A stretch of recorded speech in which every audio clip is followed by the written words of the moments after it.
I pioneered scientific magic. Chapter 201, The Controller of Seaport Town and the Magic Star of Iida. The sudden storm didn't pose too much of an obstacle. After 3 days of sailing, they smoothly arrived at Iida harbor. At the landing spot of the airship, the city center was swarming with a dense crowd, filling the streets.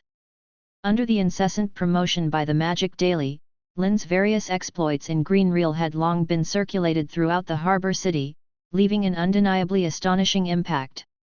A month ago, when news of Hurlrum's death arrived, many wizards from the Iida School of Magic felt as though the sky had collapsed. A Grand Wizard was undoubtedly the pillar of a school's prosperity. Their demise often symbolized a school's decline. Such incidents had occurred more than once in the land of wizards. Coupled with the impact of the tragedy in the southern district, some even speculated that the Iida school had met its end. The council would surely dispatch another Grand Wizard to take over this crucial harbor city.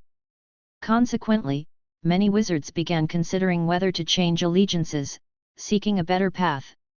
However, what they hadn't expected was the turning point that occurred at the much-maligned magical symposium.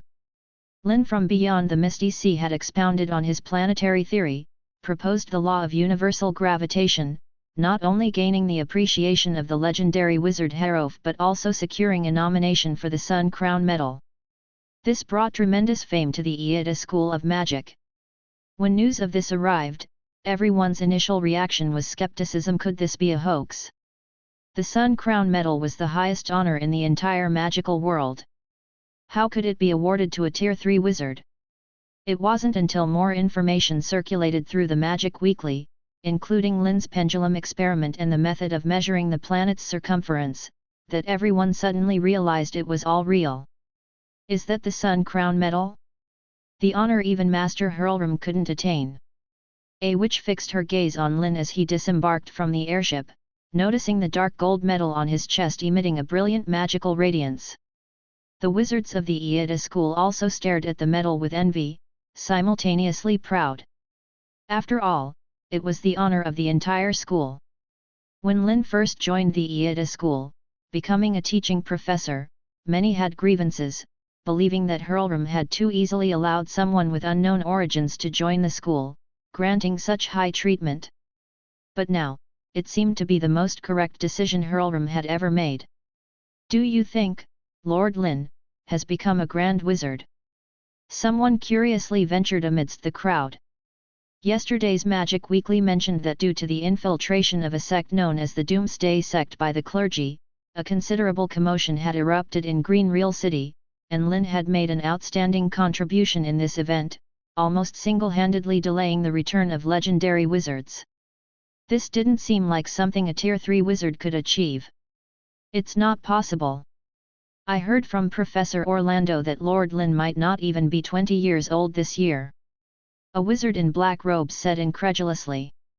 A Grand Wizard under 20? This was too astounding. However, considering that Lynn had received the highest honor in the magical world, it seemed strangely ordinary. Meanwhile, as Lynn and the others entered the city center's square, the surrounding crowd became increasingly excited, loudly chanting the Magic Star of Iida. The shouts grew louder, echoing ceaselessly across the city. Lynn was momentarily unsure whether to be happy or vexed.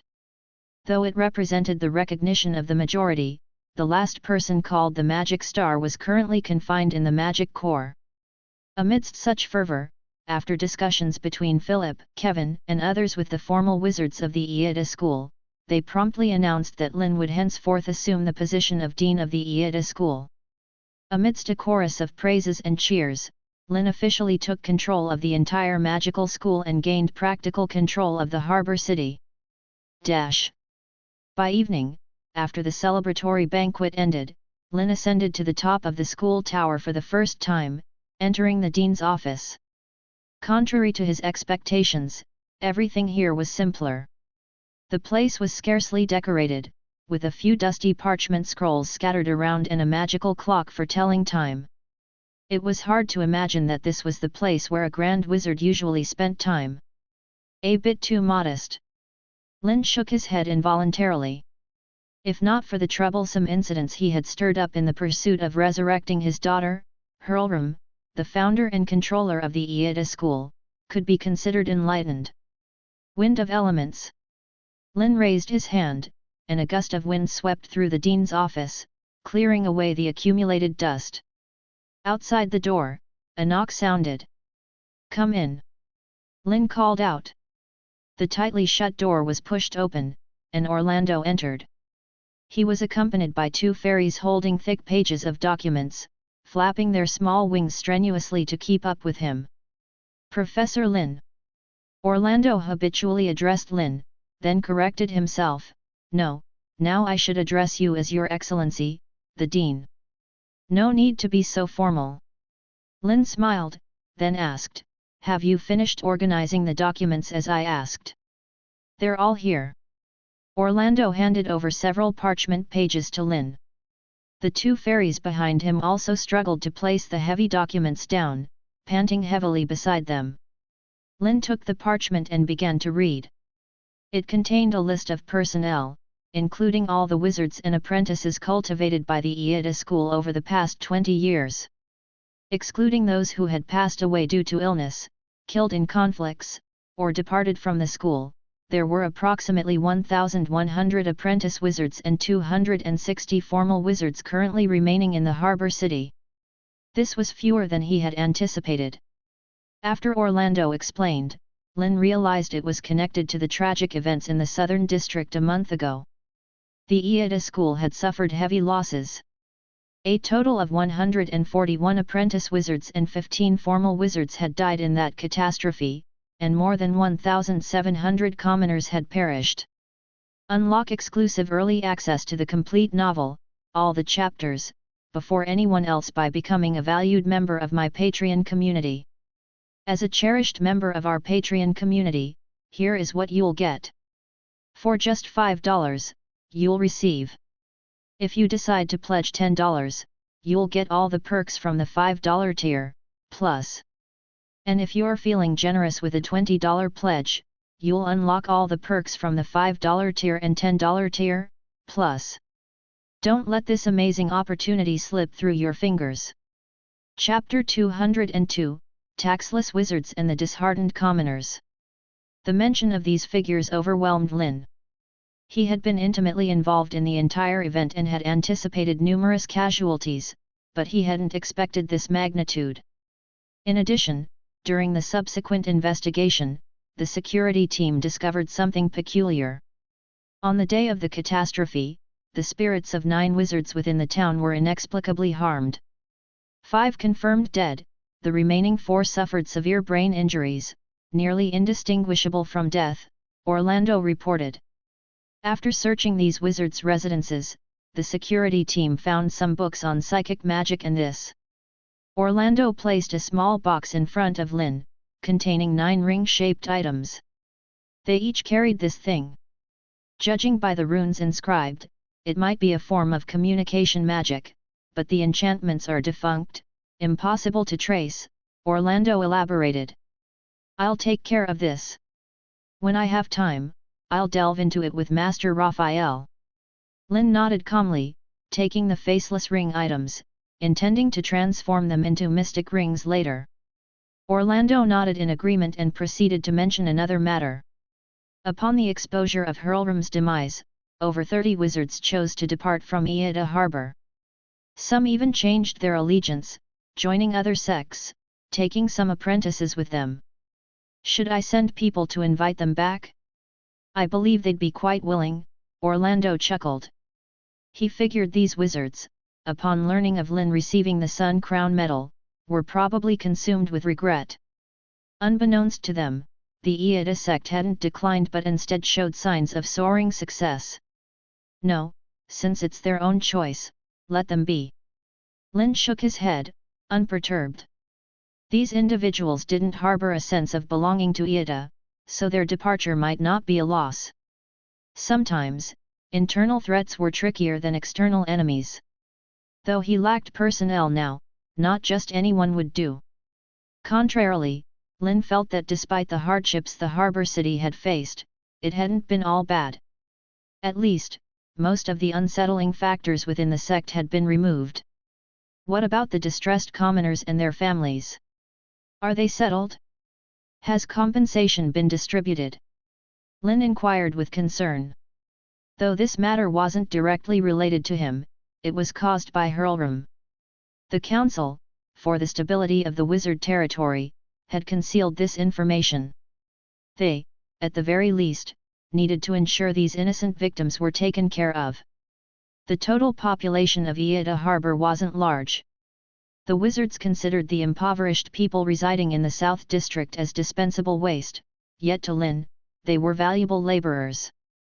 Well, currently, Iida might not have that much funding.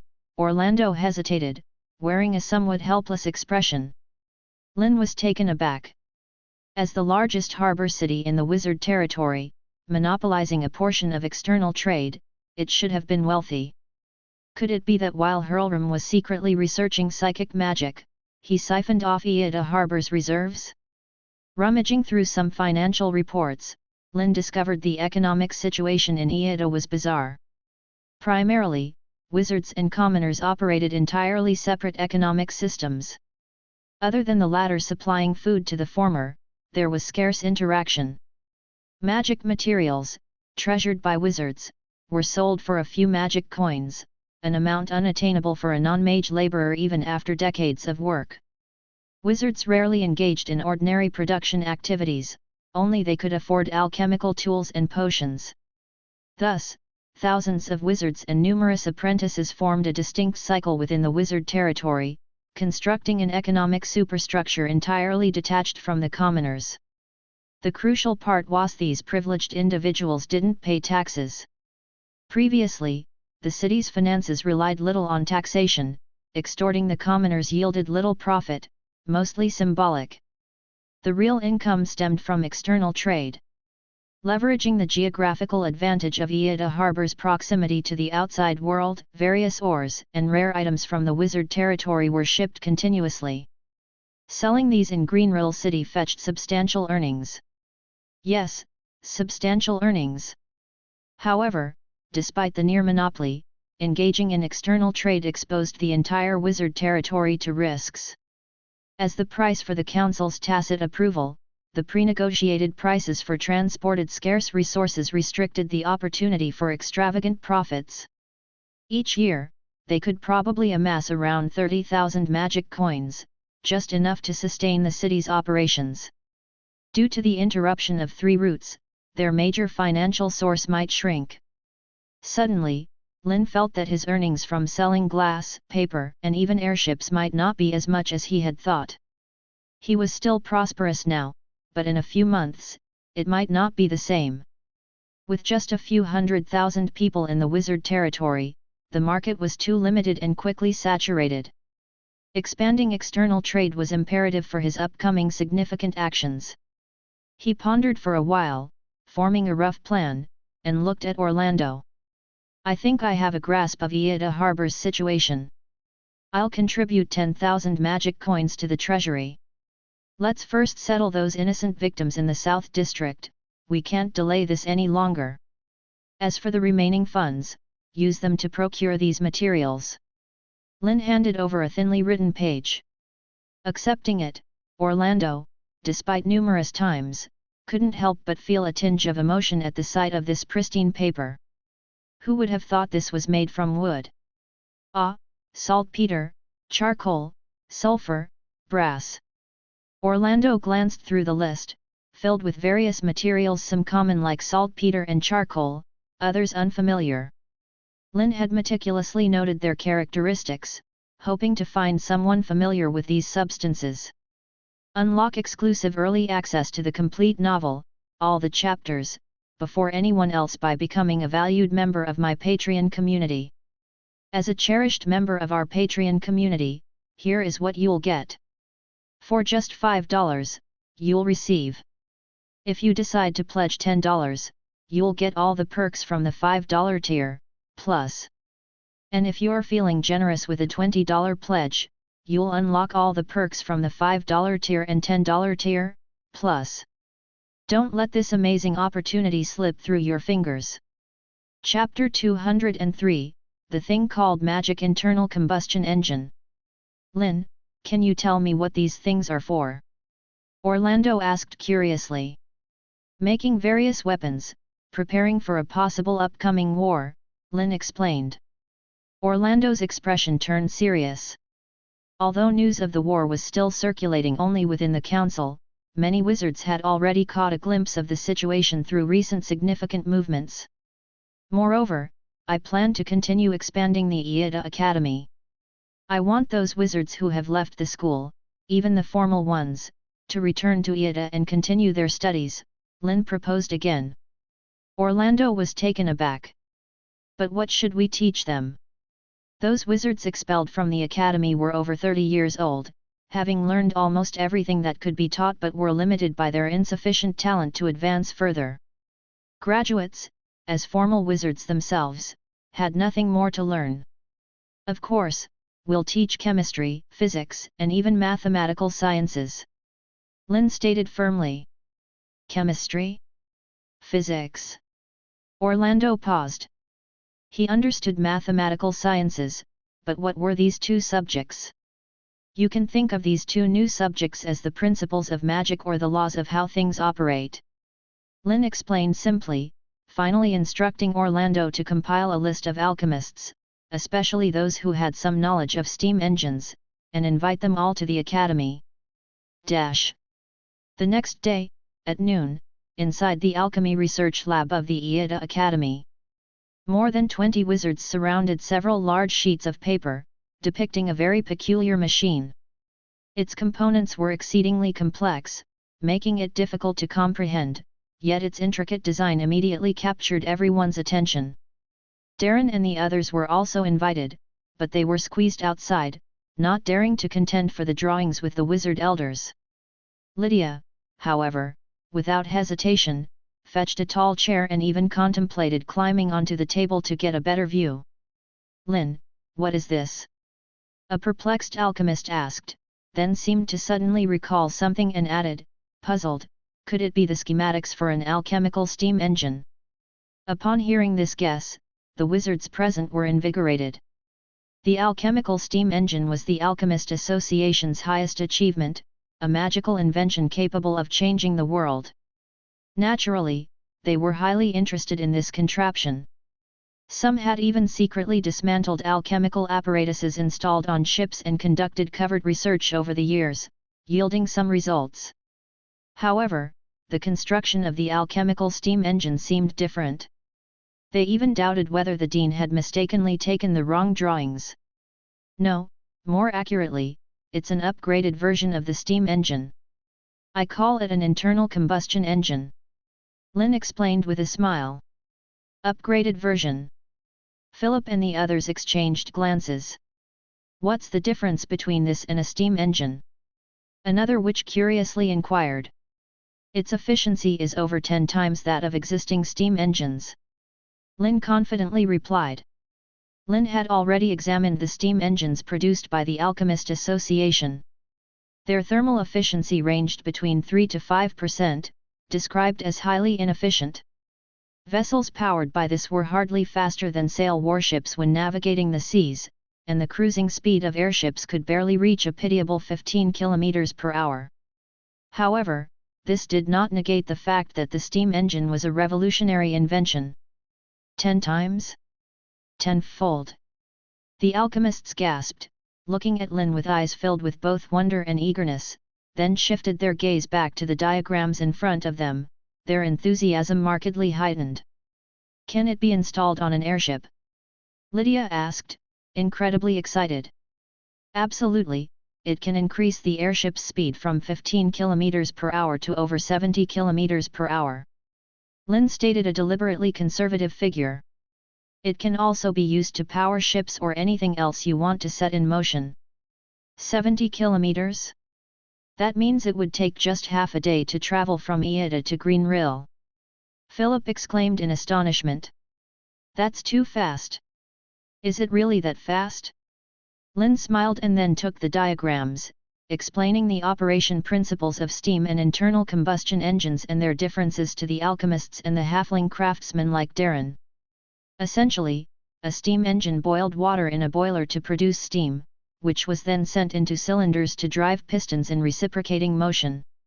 In simple terms, it converted the chemical energy of fuel into the thermal energy of steam and then transformed that thermal energy into mechanical energy, generating continuous power. The internal combustion engine, as its upgrade, reduced the steps, converting thermal energy directly into mechanical energy by rapidly burning fuel to produce high-temperature and high-pressure gas to drive the piston. Naturally, its efficiency was much higher. As for its fuel issue, the most primitive internal combustion engines used gas as fuel to provide energy. Wizard's territory still had coal resources. In fact, Lynn preferred using hydrogen as fuel directly, as it not only increased the thermal efficiency to over 50% but was also environmentally friendly and non-polluting. This concept had been proposed as early as the 18th and 19th centuries, but the cost of extracting, storing, and transporting hydrogen fuel was exceedingly high, making fossil fuels more cost-effective. However, for wizards, the production of hydrogen gas wasn't as difficult, making hydrogen-powered internal combustion engines feasible. With this, even if it meant making the airship reach a speed of 200 km per hour. Unfortunately, the almost non-existent industrial level at A.K.A. harbor troubled Lynn. Lynn could only hope that these alchemists could find ways to use magic to solve various technical problems, creating a fusion of technology and magic in an alchemical internal combustion engine. Despite Lynn explaining the principles of the internal combustion engine in detail, the multitude of technical terms interspersed made the alchemists ponder for a long time. After a heated debate and discussion, they began the process of modification. For instance, enhancing the cylinder's ability to withstand high temperatures and pressures, or how to inscribe alchemical arrays into the internal combustion engine to produce combustible gas continuously without being destroyed by the high-temperature environment inside. Lydia and the others did not participate in the magical retrofit research. Instead, they were particularly interested in something inside the internal combustion engine called gears. Gears of various sizes fitted together, transmitting power through rotation, appearing mystical. Although Lydia had seen something similar on steam machines before, they were far less sophisticated. Unlock exclusive early access to the complete novel, all the chapters, before anyone else by becoming a valued member of my Patreon community. As a cherished member of our Patreon community, here is what you'll get. For just $5, you'll receive. If you decide to pledge $10, you'll get all the perks from the $5 tier, plus. And if you're feeling generous with a $20 pledge, you'll unlock all the perks from the $5 tier and $10 tier, plus. Don't let this amazing opportunity slip through your fingers. Chapter 204, The High Ground of Public Opinion Must Not Fall into Others' Hands. It took Lynn the entire afternoon and evening to explain the workings of various mechanical structures to a group of alchemists. He felt as if he'd turned into a living version of 100,000 whys, especially under Lydia's barrage of questions. With everyone's combined effort, the blueprint for the first-generation magic internal combustion engine was ready by the crack of dawn the next day. It seemed decent enough at first glance, but Lynn couldn't be sure of its success. He had to let them proceed and fix any issues that arose along the way. For the next few days, Lynn didn't interfere much, leaving the production of the internal combustion engine to Philip and Darren. He tasked them with the detailed study, instructing them to inform him once the prototype was ready. His entire focus shifted to compiling a new textbook and establishing a new newspaper. Lynn understood the significance of public opinion like no other. It could dictate what people saw, heard, and even thought every day. The former ruler of A.K.A. Harbor, Hurlram, didn't care much about it, and the council's attention was far from sufficient. But Lynn wouldn't let the high ground of public opinion slip into others' hands. Therefore, a few days later, a newspaper titled The Magic Daily appeared prominently in every shop. The thin, white pages immediately grabbed everyone's attention, capturing their gaze with the contents printed on them. The front page headline detailed the incident in the Southern District and the subsequent action plan. To ensure Iida Harbor's stability, it omitted any mention of Hurlram, placing most of the blame on the rogue mage, Merc. However, the incident was undeniably connected to Merc, so it wasn't entirely slanderous. For the common folk, what astonished them wasn't this revelation but the decision of the new lord of the port city, the magic star of Iida, to provide compensation to the impoverished victims. This news was nothing short of thunderous. When did those high and mighty wizards start caring about the poor? Some of the destitute in the southern district were moved to tears upon receiving the resettlement fees. Mary was one such person. The unexpected appearance of the soul-eating formation in the southern district had abruptly snatched away her husband's life, leaving her with 2 young children. The meager stock of black bread she had received earlier was almost depleted. She had even contemplated whether to go to the magic workshop and become an experimental subject for the wizard's magical medicines. Rumor had it that, with enough luck, one could gain extraordinary strength without side effects. Mary knew the probability of success was minuscule. There were already quite a few individuals in the southern district whose bodies had become deformed due to the wizard's potions. Except for dire circumstances, not many were willing to play with their lives. Fortunately, just when she was hesitating, she received news of the compensation distribution. For someone like her, who had lost vital labor in her household, she was entitled to a hefty 50 silver coins. With some frugal living, it could sustain her family for a year or 2. This made Mary immensely grateful. She gritted her teeth, spent 5 copper coins, and purchased a copy of the Magic Daily, requesting the illiterate shopkeeper to narrate its contents to her.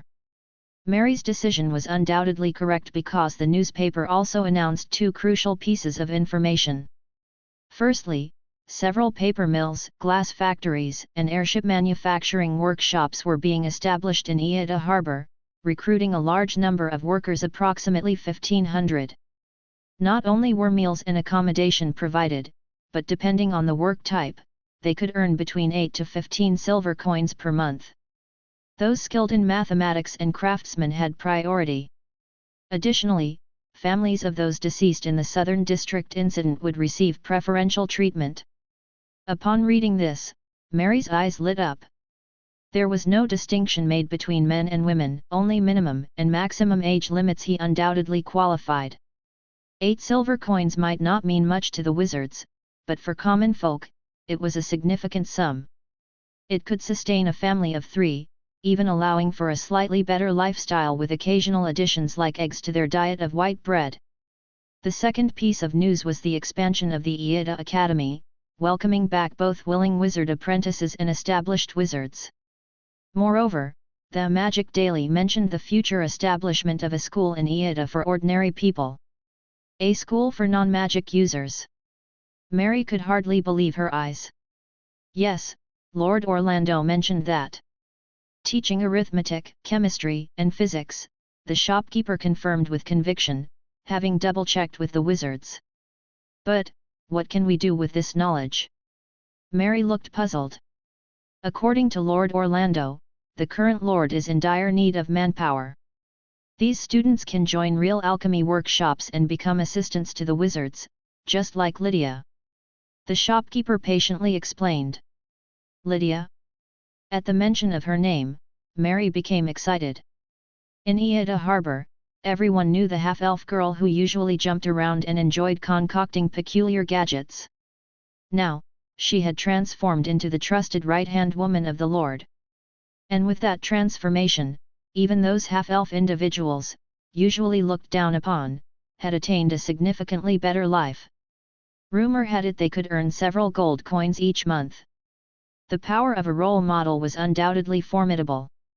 In her mind, Mary quietly calculated whether she should send her 2 children to the academy. The admission fee for each person was 10 silver coins, almost half of their compensation. But considering that they could become assistants to the wizard lords in the future, freeing themselves from the struggles of the southern district, Mary resolved herself. As long as she could secure a position in the workshop, the monthly income would be enough to support the daily expenses of her 2 children. Once again, Mary thought of her deceased husband, silently praying that life would gradually get better. Similarly, in the port city, wizards and many graduated apprentices were reading the newspaper. Their attitudes toward Lynn's re-education plan varied. Some couldn't swallow their pride and flatly refused, even sneering at the idea. But many others were intrigued. They were all well aware that the current academy director, Lynn, was a prodigy in magical theory research. Despite his young age, he had developed numerous novel and potent spells. Moreover, rumors had been circulating within the port city that he had already ascended to become a grand wizard. Consequently, the number of applicants returning to school far exceeded Lynn's expectations. Unlock exclusive early access to the complete novel, all the chapters, before anyone else by becoming a valued member of my Patreon community. As a cherished member of our Patreon community, here is what you'll get. For just $5, you'll receive. If you decide to pledge $10, you'll get all the perks from the $5 tier, plus. And if you're feeling generous with a $20 pledge, you'll unlock all the perks from the $5 tier and $10 tier, plus. Don't let this amazing opportunity slip through your fingers. Chapter 205, Lydia, we've created the magic internal combustion engine. After being closed for a month and a half due to the Southern District incident and the magical workshop, the academy reopened. Ah, it's been so long since I've been here, hasn't it? Albert gazed at the familiar yet foreign surroundings of the academy, expressing his nostalgia. He never imagined that one day he'd return as a student, attending classes in the same institute as his son.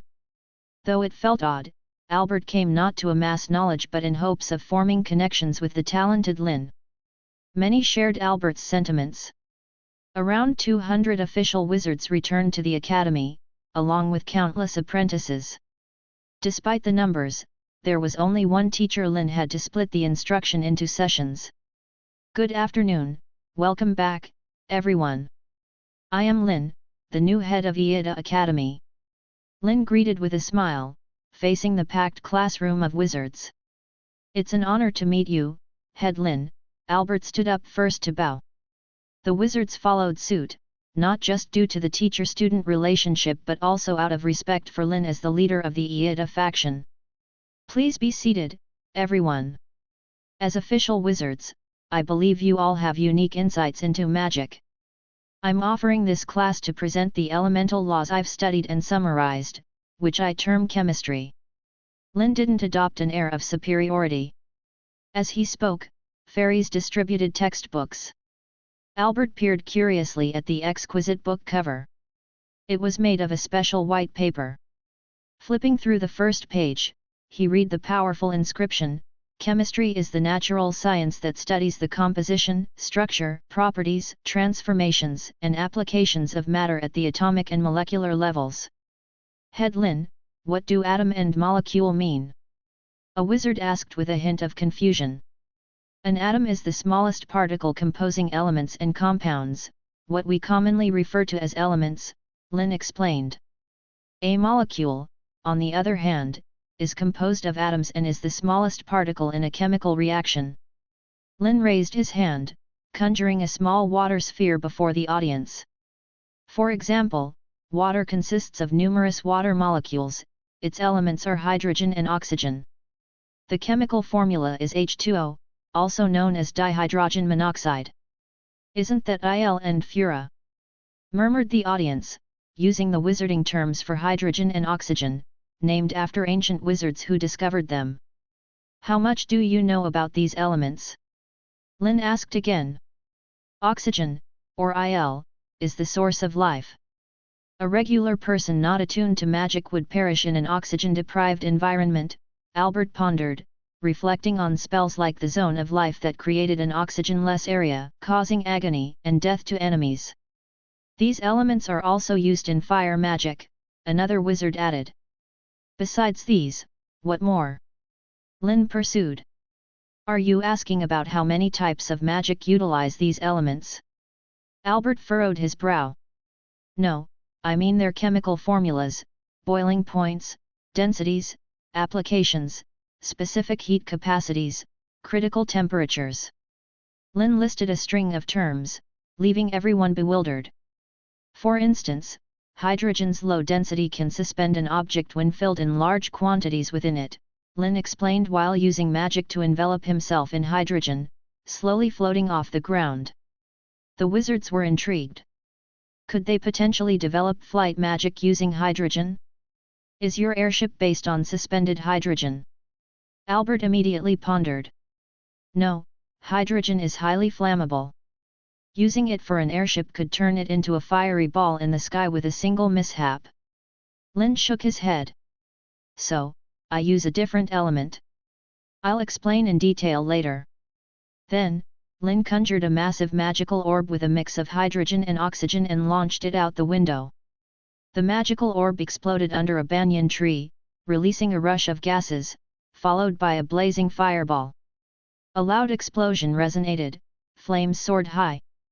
The pitiful banyan tree lay split in two, its surface pockmarked, burning branches scattered, and the soft ground created a vast crater.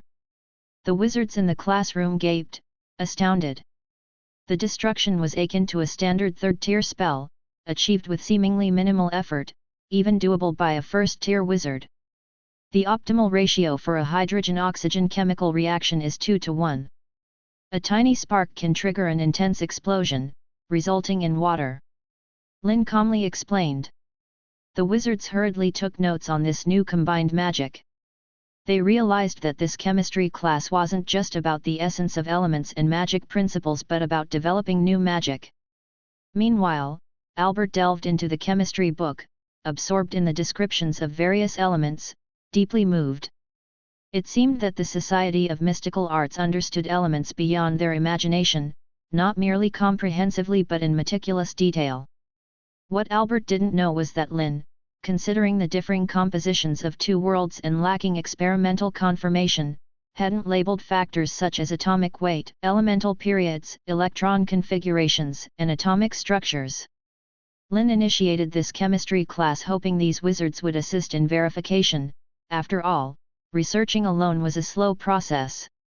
As Lynn prepared to elucidate other elemental properties, hurried footsteps echoed outside, followed by a forceful bang on the classroom door. Albert and others frowned, deeply engrossed in contemplating the essence of elements, abruptly interrupted by the untimely intrusion. Who had the audacity to disturb them at this critical moment? It was Lydia, bursting in hastily. The halfling girl's face beamed with excitement and joy as she exclaimed, "Head Lynn, the internal combustion engine. We've created it with magic. Unlock exclusive early access to the complete novel, all the chapters, before anyone else by becoming a valued member of my Patreon community. As a cherished member of our Patreon community, here is what you'll get. For just $5, you'll receive. If you decide to pledge $10, you'll get all the perks from the $5 tier, plus. And if you're feeling generous with a $20 pledge, you'll unlock all the perks from the $5 tier and $10 tier, plus. Don't let this amazing opportunity slip through your fingers." Chapter 206, The Debut of the Alchemical Internal Combustion Engine. An alchemical internal combustion engine? What in the world was that? The confusion was writ large across the faces of Albert and his companions. Lynn, too, was taken aback. This was happening much faster than he had anticipated. Professor Philip and the others are getting ready for the first experiment. If we're late, we might miss it. Lydia's voice was filled with excitement as she dashed over, sweat drenching her, cheeks flushed red like a ripe apple. Lynn nodded with a smile, then turned to the group of wizards in the classroom. "Why not all of us go and take a look? This internal combustion engine uses hydrogen as its fuel." Albert and the others promptly rose and followed, a sizable group exiting the classroom in unison. "Dean Lynn, what exactly is this alchemical internal combustion engine?" one of the male wizards curiously inquired. "Does it have anything to do with the steam engine of the Alchemical Association?"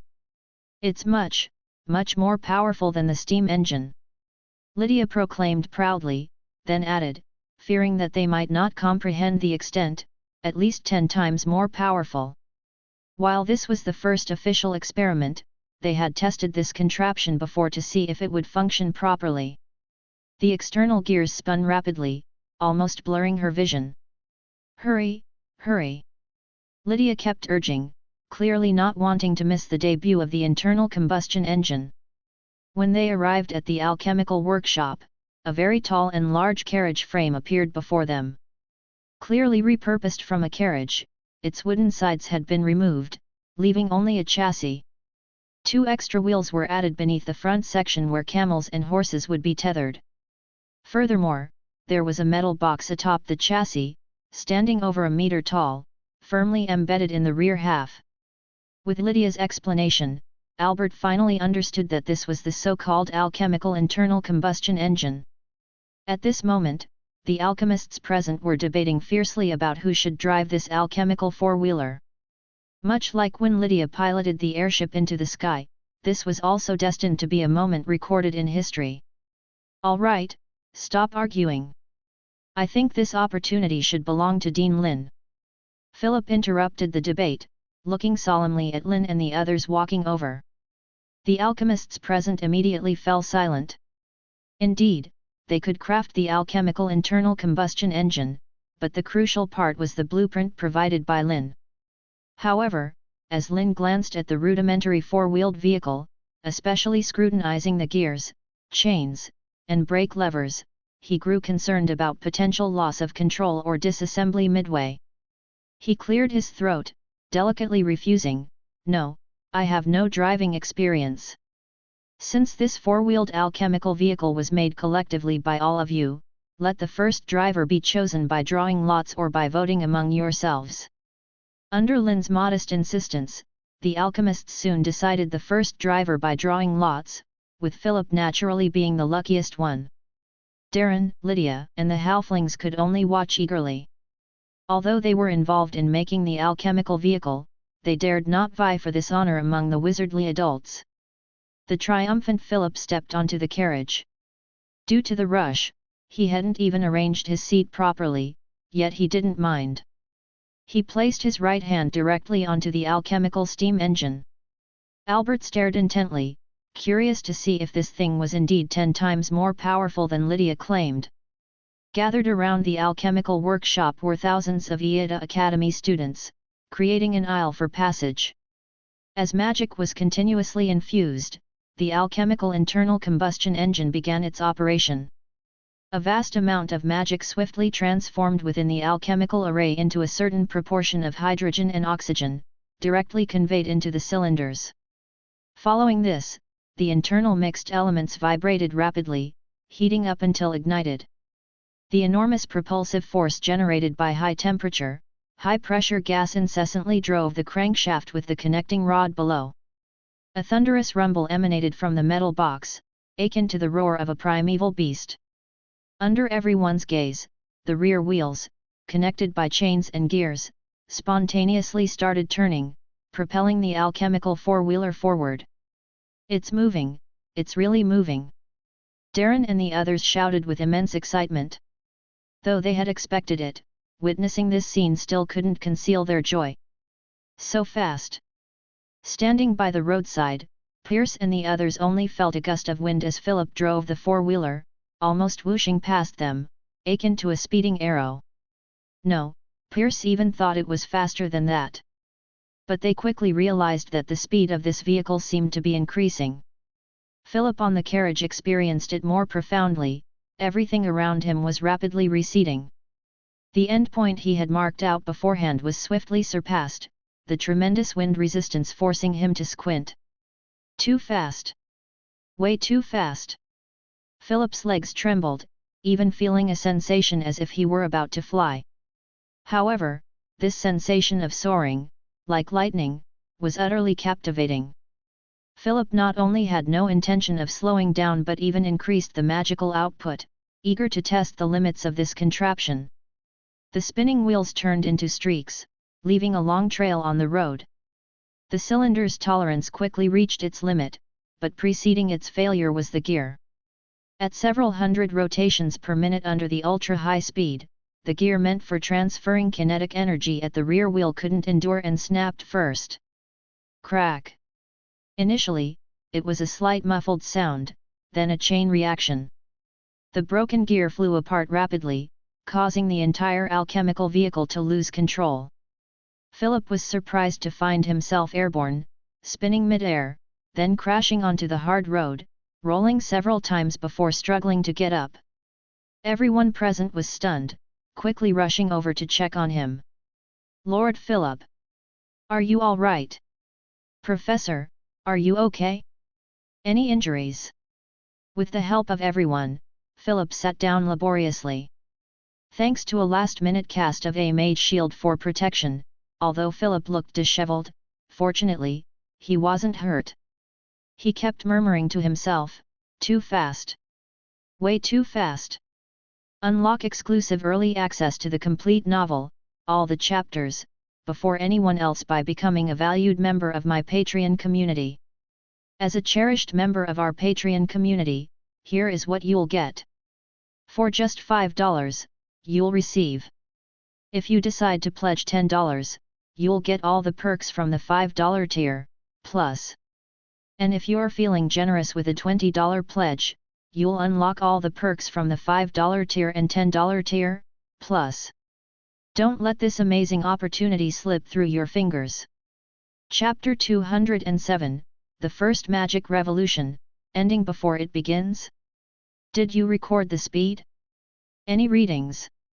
Philip, despite his disheveled appearance, quickly inquired once he regained his composure. From start to finish, it's a total of 600 meters, took 30 seconds, an alchemist glanced at their magical clock, hesitating before speaking up. As for the latter part, due to the vehicle inexplicably losing control and breaking apart, Philip flew off directly, never having the chance to record it. The speed in the latter half is probably around 90 km per hour, Lynn remarked, having calculated the data through the smart brain. Hearing this figure, everyone present was utterly astonished. This went beyond just being fast, it was akin to flying. Is this the power of alchemical internal combustion engines? Albert murmured to himself. Despite their limited understanding of alchemy, they comprehended what such speed implied.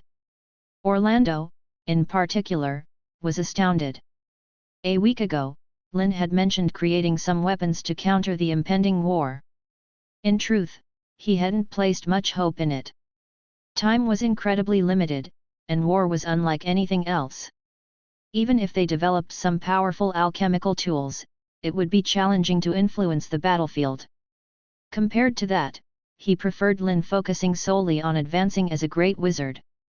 However, the extraordinary speed and power of the alchemical internal combustion engine greatly shook Orlando. He envisioned 100 of these alchemical cars, armored with steel, charging through the battlefield, an unstoppable force. Just the thought was exhilarating. After the initial excitement, Philip and the others hurried to the overturned four-wheeled alchemical vehicle, examining it closely, trying to pinpoint the problem. The previously broken gears directly caused the vehicle to lose control, triggering a chain reaction that severely damaged the four-wheeler. The alchemists soon engaged in heated discussions and disputes. Most likely, it's the cylinder you designed that's the problem. The hydrogen-oxygen explosion was too intense.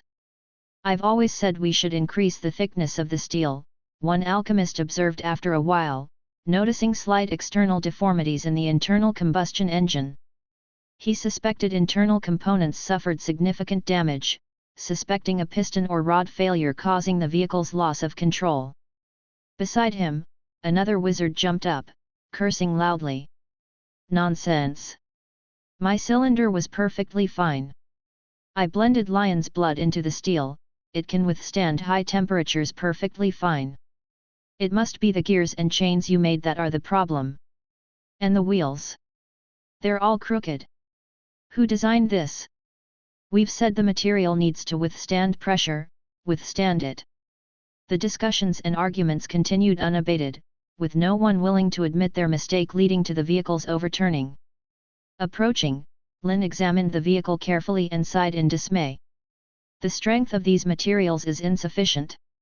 At the current industrial level in Iida, the strength of the steel produced was limited. Forcing this rudimentary four-wheeled vehicle to accelerate to 90 km per hour exceeded its capacity, leading directly to its dismantling. Additionally, the design of the wheels is problematic. The two front wheels should be slightly smaller than the rear, which would aid in balance.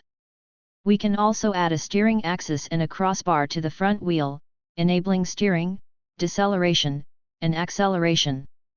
Lynn continued with additional details.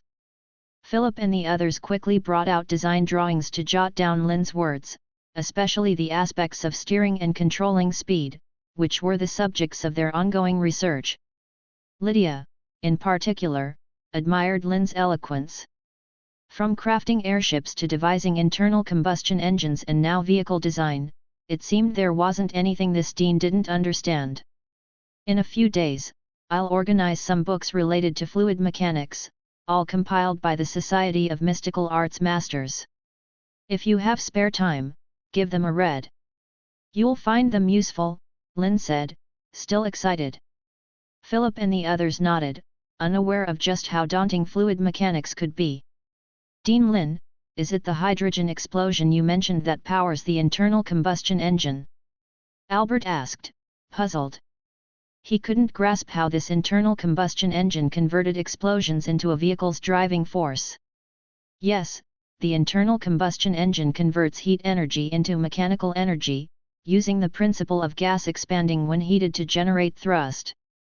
Lynn explained the internal combustion engine's principles as comprehensively as possible to everyone present. Usually, this would be a highly classified key technology. Yet, Lynn didn't conceal it now. He was desperate for manpower. Improving the alchemical internal combustion engine required hands, designing new ironclads required hands, researching gunpowder required hands.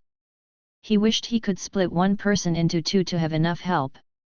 If anyone could understand and comprehend, be it a wizard apprentice or a full-fledged wizard, even a regular person without magic, he'd grab them for research immediately, regardless of their status or treatment. Is this chemistry? Albert nodded knowingly, despite only grasping the general idea, recognizing the intricate design of the internal combustion engine. No, this is chemistry coupled with physics. Lynn chuckled. The experiment conducted within the Iida Academy spread across the Iida harbor the next day, glorified by the Magic Daily. Everyone knew that under the city lord's leadership, those wizard lords had devised an alchemical vehicle with 4 wheels. It didn't just run as fast as the wind but didn't need horses or camels, it moved on its own. Rumors soon turned increasingly outlandish. According to some exaggerated descriptions by students, the alchemical vehicle, apart from being fast, was a mighty weapon. They claimed Philip had been fired off like an alchemical cannon, possessing astounding destructive power. These far-fetched rumors left Philip extremely embarrassed every time he was asked, unsure how to explain. As the news was carried by trading caravans into Grenrill along with the Magic Daily, it caused an enormous stir. Whether it was the maximum speed of 90 km per hour or the rumored efficiency of the alchemical internal combustion engine 10 times higher than steam engines, it was all unbelievably astounding. The most unable to accept this were the wizards within the Alchemy Association, those dedicated to studying and improving steam engines. The first magic revolution they were planning, could it be ending before it even began? Unlock exclusive early access to the complete novel, all the chapters, before anyone else by becoming a valued member of my Patreon community. As a cherished member of our Patreon community, here is what you'll get. For just $5, you'll receive. If you decide to pledge $10, you'll get all the perks from the $5 tier, plus. And if you're feeling generous with a $20 pledge, you'll unlock all the perks from the $5 tier and $10 tier, plus. Don't let this amazing opportunity slip through your fingers. Chapter 208, A New Era of Magic is Coming. Perfect, truly a perfect creation. In the square before the Alchemy Association in Green Reel, Grand Alchemist Dennis gazed at the steam-powered vehicle darting around, continuously emitting puffs of smoke, his expression utterly captivated.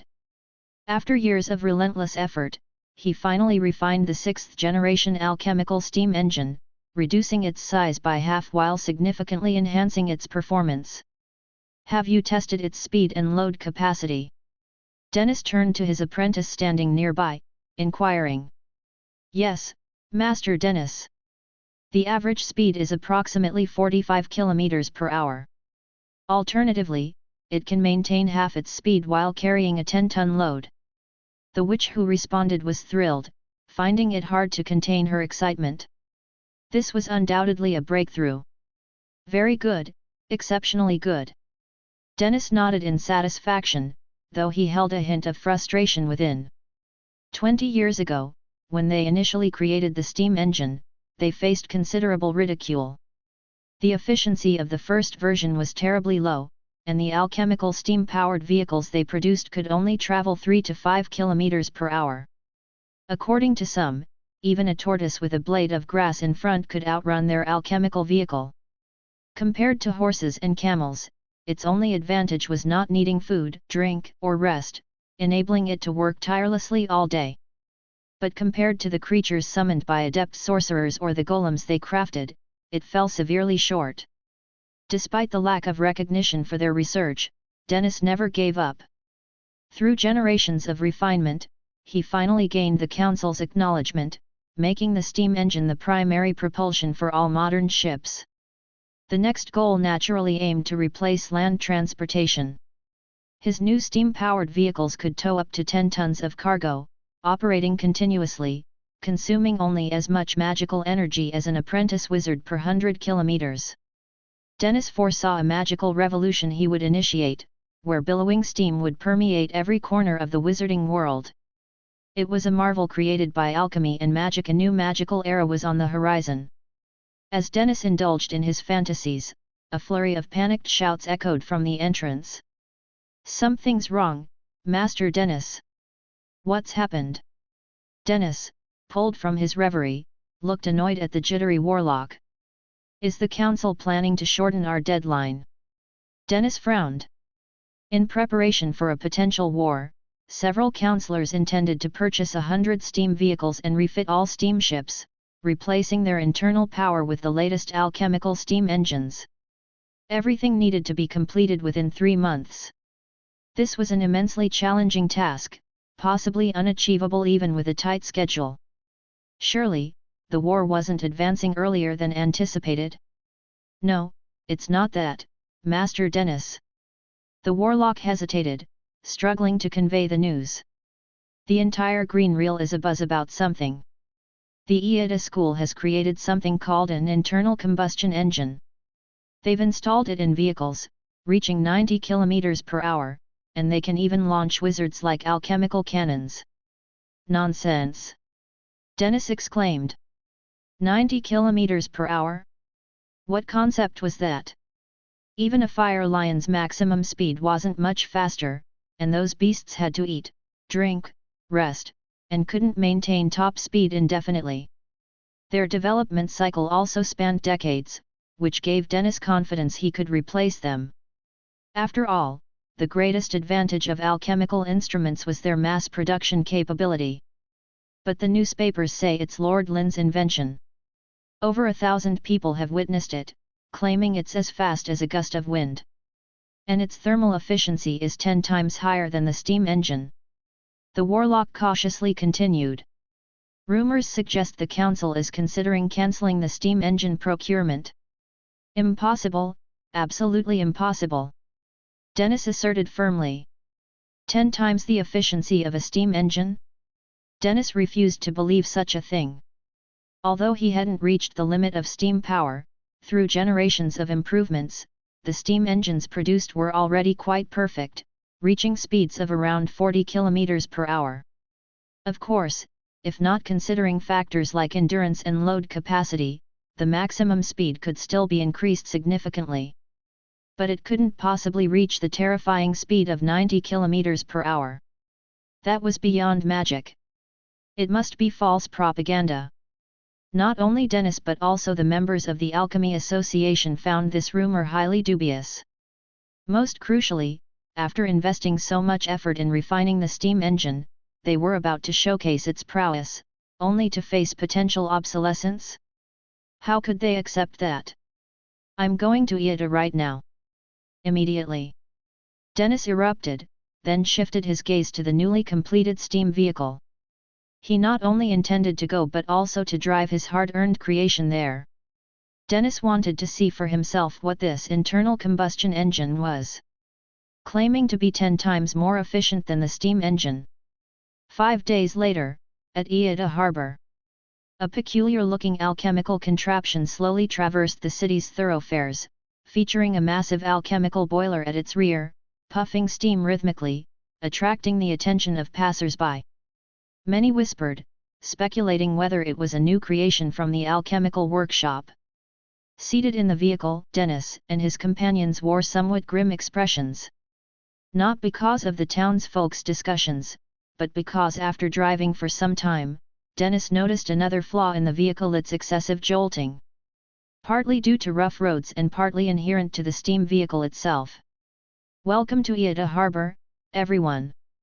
As they entered Iida, Orlando, having received news, hurried over.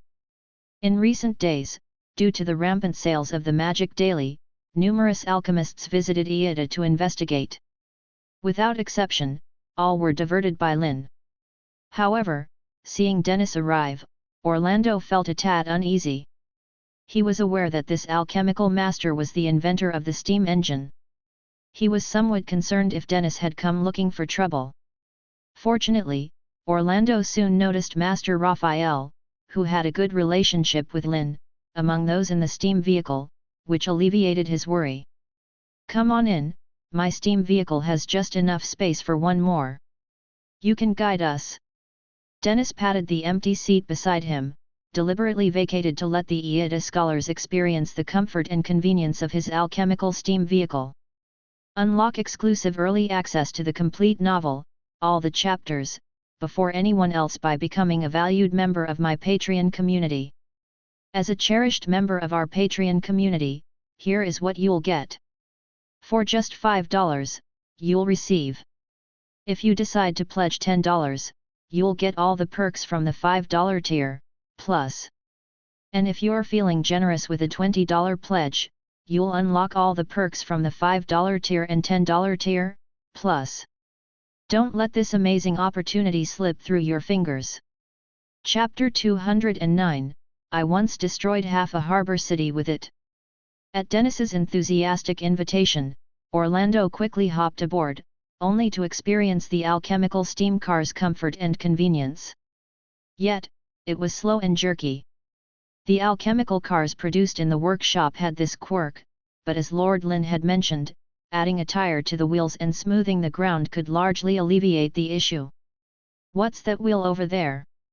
Dennis wasn't in a rush to ask about the internal combustion engine, instead, he pointed to a towering wheel in the distance, curious. The moment they entered Iida Harbor, he noticed it towering over 20 meters, perpetually rotating. That's a water wheel used for irrigating farmlands, something Lord Lynn cares deeply about regarding the common folk. Orlando explained with a smile, having answered the same question countless times, making it second nature.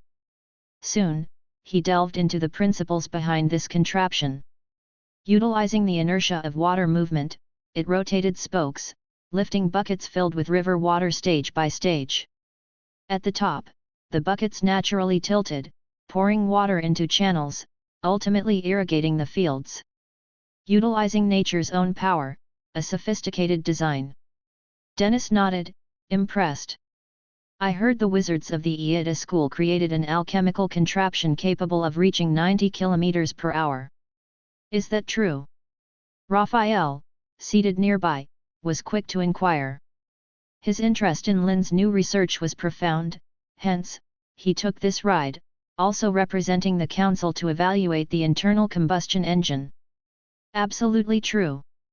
In fact, there was another breakthrough just yesterday. The maximum speed limit has been raised to 110 kilometers. Orlando explained. 110 kilometers? Isn't that increasingly far-fetched? Dennis frowned, suspicious of whether the other was exaggerating. Behind him, members of the Alchemical Society wore expressions of discontent.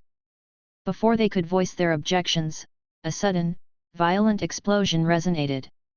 Like thunder striking, the ground seemed to tremble abruptly. "What's happening? Could it be an earthquake?" Dennis instinctively said. The land of wizards atop the sea was prone to occasional earthquakes, the inspiration for vibration magic, though these elementalists hadn't yet pinned down their source. But soon, Dennis realized it couldn't be an earthquake. A thick plume of smoke billowed from a distance above the alchemical workshop's residence. "Perhaps it's some alchemical apparatus exploding," a jovial alchemist remarked.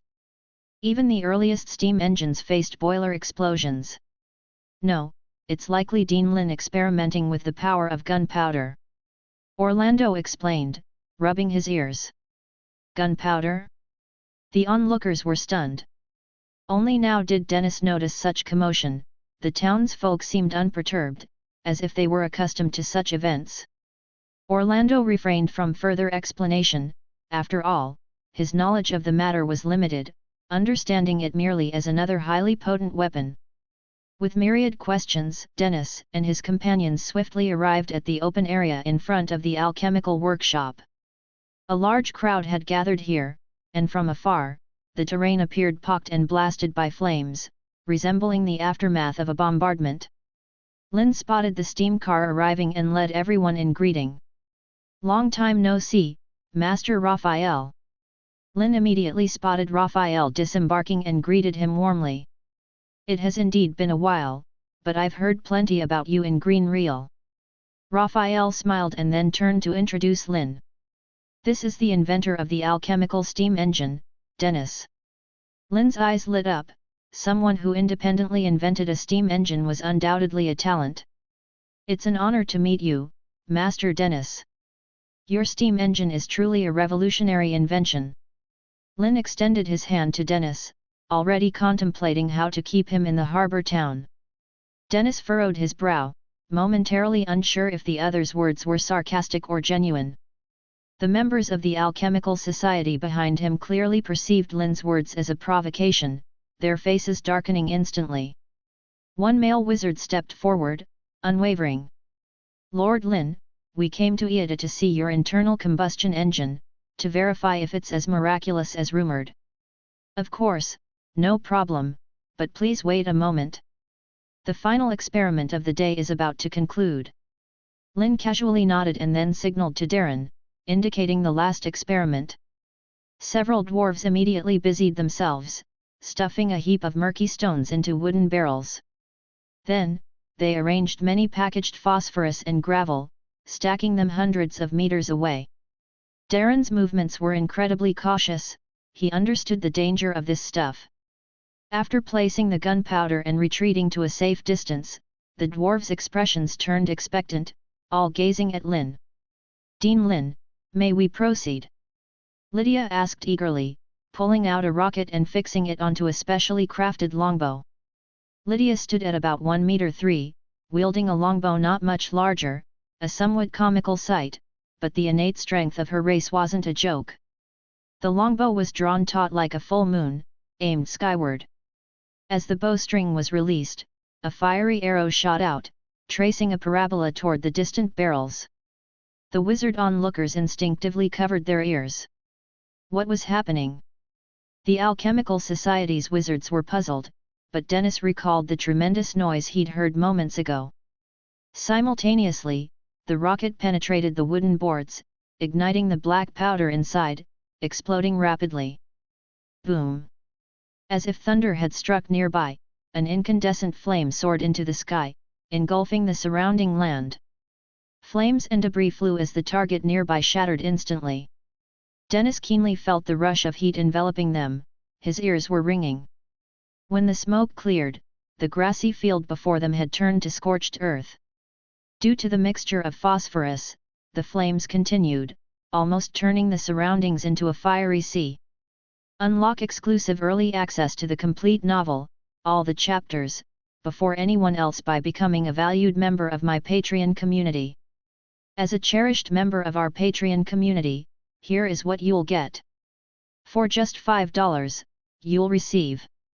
If you decide to pledge $10, you'll get all the perks from the $5 tier, plus. And if you're feeling generous with a $20 pledge, you'll unlock all the perks from the $5 tier and $10 tier, plus. Don't let this amazing opportunity slip through your fingers. Chapter 210, Knowledge and Truth. Fear no spread and exchange. Such terrifying power. Gazing at the spreading sea of fire before him, Dennis's expression turned gravely serious. Although such an attack wasn't much of a threat to grand wizards, it spelled near certain doom for ordinary formal mages. The alchemists from the Society of Mystical Arts couldn't help but show traces of horror on their faces. Their initially aggressive stance, aiming to confront Lynn, considerably softened in an instant.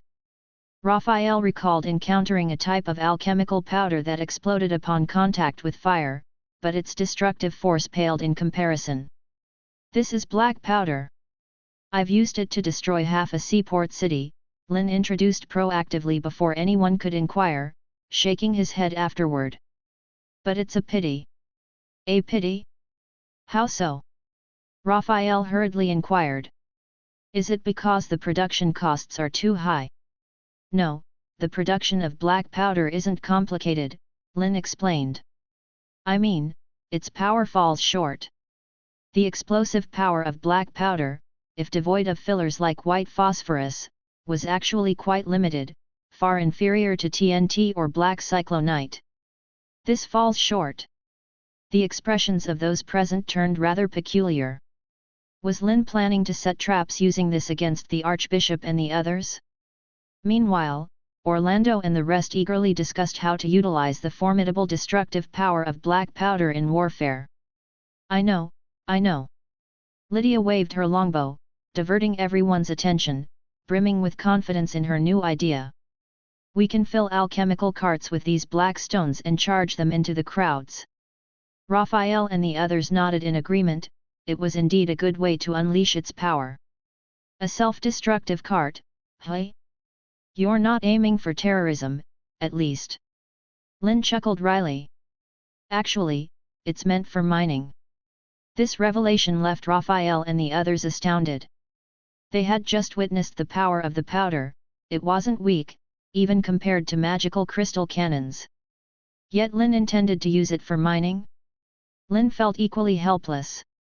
The primary issue plaguing the development of Iida Harbor was the insufficient output of various ores, especially steel, foundation of all industry.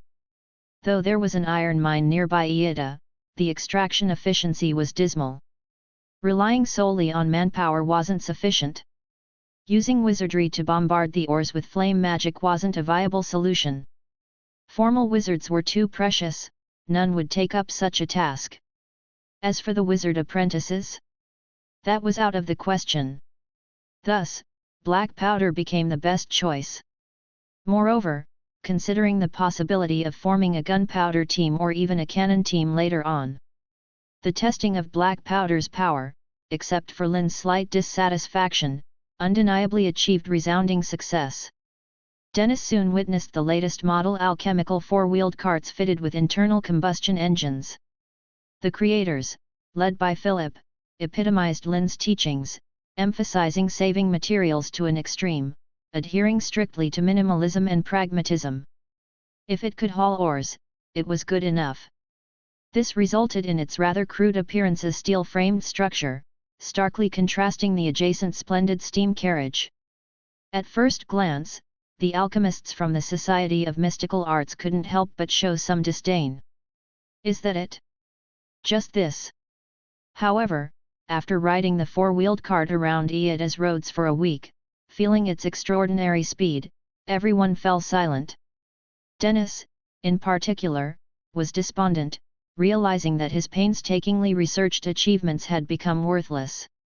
Decades of effort might have been in vain. "Lynn, could I take a look at the internal combustion engine's blueprint?" An alchemist from the Alchemy Association asked with reluctance.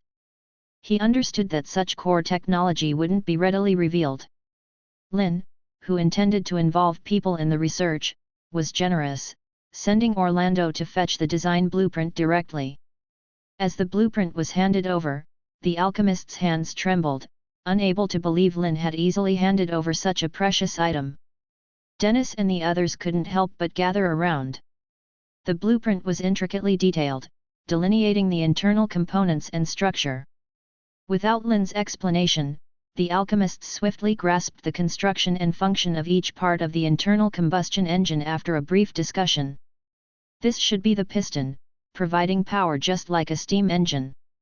The operating principle resembles a steam engine, the difference lies in the internal combustion process of this apparatus. Is that what internal combustion means? The initial steam engines could also be termed as external combustion engines because the combustion process occurred externally, using steam expansion to drive the piston, resulting in significant energy loss. However, an internal combustion engine was different. It restricted the entire combustion process inside the cylinder, exchanging air through an alchemical array and an exhaust port, naturally producing much more powerful propulsion than steam. What a brilliant concept! Dennis exclaimed with admiration. He pondered numerous improvements to steam engines but understood that no matter the enhancement, it would hardly match the efficiency of an internal combustion engine. I'm curious, though. This alchemical internal combustion engine is a creation of your A.K.A. school. Why are you willing to let us see the blueprints? Dennis asked, puzzled. I've always believed that knowledge and truth fear no barriers in spreading and exchanging. Lynn calmly replied. An individual's power and wisdom are too minuscule. Even if one specializes in a field, they may never witness its limits throughout their lifetime. Magic theory requires innovation. If everyone clings to their school's views, I doubt the wizarding world would have the vibrant magic systems we see today. There was another aspect Lynn didn't mention after all, the internal combustion engine was just outdated technology in his eyes, something to be shared openly. Hearing Lynn's words, the alchemists from the association were deeply moved. As researchers and inventors of steam engines, they fiercely guarded this unique alchemical technology. They never allowed wizards from other schools to dismantle or study related devices, considering it blatant theft. Though they couldn't completely stop the leakage of technology in the end. Yet Lynn disregarded the barriers between schools, directly sharing the core blueprints with them. What a broad-minded approach! At this point, Dennis felt a tinge of shame. Unlock exclusive early access to the complete novel, all the chapters, before anyone else by becoming a valued member of my Patreon community. As a cherished member of our Patreon community, here is what you'll get. For just $5, you'll receive. If you decide to pledge $10, you'll get all the perks from the $5 tier, plus. And if you're feeling generous with a $20 pledge, you'll unlock all the perks from the $5 tier and $10 tier, plus. Don't let this amazing opportunity slip through your fingers. Chapter 211, Is there anything stronger than this alchemical instrument? Dennis, do you want to take a look at the construction of this alchemical quadriga next? We've just added steering, acceleration, and deceleration functions. It's a fascinating stroke of ingenuity, Lynn spoke up once more. Lynn's words were like whispers of the devil, constantly teasing Dennis's mind because these were precisely the issues he was grappling with but hadn't resolved yet. However, in the end, he shook his head, looking at the group of absent-minded school wizards, sighing. No, there's no need to look further. Let's head back. Dennis knew well that he was a failure both in invention and in his research approach. Continuing the comparison would only deepen his despair. Lynn, please trust me, the technology regarding the internal combustion engine will never leak from us. Dennis assured, very serious. Though the other party claimed not to care about communication and dissemination, Dennis understood the significance of internal combustion engine technology.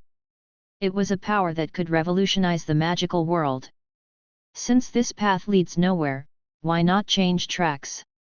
Lynn's voice echoed once more. Dennis paused, naturally understanding the hidden meaning in those words, to rope them into the research of the alchemical internal combustion engine. Dennis was once again surprised by Lynn's open attitude towards alchemical research, his expression becoming hesitant. He couldn't shake off the feeling of discord within him since he had initially approached this with a competitive mindset. I think a war that will engulf the entire wizarding realm is looming. From the attitudes of several counselors, the situation doesn't seem optimistic, Lynn solemnly expressed. No doubt, it's a crisis for the entire magical world. The time left for us is limited, and the application of the alchemical internal combustion engine is still in its infancy. We need more people to join in, to strive for every bit of advantage. Dennis was somewhat moved. After all, Lynn was right. The church would eliminate them all, regardless of their faction. Moreover, I believe the internal combustion engine is far from its limit. There will definitely be better, more concise methods to utilize this power. We just haven't found them yet. Lynn added. Do you really think there's something more powerful than it? Dennis was rather surprised. In his view, this type of internal combustion engine was already near perfection, almost limitless, requiring only more intense heat, stronger explosions to yield even more powerful energy. It could be said that the only limitation to its performance was the material issue. Of course, I firmly believe so. Lynn nodded confidently, then chuckled. Before the internal combustion engine appeared, didn't you also believe steam was the answer to everything? You're right, there's no end to magical research. Dennis nodded, no longer hesitating, immediately agreeing to participate as an external member in the development and improvement of the alchemical internal combustion engine. The Wizards of the Alchemy Association didn't object. They had devoted half their lives to steam engine research, only to find it obsolete. Channeling their relevant experience into the study of internal combustion engines could give some value to their past efforts. Having successfully convinced another group of researchers, Lynn was overjoyed. This meant he could free up the alchemists originally researching the internal combustion engine to explore other technologies, such as firearms and cannons. The following week, the entire harbor city was bustling with energy. According to the townspeople, something novel seemed to emerge almost every other day. For instance, water wheels erected by the riverside that automatically irrigated farmlands, or alchemical vehicles faster than the wind. Wizards even came up with something called a textile machine using magic to make clothes. Mary was certain of this because a few of her friends had entered the weaving workshop. It was said that a person could weave hundreds of meters of fabric in a single day. Wasn't this magic? However, to earn more silver coins, Mary chose to enter the glass workshop instead. It was like a furnace inside, enclosed with billowing steam. Workers poured piles of fine sand into the smelting furnace, and the wizards added a mysterious powder. Then, under some peculiar force, these grains would transform into a transparent crystal. It wasn't an easy job. Burns on the arms were common for the less skilled workers. But nobody complained because this work paid a handsome reward of 12 silver coins, a gleaming currency representing hope. All workshops were continuously expanding, employing a total of over 4,000 people. In the nearly 2 months since returning to Harbor Town, Lynn experienced what it was like to spend money freely. Based on an average of 10 silver coins per worker per month, that amounted to a total expenditure of 400 magic gold coins. However, this was just the least of all expenses. The real bulk lay in constructing various factories and paying wages to the wizards. Lynn was somewhat worried. Would this outflow of money cause inflation in Harbor Town? Fortunately, the town's productivity was rapidly increasing, and in the short term, it didn't cause significant price hikes. The seventh night soon arrived, with a huge full moon hanging high in the sky, casting radiant moonlight. It's Monday. Lynn gazed at the sky's immaculate moon, his expression becoming somewhat profound. It meant he had been here for a full year. The phases of the moon, waxing and waning, were just astronomical phenomena caused by the satellite orbiting and reflecting sunlight. Similarly, every month had a full moon. But only during the annual Monday did the silver moon shine the brightest, accompanied by the restlessness of magic. After a year, Lynn once again felt this unique sensation, intensified this time, as the magical energy within him vibrated like boiling water, uncontrollably dispersing around. However, Lynn's expression remained calm. He closed his eyes, feeling the gradually strengthening power within his body. After about an hour, he reached the peak, as if breaking through some sort of restraint. After months of accumulation, coupled with the surge of magical power on Monday, Lynn smoothly advanced from a second-tier wizard to a third-tier wizard. But becoming a grand wizard next wouldn't be as easy. Just like the transition from wizard apprentice to a full-fledged wizard, it was a qualitative change. Unlock exclusive early access to the complete novel, all the chapters, before anyone else by becoming a valued member of my Patreon community.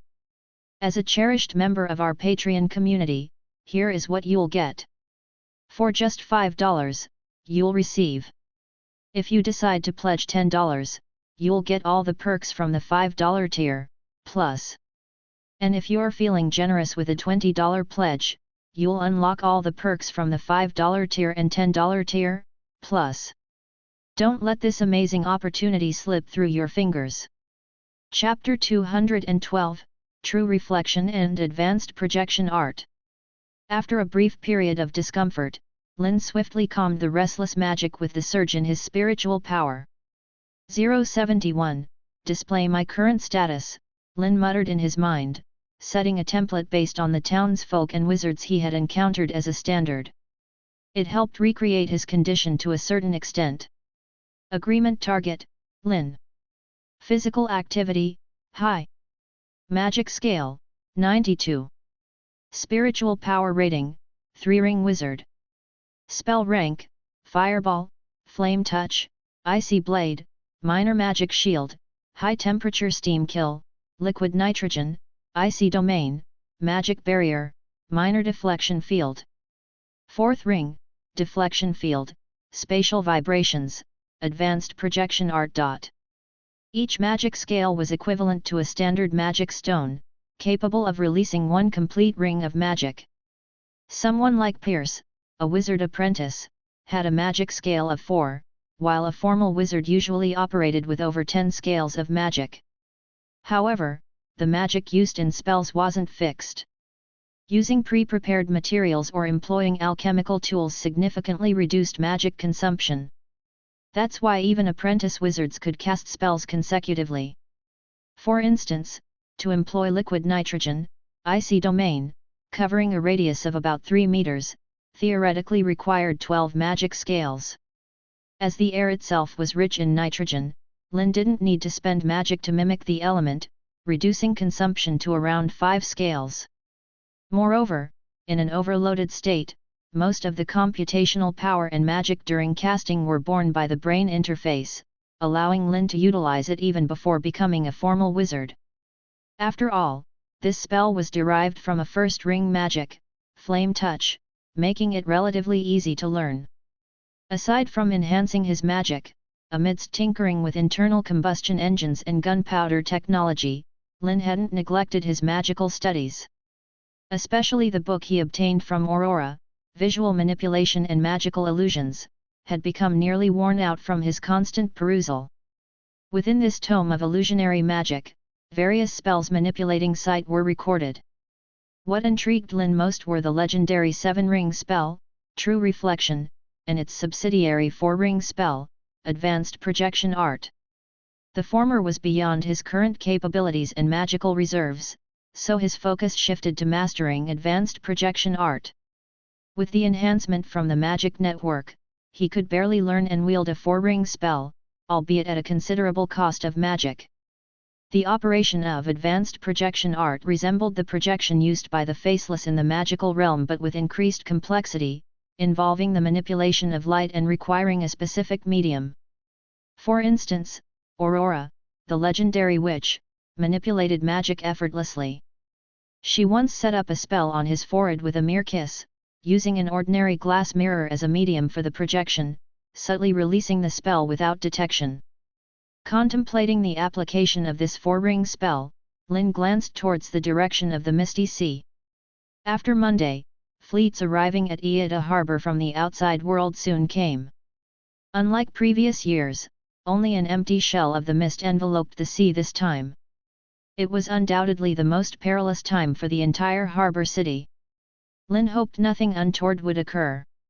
5 days after Monday, several merchant ships adorned with red flags slowly sailed into Iida's harbor. Dozens of dock workers unloaded bags of ores, precious herbs, leather, and other goods, piling them up on the docks. A middle-aged man in a deep blue robe, sporting a goatee, descended from the deck and warmly greeted, "Long time no see, Lord Orlando. It has indeed been a while." Orlando extended his hand and gave the man's sturdy arm a pat, responding with a smile. Then, he hurriedly introduced Lynn. "This is Cody, one of Mr. William's most trusted confidants." Lynn nodded. William was one of the 3 spokespersons Hurlram sought outside, akin to Lame Loud, responsible for relaying external information and transporting scarce materials. "And this one is?" Orlando turned to Cody, intending to praise Lynn, but was stopped by Lynn's gesture. "Just call me Lynn." "Lynn, my lord." Cody greeted respectfully, showing no hint of disdain despite Lynn's youthful appearance. Anyone standing beside Orlando was obviously a wizard, someone not to be offended. "What goods have you brought this time?" Lynn glanced at the workers transporting the goods and inquired. "Mostly copper and silver ores, alongside some magical beast leather and rare magical herb materials." Cody answered respectfully. Lynn nodded. Despite numerous mines in the wizard lands, after over 300 years of excavation, mining had become increasingly difficult, making copper, silver, and gold often used as daily currency extremely scarce. However, from today onwards, even iron ore might become scarce due to its insufficient supply. While great wizards could manipulate metal elements using magic, fundamentally, these remained magical and couldn't replace actual ores. Additionally, Lord William found a miraculous magnetite that can lift iron tools out of thin air, much like magic. Cody presented a palm-sized magnetic stone to Lynn, trying to please the wizards. He had prepared 2, intending to give the other one to Master Hurlram. "Magnetic ore." Lynn immediately showed interest, taking it in his hand. "Have you seen something like this before, my lord?" Cody's expression shifted slightly. This novel trinket was specially prepared to impress the wizards. Lynn, restraining the impulse to immediately fashion a compass, continued his questioning. "Cody, was your voyage smooth this time? How's William doing lately? Any movement from the clergy?" Unlock exclusive early access to the complete novel, all the chapters, before anyone else by becoming a valued member of my Patreon community. As a cherished member of our Patreon community, here is what you'll get. For just $5, you'll receive. If you decide to pledge $10, you'll get all the perks from the $5 tier, plus. And if you're feeling generous with a $20 pledge, you'll unlock all the perks from the $5 tier and $10 tier, plus. Don't let this amazing opportunity slip through your fingers. Chapter 213, The Kingdom Perched Atop the Mines. "Lord William, everything's fine. It seems the Holy See hasn't caught wind of our navigation issue, but..." Cody hesitated, a shade of concern flashing across his face. The mist this year seems rather peculiar. This wasn't Cody's first time ferrying goods to Iida harbor. Previously, this stretch of sea was a ship's no-go zone. Once you delved into the mist, visibility dropped to less than 2 meters. Sailing for extended periods, one could forget their bearings at times. But this voyage was entirely different. Though the fog persisted, visibility extended to 5 meters, lacking the eerie depth and terror of previous times. Cody glanced at Lynn. Ever since their voyage commenced, a speculation lingered in his mind. Could it be an issue in the wizard's realm? The Council of Mages recently refined this magic. It's still in the trial phase. Your experiences will shape its future improvements, Lynn casually explained, withholding any news about the disruption of the mist of disorientation. Despite this knowledge being confined to the wizardry realm, outwardly, the narrative blamed the shameless Holy See for sending agents to sabotage the realm and cause chaos in the city of Green Real. This narrative would stoke the wizard's fury, prepare for war, and prevent any traitors from sneaking out by ship. Cody half believed Lynn's words but still recounted everything he had seen and felt. Is it this serious?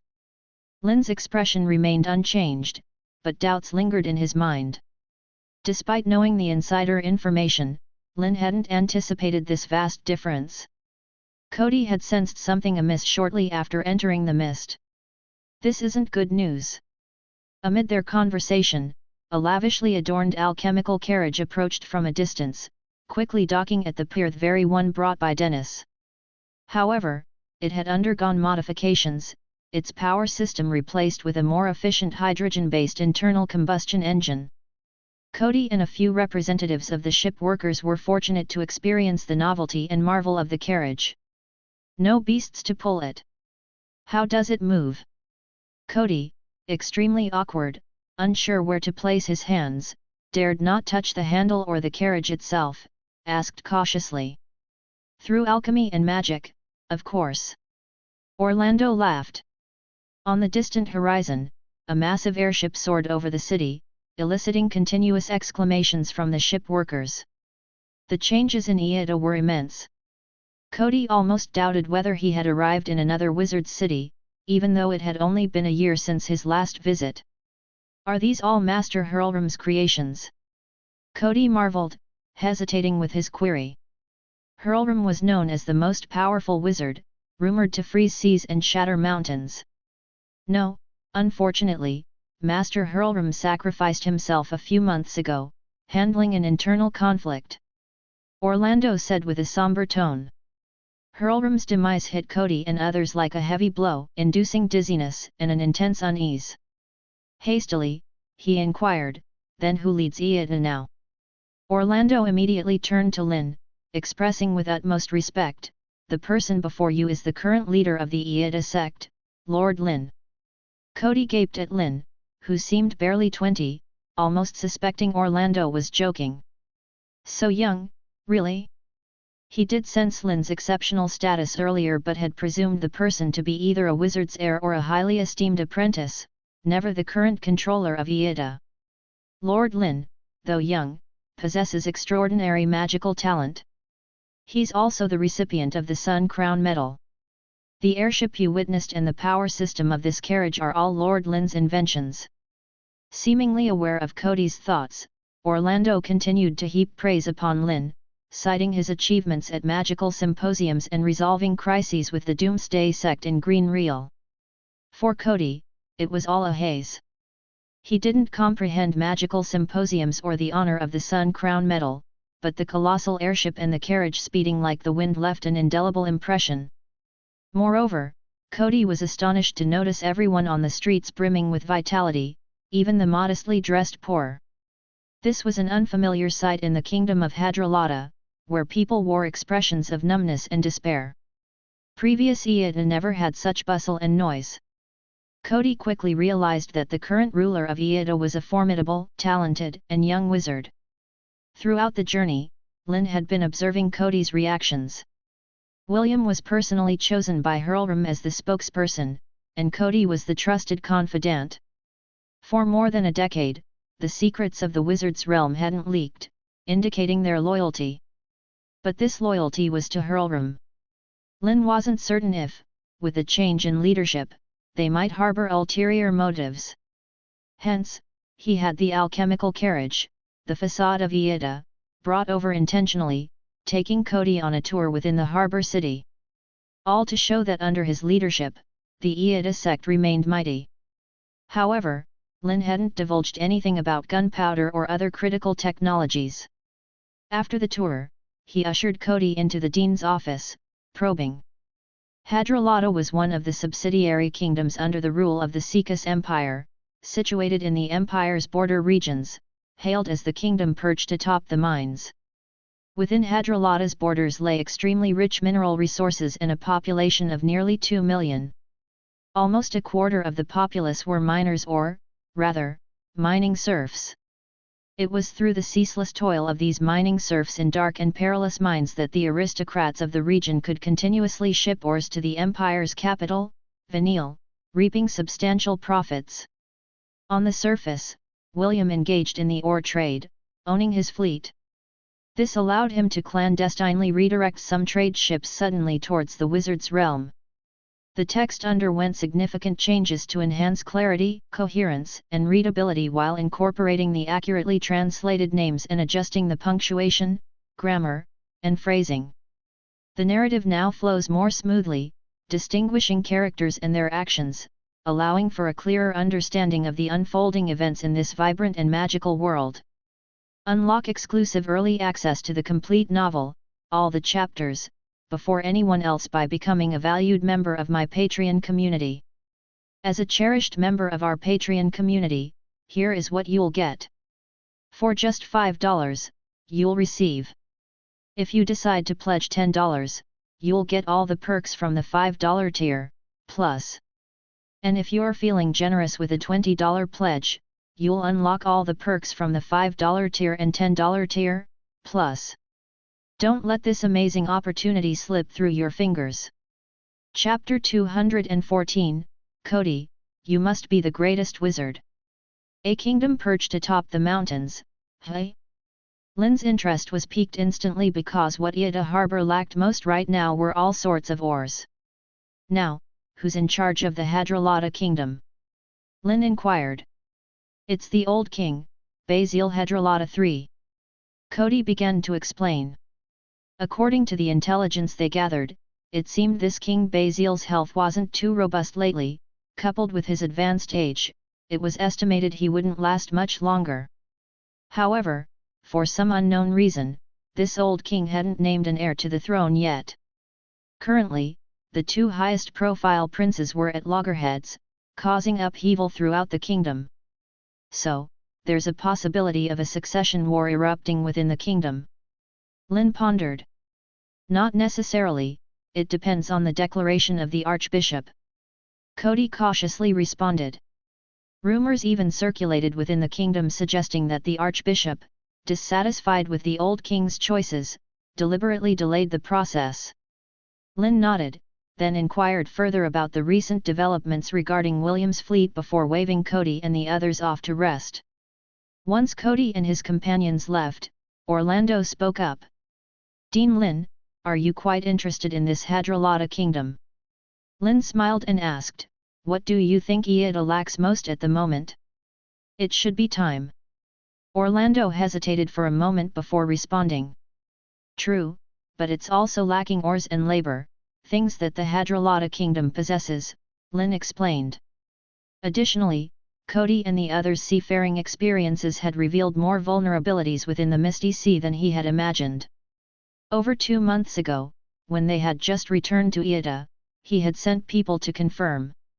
At that time, the mist at sea had only slightly weakened, visibility had improved from 2 meters to 3.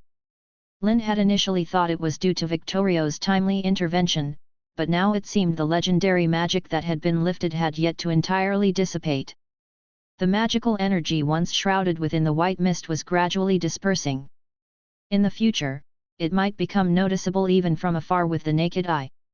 Lynn didn't intend to sit idly by, waiting for the clergy to come knocking. If that happened, A.K.A. Harbor would be the first to suffer because it was the gateway to the land of wizards. In times of peace, this geographical location was highly advantageous, yet in times of war, it could easily become the focal point of attacks. The best solution was to shift the battleground elsewhere, like the Hadrolata kingdom. Not only did it have the resources they needed, but the potential succession war within the kingdom, the dispute between the clergy and the king, all were excellent entry points. More importantly, there were many oppressed individuals there, signifying numerous potential allies. So, you plan to interfere in this succession war and support someone willing to support the wizards as the king?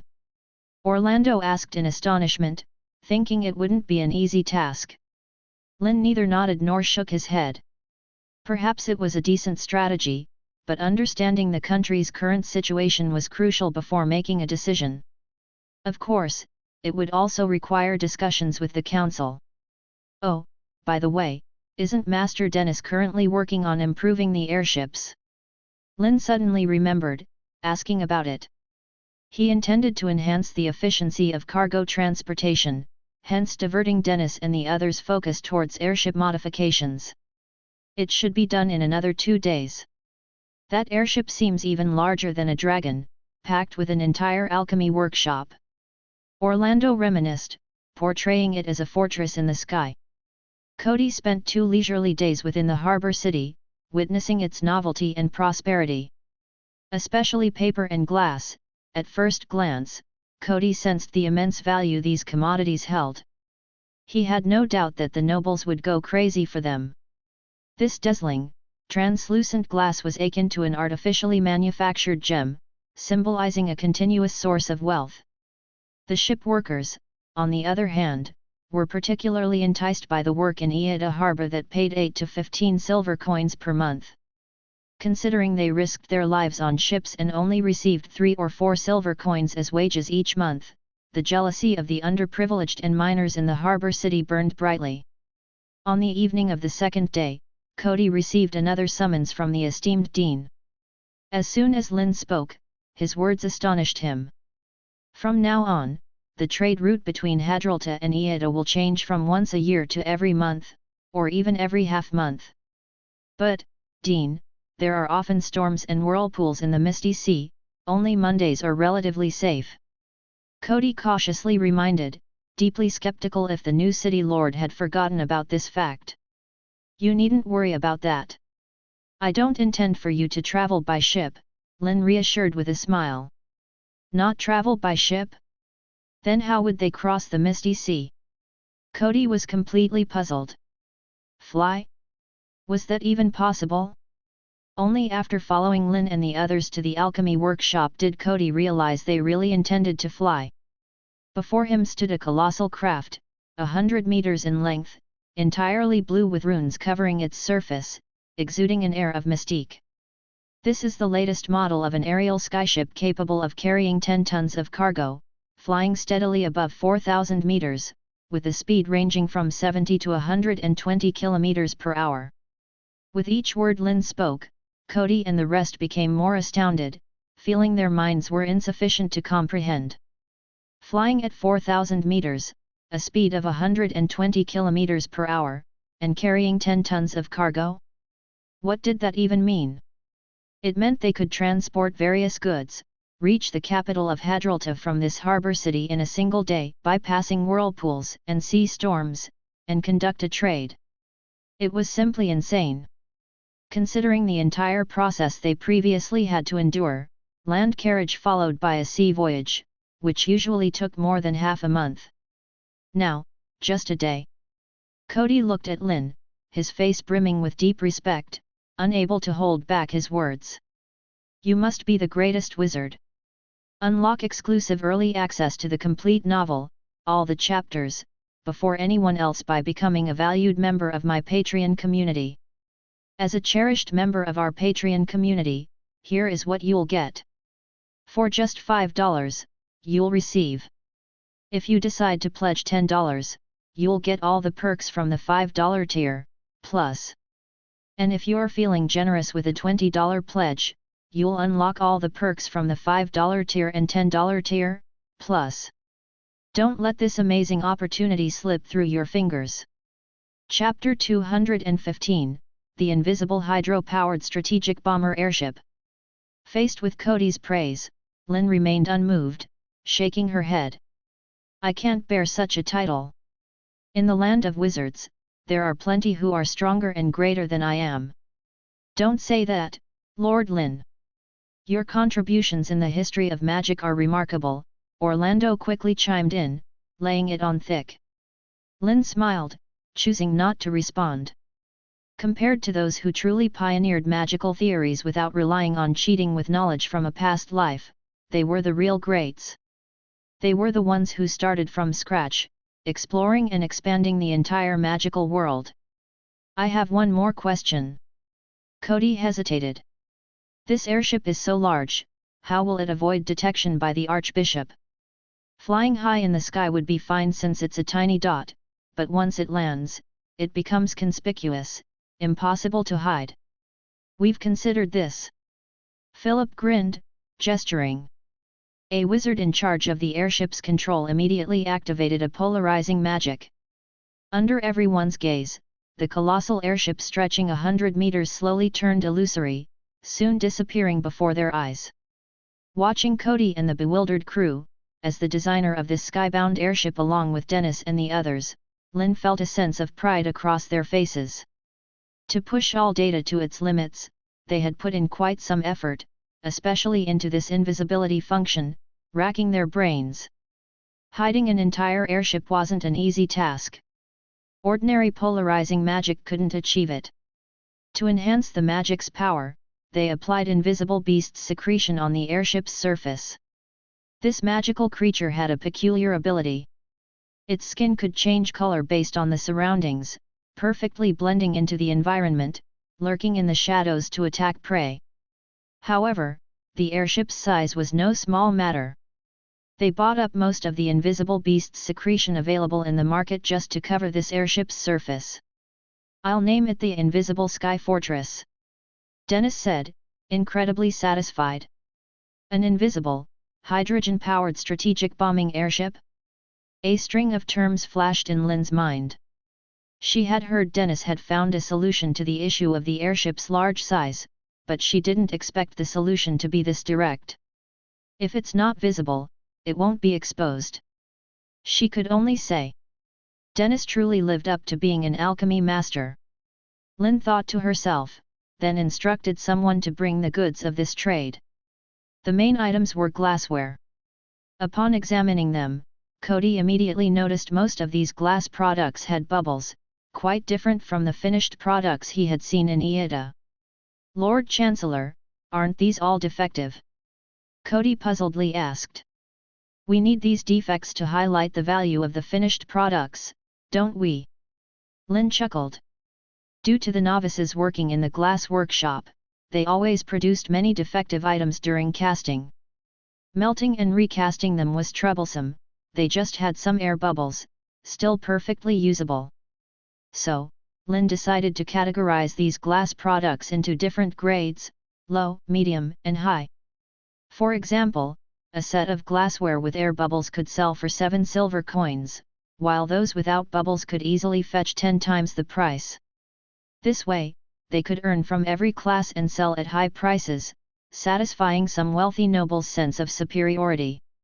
It was a win-win situation. Being able to exchange a small amount of goods for a large amount of coins, then converting these coins into ores to transport to Iida Harbor, created a positive cycle. The various wizards present were stunned by Lynn's overly advanced economic concept. Cody, too, was surprised to learn about the deliberate sale of defective products. However, only monopolized items like glassware could pull this off.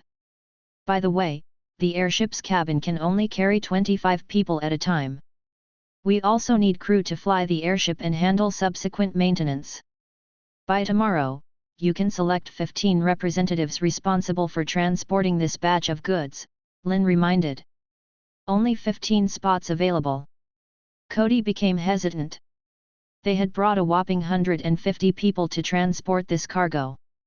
Deciding who stayed and who left was a serious matter. Lynn patted Cody's shoulder, advising him to think it over slowly, while familiarizing himself with the airship. Lynn then headed back to the Chancellor's office, summoning Loud. Lord Lynn. Nearly 4 months had passed, and Loud, being summoned by Lynn again, immediately bowed deeply, the kind of bow that touched the ground, shouting excitedly. What are you doing? Lynn helped Loud up, asking, bemused. Loud immediately began lamenting. Ever since Lynn went to the wizard city of Greenreel 4 months ago, it seemed like they had been forgotten. He had been waiting endlessly, unable to get any news.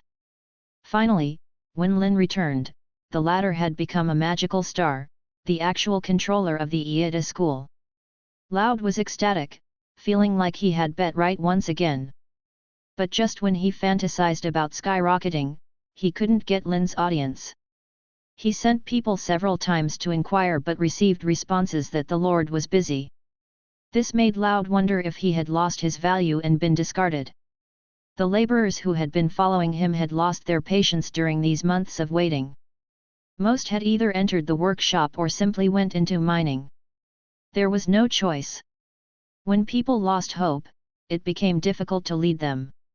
If it weren't for a faint hope lingering in his heart, Loud was considering learning textile technology. He heard that working in a textile workshop was relatively easy and paid well. Listening to Loud's lament, Lynn felt a bit awkward. During this time, Lynn had been busy handling various matters and finding time to study magic. However, that couldn't be said outright. Lynn cleared their throat, interrupting Loud's lament, sighing. In the past few months, I've been planning something very important. I wanted to assign it to you, but it's quite risky, so I've been hesitating to summon you. Lord Lynn, what is it? Loud immediately straightened up, nervously asking. If even this chancellor found it dangerous, he wouldn't readily agree. I need you to do two things. First, gather intelligence in the kingdom of Hadrolata. Second, monitor William and find out if he has any ill intentions. If so, replace him. Lynn spoke solemnly. Unlock exclusive early access to the complete novel, all the chapters, before anyone else by becoming a valued member of my Patreon community. As a cherished member of our Patreon community, here is what you'll get. For just $5, you'll receive. If you decide to pledge $10, you'll get all the perks from the $5 tier, plus. And if you're feeling generous with a $20 pledge, you'll unlock all the perks from the $5 tier and $10 tier, plus. Don't let this amazing opportunity slip through your fingers. Chapter 216, Lydia, the firearm is complete. I understand, Lord Lynn, Lame Loud said with a serious expression. Though both matters were challenging, he knew that demonstrating enough value was crucial to regain trust, power, and recognition. However, Lame Loud's expression changed after his reassurances. He looked at Lynn eagerly. William has been operating in the kingdom of Hadrolata for years, with a stable influence. Given the current resources and manpower of the ship gang, it might be challenging to infiltrate in a short time. Lame Loud cautiously pointed out the necessity for both people and funds. Yet, even with both, achieving this wasn't going to be a walk in the park. You needn't worry about those. I've arranged it all, Lynn said with a smile. He wasn't certain about the extent of William's influence, but he knew these 150 individuals sent to the land of the sorcerers were undoubtedly his confidants, considering the covered nature of their mission. That's why Lynn, citing the limited capacity of the airship per trip, chose to leave the majority in Iida harbor, planning to send them back in batches during future cargo shipments. During this time, he intended to subtly influence some among these 100+ individuals, using enticements of interest or even magic, turning them into his eyes and ears to watch over William. They were bound to gather a wealth of information about William and the kingdom of Hadrolata. As Lynn continued explaining, Lame Loud shivered inexplicably, recalling the time in the Sika's empire when a youth easily plucked him from hiding, single-handedly defeating the archbishop and thousands of elite guards. It was then that Lame Loud realized he couldn't afford to oppose such a person. Too cunning and too dreadful. Also, take this. Lynn removed the ring of secrets from his finger and handed it to Lame Loud. Perplexed, Lame Loud took it, recognizing it as a magical item but unaware of its function. You can use it to command the sorcerers I've sent. It's also enchanted with protective magic to ensure your safety when necessary, Lynn explained. That magic was none other than the 4th-tier spell he had recently mastered, advanced projection magic. It meant he could monitor the other side's movements and, if needed, manifest there directly as a conscious projection, thanks to the ring's mediation of magical power. Naturally, When facing some bishops or official sorcerers, it worked well, but against an archbishop, it might be challenging. A projection couldn't establish a mental connection through the magic web. Lame Loud solemnly slipped the ring onto his finger. Lord Lynn, rest assured, I will swiftly complete the tasks you've assigned. With everything arranged by the other party, there wasn't much to worry about. After handing Lame Loud 500 imperial gold coins from the exchange office as reserve funds, Lynn waved him off, signaling to gather the manpower promptly for departure the next day. Lame Loud bid a respectful farewell, while Lynn took out the map obtained from Cody and started examining it. The kingdom of Hadralata stood at the border of the Sika's empire, nestled by mountains and the sea. It was merely 1,500 kilometers away in a straight line from Iida harbor. Therefore, the airship could reach there in less than half a day without heavy cargo. For a regular ship, it would take around 10 days. This made Lynn particularly concerned about William. Given the critical moment, if they were unprepared and William, due to Hurlram's demise, harbored undesirable thoughts of siding with the Holy See, the consequences would be dire. So, it was best to prepare in advance. But being an amiable person, Lynn still granted William a chance. He intentionally had Cody display their power in Iida harbor for a few days and offered glass products trade as an incentive. All to convey the message that sticking with him would reap far greater benefits than before. If this combination failed and William persisted in covert actions, well, then there might be a need for a replacement. The next morning, at the alchemy workshop of Iida Academy, Lynn, Philip, and Orlando watched as the colossal airship ascended into the sky and drifted away. This spectacular sight drew the attention of passers-by. Airships weren't an uncommon sight, but this one was just massive. Master Dennis, how have you been during your time in Iida? Lynn turned to Dennis, inquiring. Very good, very comfortable. Master Dennis nodded contentedly. Initially, he felt a bit out of place, but Lynn's blueprints quickly captured his interest.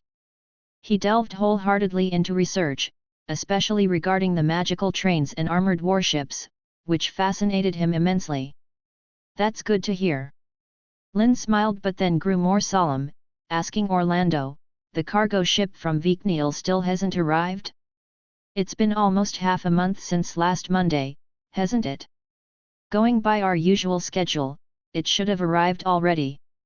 Orlando seemed puzzled but quickly offered consolation. In previous years, similar situations occurred. Vikneil is the capital of the Sika's empire after all. Smuggling goods isn't easy, especially if the Holy See or the Empire has intensified inspections lately.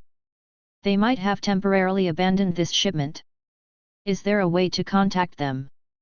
Lynn asked again. Orlando hesitated, shaking his head. Previously, Master Hurlram might have had a method, but he hadn't shared it with them. Though Lynn was concerned, he had to relent. Vikneil wasn't like Hadralata, being the most powerful place after the Holy City in terms of the Holy See's influence. Recklessly sending someone for investigation might backfire. With this worry, Lynn returned to the magical workshop, where he promptly received some good news. Dean Lynn, we've completed those firearms you mentioned. Lydia practically bounced in, holding a rifle taller than herself, engraved with intricate patterns, and presented it to Lynn. Unlock exclusive early access to the complete novel, all the chapters, before anyone else by becoming a valued member of my Patreon community. As a cherished member of our Patreon community, here is what you'll get. For just $5, you'll receive. If you decide to pledge $10, you'll get all the perks from the $5 tier, plus.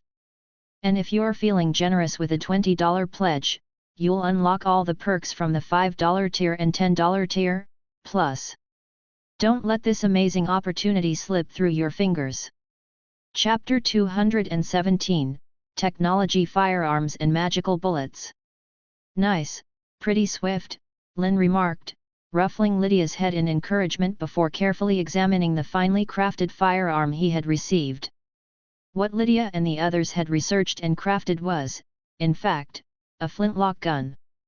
Compared to earlier matchlock and wheellock firearms, the flintlock possessed several advantages: rapid firing, lightweight, smaller caliber, shorter barrel, and reduced recoil, avoiding dampness issues during rainy weather. It was quite a perfected firearm.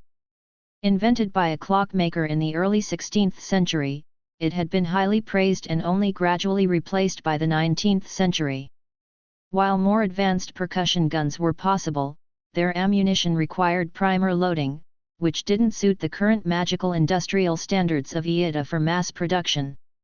The flintlock, on the other hand, fired with just lead bullets at a low cost. Dean Lynn, what's this? Some new alchemical apparatus? Dennis inquired, surprised, as he couldn't sense any magical traces on it. No, it's a form of technological creation, yet to undergo magical modification, Lynn explained, somewhat expectantly. Let's go and test its power.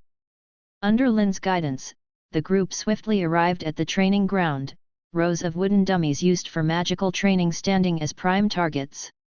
I'll do it, I'll do it! Lydia exclaimed with excitement. Since crafting this firearm, she had experimented with it several times and had become quite adept. Moreover, this gun was custom-sized, a bit smaller than indicated on the blueprint, to accommodate beings like her, a halfling. Lynn, however, shook his head, passing the firearm to a nearby guard. He asked, "Ever shot arrows before?" "Dean, sir." The guard was both excited and anxious, stumbling over his words in excitement while barely managing to accurately hit targets within 100 meters. "Then, give it a try, it's straightforward." Lynn smiled, demonstrating almost step by step. Using the flintlock wasn't challenging. With some effort, anyone with normal intelligence could quickly grasp the basics: loading, aiming, and firing. Due to extreme nervousness, the guard struggled for over an hour before barely grasping the usage. He then laboriously began the process, using a wooden mallet to load the bullet into the barrel, raising the gun and aiming at a nearby wooden dummy. The onlookers watched the guard's firearm with interest, wondering why Lynn had chosen someone completely inexperienced to demonstrate. Dennis and the others wore thoughtful expressions. "Mind the recoil," Lynn reminded. The guard froze for a moment, growing even more tense. What was this recoil thing? But he soon understood. Just as he pulled the trigger, an immense force surged from the barrel, nearly toppling him. Boom! Simultaneously, a thunderous blast reverberated across the training ground. Accompanied by smoke billowing from the firearm, the internally loaded bullet hurtled at incredible speed. Although there was a slight deviation due to not acclimating to the recoil, it accurately hit the target. The upper half of the wooden dummy almost exploded the moment the gun fired. "So fast!" Dennis couldn't help but remark. With exceptional vision and reflexes, he saw the bullet leave the barrel, hitting a target 40 meters away almost instantly. The power was astonishing. These targets were made of specialty materials, not ordinary wood, yet they were easily pierced. The guard stood dumbfounded, unable to believe he had done that. Kevin and the others felt a hint of worry. Would such a weapon pose a threat to wizards? After all, an ordinary person, after an hour of learning, could grasp its basics, causing them some concern.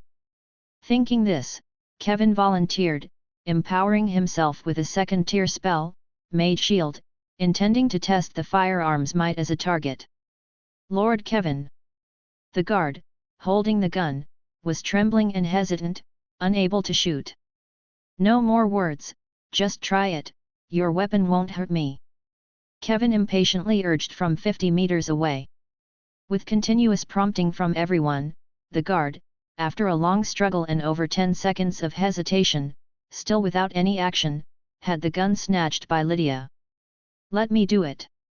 Lydia efficiently cleaned the barrel, then mischievously retrieved a specialty bullet from her pocket, asking, "Professor Kevin, may I try this bullet?" "Of course," Kevin casually nodded.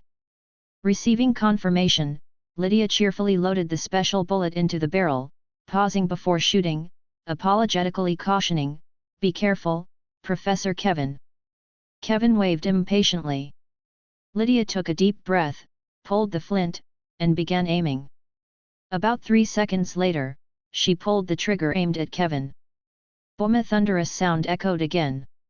Although Kevin seemed indifferent, his pupils had turned into eagle-like sharp eyes that was a form of shaping magic dynamic vision. Only when directly facing the barrel did he truly feel the bullet's incredible speed. At the moment the gun fired, the attack was already before him.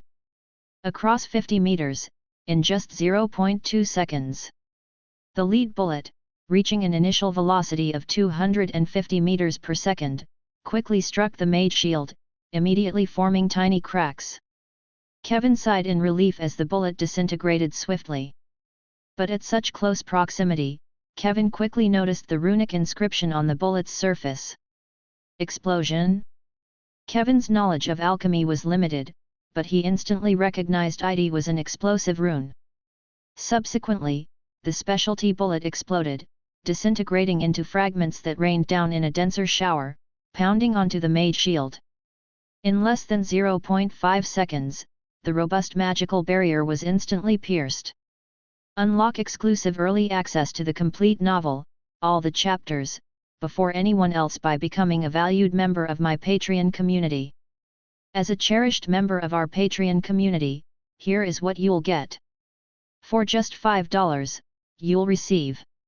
If you decide to pledge $10, you'll get all the perks from the $5 tier, plus. And if you're feeling generous with a $20 pledge, you'll unlock all the perks from the $5 tier and $10 tier, plus. Don't let this amazing opportunity slip through your fingers. Chapter 218, Industrialization of Magic. The sudden burst of the projectile clearly caught Kevin off guard. Despite his exceptional dynamic vision, he could only watch as the rain of bullets flew towards him. At such a close range, there was no time for reaction. He could only watch as the fragments of projectiles splattered onto him. Kevin flinched backward in fear, but soon realized there was only a slight sensation of pain on his body. There were no extra holes, not even a scratch.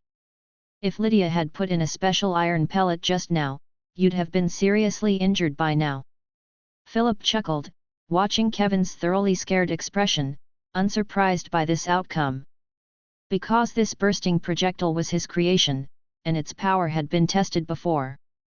Its force was roughly equivalent to a second-tier spell, the bursting fireball. It could just about breach a mage shield. The remaining kinetic energy, however, wasn't enough to harm a human body. That's why when Lydia brought this thing out just now, he didn't speak up to stop her. Seeing the amused expressions of everyone around, Kevin couldn't help but feel his pride take a hit, glaring at Lydia. The halfling girl stuck out her tongue, having already taken refuge behind Lynn. She wanted to demonstrate to Professor Kevin how unreliable his estimation of the firepower of the firearm was. After all, this firearm was something she had crafted herself and was extremely proud of. Lynn, standing by, also quipped, "Professor Kevin, Lydia had already warned you earlier. If you had paid attention, you wouldn't have ended up in such a sorry state." While the firepower of the firearm was impressive, a third-tier wizard wouldn't be intimidated when they focused. The main reason was Kevin's underestimation. Of course, Lydia had gone a bit overboard. Although he guessed Lydia had tested the projectile's power beforehand, an attack capable of breaching a mage shield was quite dangerous. He picked up the firearm and tapped the halfling girl's head a few times with the butt as a warning. Lydia held her head in pain, looking pitiful. "Oh, by the way, Professor, how did it feel facing the firearm just now?" Lynn curiously asked. "It's formidable. An ordinary person who doesn't know magic could master it in just an hour, gaining the power to threaten formal wizards." Kevin's expression turned serious. If the threat from the church wasn't looming, he would strongly advise Lynn to classify the firearm and its manufacturing method as top secret, maybe even destroy them. Because before this, there had been a substantial gap between wizards wielding magic and the common people, especially after becoming a second-tier wizard, being able to learn a magic like Mage Shield that offered comprehensive protection. Without extraordinary power, even if the opponent wielded a huge sword, it was challenging to breach a wizard's defense, while their magic could easily kill enemies. But the appearance of firearms shattered this norm, allowing a non-magician civilian to possess a preliminary ability to threaten wizards. However, Kevin quickly discerned the drawbacks, primarily the slow reloading and poor concealment. The gunshot from the firearm could probably be heard even from several hundred meters away. Moreover, without using specially crafted rune-enchanted projectiles, it would take at least 2 to 3 shots to breach a mage shield. Kevin expressed his feelings solemnly. Lynn also nodded. He was well aware of both the advantages and disadvantages of the flintlock firearm. Instead, it was the bursting projectiles that Philip and others had researched that surprised him. It seemed that modifying firearms magically might be a good path to explore. Since there was bursting ammunition, why not consider ice, lightning, and other types of bullets? How much does it cost to make this firearm? And how long does it take to manufacture? Raphael hastily inquired. During his stay in Iida Harbor these days, he had just finished evaluating the internal combustion engine and submitted a report to the council. Unexpectedly, Lynn had given him another pleasant surprise. He had a clear view of the demonstration just now. This thing called a firearm wasn't just powerful enough to breach armor, it was also very user-friendly and could quickly create combat effectiveness, effectively compensating for the low-end combat power of wizards in the region. This had been a concern of the council for a long time. According to some grand wizards' speculations, when real large-scale warfare broke out, the church might first send out a large number of low-quality peasant soldiers, strengthen their will with divine spells, and charge in groups to consume the wizard's magic power. The elite forces made up of clergy, divine punishment troops, and griffin riders would then be able to easily determine the outcome. And within the wizard territory, there was no existence of a so-called army, only some security teams responsible for maintaining order. Although they had begun recruiting and training again, they didn't hold much hope. Because the hastily conscripted army had no combat experience at all, they'd be lucky if they didn't fall apart immediately in a real battle. So much so that someone suggested whether the wizard apprentices should be sent to the battlefield. They didn't know much magic, but they could deal with those peasant soldiers, although this suggestion was quickly refuted and dismissed. Despite these apprentices having little potential left, they had been laboriously cultivated, using them as cannon fodder was a waste. The appearance of firearms was timely. It meant they could quickly raise a combat-ready force and might even be useful against those low-level clergies. We spent around 10 days producing this firearm according to the blueprint, Philip said thoughtfully. The most challenging part of making a flintlock firearm lies in that seamless gun barrel. I used magic to solve it, but it's not that easy for the craftsmen. They couldn't develop a corresponding alchemical array just for this gun barrel, could they? This can be solved using the internal combustion engine, then drilling holes within a solid steel tube, Lynn interjected, estimating roughly and continued, for a workshop of 1,500 people, producing 500 firearms a month shouldn't be a problem. How is that possible? Philip was somewhat incredulous. Doesn't that mean, on average, 3 people can make a firearm in a month? Of course, it's possible. With division of labor and standardized processes, nothing is impossible. Lynn stated firmly. Even now, whether it's the Sika's empire or the craftsmen in the wizard territory, they still follow traditional manufacturing methods. That is, one craftsman individually makes an item. Compared to modern division of labor methods, the efficiency is far too low. Unlock exclusive early access to the complete novel, all the chapters, before anyone else by becoming a valued member of my Patreon community. As a cherished member of our Patreon community, here is what you'll get. For just $5, you'll receive. If you decide to pledge $10, you'll get all the perks from the $5 tier, plus And if you're feeling generous with a $20 pledge, you'll unlock all the perks from the $5 tier and $10 tier, plus. Don't let this amazing opportunity slip through your fingers. Chapter 219, Using Our Magical Gems for Farming. Division of Labor. Standardized Processes. The terms Lynn mentioned furrowed the brows of Raphael and the others. They could grasp the general idea but couldn't fathom how 3 people could craft a firearm in a month. Even without magic, just polishing and crafting the stock and barrel took more than that time. LYD, if I tasked you to teach an ordinary craftsman all the techniques to make a firearm, how long would it take? Lynn inquired. Maybe 7 to 8 days? No, at least half a month. Lydia hesitated.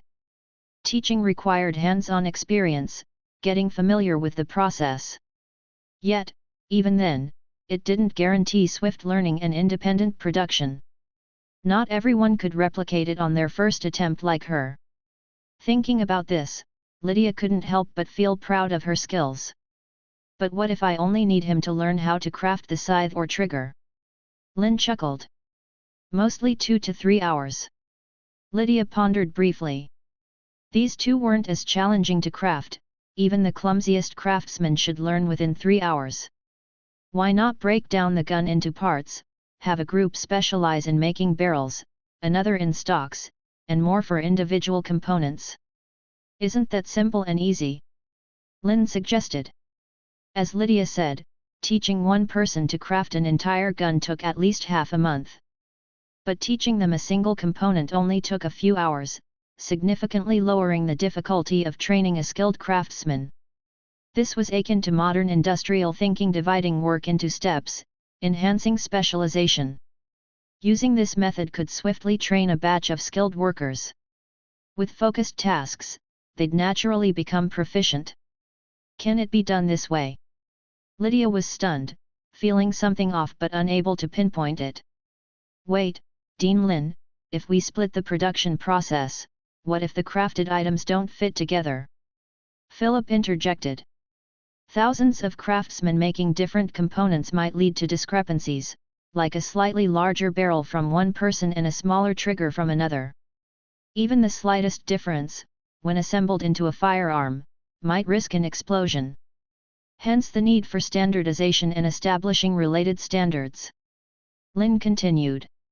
For instance, a gun barrel set specific length, diameter, and allowable tolerances. Only those meeting these standards are finished products. The same applies to other components.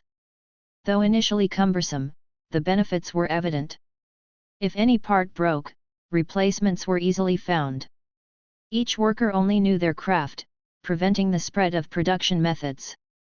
As Lynn explained, Philip and the others brightened, understanding the advantages of division of labor and standardization. They contemplated applying this method elsewhere, perhaps in creating some alchemical items. Orlando, tomorrow, have the Magic Daily publish 2 announcements. First, A.K.A. seeks to establish a flintlock gun workshop, recruiting 1,500 workers. Second, I'm planning to form a gun brigade, targeting 3,000 individuals. Lynn handed the firearm back to Lydia, addressing Orlando nearby. Since they successfully crafted flintlock guns, it was time to consider forming the first gun brigade. But, Dean Lynn, recruiting another 4,500 people, what about this year's farming and fishing? Orlando hesitated. With the previous glass, paper, and textile workshops, it was already tens of thousands. The entire Iida harbor comprised just over 50,000 people. Nearly 1/5 of the population diverted from their original tasks. Not to mention, this was only a preliminary plan. At this rate, Orlando doubted it wouldn't be long before the whole city worked for this lord. So, during this time, you all need to work harder. Utilize internal combustion engine technology, research several alchemical instruments capable of automatic cultivation, sowing, and harvesting. This way, even if most people move away from the land, it won't affect food production, Lynn confidently proposed, having planned this aspect well in advance. What? Orlando was dumbfounded. Philip and the rest stared oddly at Lynn. An alchemical internal combustion engine, a magical treasure, and you're considering using it for farming? Moreover, if there were alchemical instruments capable of automatic farming tasks, what need would there be for peasants? This seemed like a dream. At dusk, not far from the capital, Hadrolata, an invisible airship silently descended into a manor within a village. This was one of William's outposts established outside the capital for storing and transporting goods. After settling Lode and the others and advising them not to wander, Cody, accompanied by a few trusted aides, swiftly rode a carriage alone into the city. He was soon granted an audience. William, stocky and round-faced, sat in a spacious chair within the chamber. His accumulated fat distorted his entire face, making his eyes nearly disappear. "What's happened, Cody? You better not tell me there's a problem with this year's trade." William knew the departure and return times from the port. Under normal circumstances, a transoceanic trade took at least 40 days. Yet, here was Cody, back within half a month, raising some unsettling thoughts. Reporting, "Sir, this year's trade went smoothly. We brought in a new batch of goods from A.K.A. thing called glass and paper," Cody excitedly reported, then as if remembering something, hurriedly added, "Also, sir, the current head of A.K.A. Harbor is an extremely young mage. It's said that Master Hurlram met with an unfortunate end while handling an internal rebellion." "What did you say? Hurlram is dead?" William's expression changed. He stood up from his seat, his excess flesh trembling, emitting an indescribable pressure. Unlock exclusive early access to the complete novel, all the chapters, before anyone else by becoming a valued member of my Patreon community. As a cherished member of our Patreon community, here is what you'll get. For just $5, you'll receive. If you decide to pledge $10, you'll get all the perks from the $5 tier, plus. And if you're feeling generous with a $20 pledge, you'll unlock all the perks from the $5 tier and $10 tier, plus. Don't let this amazing opportunity slip through your fingers. Chapter 220, Is the Magic Council unable to send anyone else? Under William's imposing aura, Cody shivered, startled by the adult's unexpected excitement. "Are you sure this information is reliable?" William questioned again. Cody nodded hastily. During his stay in the harbor city, he'd sent many to gather information. Months ago, a tragedy had struck A.K.A., leaving thousands injured or dead, including Hurlram. The whispers connected it to a sorcerer called the Maleficent. Listening to Cody's account, William paced the chamber, his bulky frame supporting his movements. After a while, he spoke cautiously, confirming Hurlram's demise. William's expression shifted several times before he settled back into his seat, regaining composure. "Tell me, who's in charge in A.K.A. now?" "A witch named Lynn. He's young, perhaps not even 20, Cody replied tentatively. "So, a young whelp governs A.K.A. now. Has the Magic Council run out of options?" William scoffed. "Lord William, I don't think this Lynn is that simple. Rumor has it he also comes from the Sekus Empire, arrived in the Wizard's Land just a year ago, yet he's displayed considerable power." Cody cautiously reminded, recounting everything seen and heard on their journey. From an airship hundreds of meters long, larger than a house, to four-wheeled carts faster than wind, to alchemical machines spinning cloth automatically. William's brow furrowed. Cody's description seemed too fantastical, almost making him doubt his trusted subordinate was under some illusion. Yet, Cody quickly provided evidence. The airship lay docked outside the capital, enabling them to traverse 2 lands in a day. He also presented samples of paper and glass, swiftly showcasing their value, along with detailing the plight of their colleagues stranded in A.K.A. "So, our people are stranded in A.K.A., turned into hostages." William's tone grew tense. Glancing at the samples, his eyes caught a beautifully crafted glass goblet, which he picked up to examine. The goblet sparkled under candlelight, dazzlingly brilliant. After a long inspection, William set the goblet down, eyeing the other glassware and pristine paper. He understood their worth.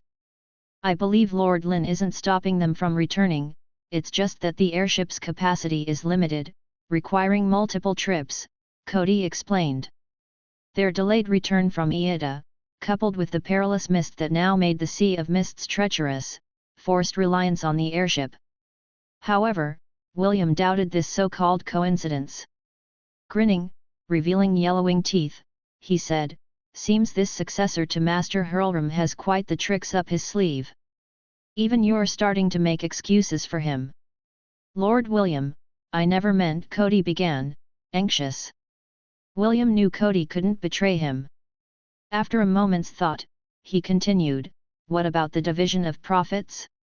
Has it been renegotiated?" Lynn said the previous agreement remains, a 70-30 split.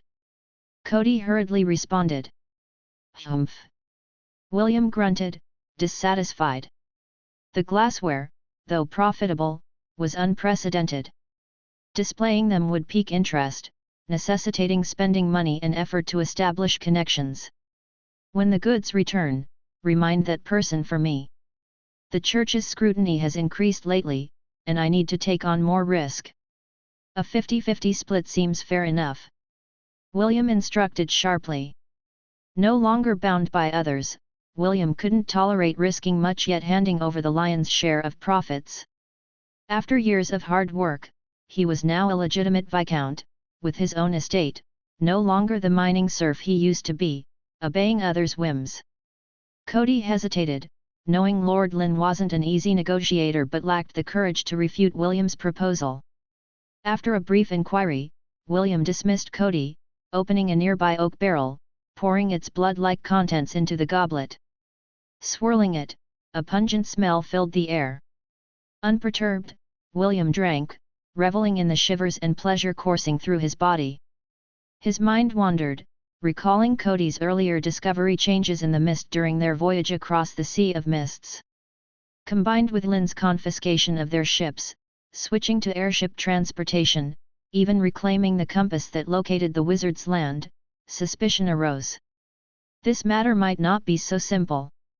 After a moment's contemplation, William summoned a servant, whispering, "Send another ship to the Sea of Mists for observation." A week flew by, and the Hadl Arida kingdom buzzed with the escalating rivalry between the two princes, a widely known spectacle. Just 2 days before the king's birthday, the eldest prince presented a flawless, reflective circular mirror, capable of projecting shadows. An entire set of translucent glassware and goblets accompanied it, drawing attention from nobles and clergy, earning praise from the king and queen.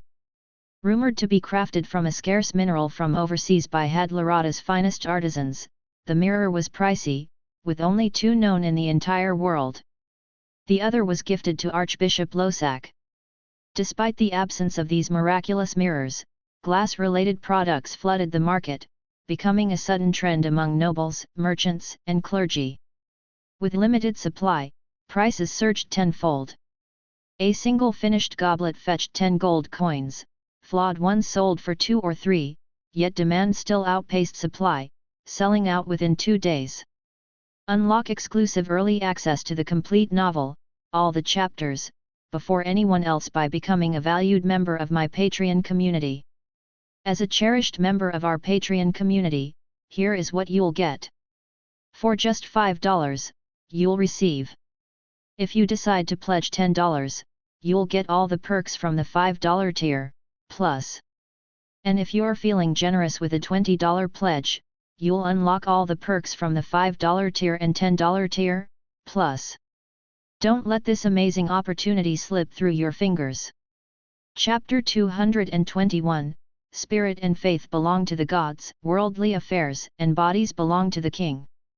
In the opulent council chamber of Hadrolata, the royal capital, the handsome second prince, Lynn, after listening to the reports from his subordinates, erupted in fury, sweeping off the flower pots and oak goblets from the table in a fit of anger. "Damn it! Damn it! That cursed herald, That damned William! The attendants present all bowed their heads, trembling in fear, none daring to speak. Only one elderly man, Dove, with a white beard, remained composed, calmly examining the glass goblet in his hand, waiting for the prince's outburst to subside before speaking indifferently. No need to worry so much, Hurlram. Things aren't as bad as you think.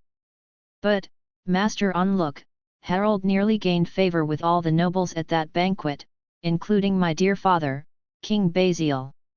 At this point, Hurlram's expression contorted. To surpass his brother Harold at this birthday banquet, he had spared no effort. He had obtained a highly rare crystal, employed a master sculptor to craft a vivid depiction of his father's most glorious moments in battle. However, just when he thought he'd shine at the banquet, that cursed Harold presented a peculiar treasure called a glass mirror, instantly diverting everyone's attention. Throughout the entire event, he felt like a ludicrous clown, left aside with no one's attention. How could this not humiliate him? Hurlram, you must remember why those who support you do so. They won't deviate from their interests for a so-called rare treasure, Onlook said, placing the glass on the table calmly. As for your father, King Basil, I believe Harold presenting that round mirror will backfire.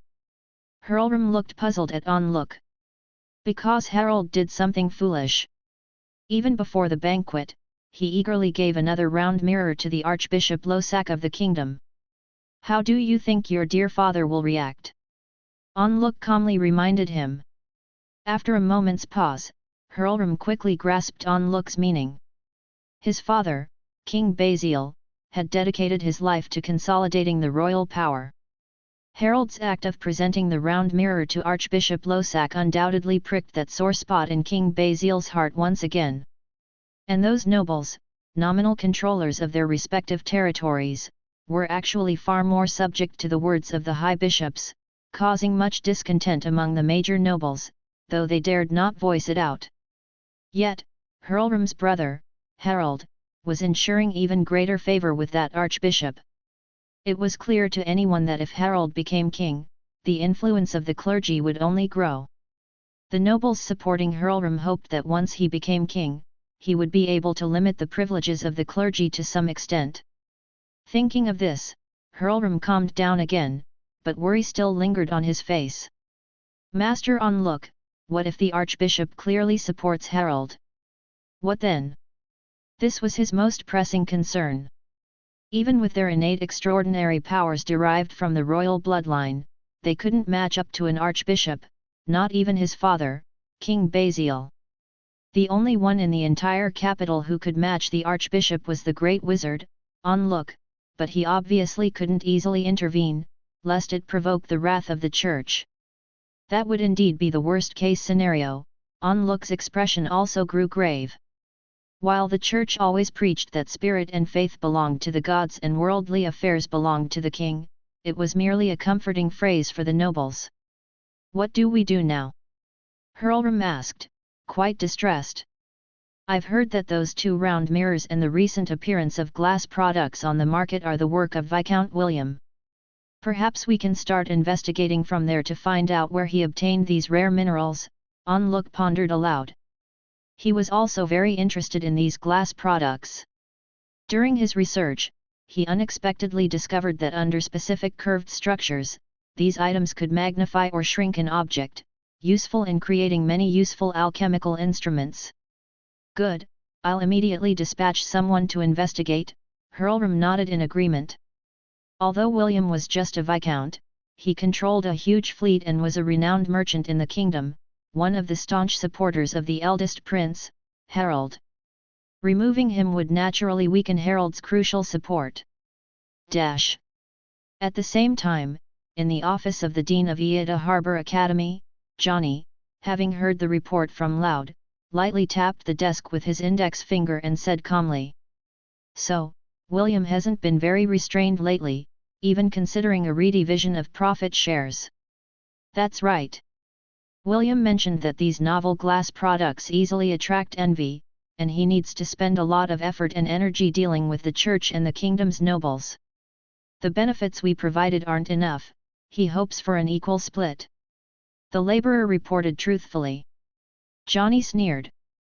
William was simply asking for the moon, completely oblivious to the situation. While the other party indeed faced some additional pressure, in contrast, the most dangerous shipping work was entirely undertaken by them. William needn't interfere, all he had to do was leverage his influence, bribe the superiors, and offer a 30% share of the profit, which was already considered remarkably generous. According to Loud's investigation, William flawlessly executed his hunger marketing and product grading system, selling those glass products for a fortune. In just 2 or 3 days, he earned thousands of imperial coins, equivalent to the trade volume of an entire year. But human greed seemed boundless. It appeared that upon learning of Hurlram's death, William had grown a bit inflated. Let Loud delay him, negotiate slowly. My bottom line is to each yield a layer of benefits to pacify those priests and major nobles. Johnny pondered for a while, then made a decision. William was now a viscount in the Hadrolata kingdom, and Loud had only been in the capital for a week, barely scratching the surface of the situation. It would be difficult for them to take over the opponent's entire influence in a short period. It's better to stall for now and recalculate the accounts slowly. What Johnny needed at the moment were various mineral resources and scarce alchemical materials. Pure gold coins had little significance to him. Unlock exclusive early access to the complete novel, all the chapters, before anyone else by becoming a valued member of my Patreon community. As a cherished member of our Patreon community, here is what you'll get. For just $5, you'll receive. If you decide to pledge $10, you'll get all the perks from the $5 tier, plus. And if you're feeling generous with a $20 pledge, you'll unlock all the perks from the $5 tier and $10 tier, plus. Don't let this amazing opportunity slip through your fingers. Chapter 222, One of the Four Fundamental Forces, Electromagnetic Force. After pondering for a moment, Lynn turned to the shipwright and inquired again, what about the dispute within the royal family? Have you found out anything? The shipwright dared not conceal anything, recounting all the information they had gathered in recent days. King Basil has 2 sons named Harold and Hayter. Not long ago, at the king's birthday celebration, Harold presented a life-sized glass mirror and finished glassware made by us. He stole the limelight at the banquet and garnered the admiration of the nobles. There are rumors that His Highness, the eldest prince, also gave another round mirror to Archbishop Losak. The entire kingdom is now abuzz with the news that Harold has garnered the church's support and is soon to be crowned as the heir. Though they hadn't been in the kingdom of Hadrolata for long, they had managed to establish connections with some nobles through the sale of glass products. This information was widely circulated in the aristocratic circle, not much of a secret, so their inquiries were quite detailed. Listening to these royal family disputes was like gossip to Lynn. Unexpectedly, William had chosen to support Harold. Judging from the information gathered by Loud and the others, William didn't suddenly decide this, he had been siding with a potential heir since the dispute began. But wasn't this eldest prince leaning towards the side of the church? Lynn was momentarily surprised but soon understood upon careful consideration. Previously, William had indeed assisted Hurlram in smuggling supplies. To conceal his identity, he needed an added layer of cover. Aligning with Harold was undoubtedly a clever choice, reducing suspicion and providing significant convenience. However, that was before. William's current restless attitude had evidently turned this into a new problem. Additionally, we've also gathered some information about the wizards in the capital, the shipwright cautiously reported. Go on, Lynn nodded, not surprised by this. Despite the persecution and suppression of wizards by the church within the Sekas Empire, there would always be those seeking power in this world. Some inherently talented wizards could even wield basic spells without formal training. So, regardless of the church's actions, this group of wizards would always exist, perhaps only hiding more discreetly. Last month, the church captured 3 wizards in the capital. The aftermath of their confrontation destroyed several houses. There are rumors in the streets that these wizards seem to wield the power of lightning. The shipwright spilled everything they knew. Oh? Are you sure? Lynn became instantly interested. Ever since replicating the electromagnetic cannon using true reflection, Lynn had been intrigued by the use of lightning magic and had experimented with it extensively. After all, electromagnetism was one of the four fundamental forces, existing within everything, harboring terrifying power. However, with their current sensory abilities, they couldn't detect charges or manipulate currents. Originally, Lynn thought it might be due to their insufficient abilities, thinking perhaps only grand wizards capable of decomposing and producing metallic elements had the qualifications to delve into this field. Now, it seemed that might not be the case. There were wizards within the kingdom who could summon lightning, overturning Lynn's previous conclusions. Lynn doubted that those captured were high-ranking wizards, otherwise, not just several houses, perhaps half the capital would have been demolished in their conflict. Upon Lynn's inquiry, the shipwright hesitated, unable to answer confidently. They hadn't personally witnessed these wizards employing lightning magic. Unable to extract further information, Lynn didn't press the issue, gesturing for the shipwright to depart. However, their expression suddenly froze as the ring they left with Loud was activated. 3 minutes ago, Kingdom of Hadralata, in a remote street. Disguised further, Loud, leaning on a cane, limped into a narrow alleyway, occasionally glancing at the round mirror in their palm, using it to observe the scenery behind. They'd been tracked for a full 2 days, yet Loud couldn't confirm who was tailing them, whether agents of the church or William's maneuvers. Knowing this couldn't continue, especially with the imminent transportation of ores back to Iida, Loud had to dispose of this tale beforehand to ensure absolute safety. With this in mind, a hint of malice flashed across Loud's face. They had scouted this area in advance and didn't expect anyone to frequent it, but swift action was necessary to avoid drawing the city guard's attention. Pondering, Loud reached a dead end, a high wall blocking the way. Without hesitation, Loud shed the disguise, their leg no longer limp, the cane no longer needed. Seizing the moment before the pursuer could react, they sprinted forward, leaped high, hands gripping the protrusion on the wall, effortlessly scaling it. The entire sequence was incredibly flawless. Even an able-bodied person might struggle to execute such a seamless climbing maneuver. The witch Emperor, trailing Loud, was utterly stunned. For a moment, they couldn't cast any spell, watching in disbelief as the supposedly crippled individual vanished before their eyes. Damn, it's a trap. Within the next moment, Eber realized the supposed limp was deliberately feigned, a ploy to lure them into the alleyway.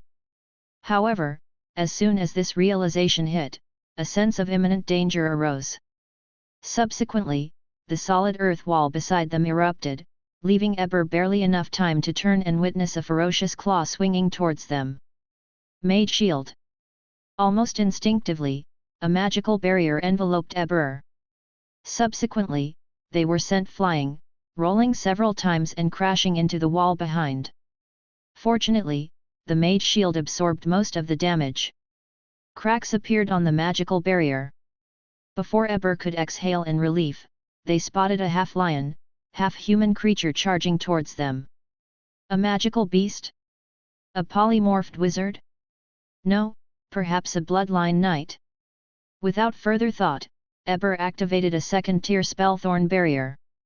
Continuously channeling magical energy into the ground, Eber, as the half-lion, half-human creature closed within 2 meters, focused, causing razor-sharp spikes to shoot up, piercing through its body. Unlock exclusive early access to the complete novel, all the chapters, before anyone else by becoming a valued member of my Patreon community. As a cherished member of our Patreon community, here is what you'll get. For just $5, you'll receive. If you decide to pledge $10, you'll get all the perks from the $5 tier, plus. And if you're feeling generous with a $20 pledge, you'll unlock all the perks from the $5 tier and $10 tier, plus. Don't let this amazing opportunity slip through your fingers. Chapter 223, Anthony's lightning storm. Roar. A beastly figure, part lion and part human, couldn't halt its charge. Its body pierced by several sharp spikes, a piercing howl echoed through the narrow alleyway.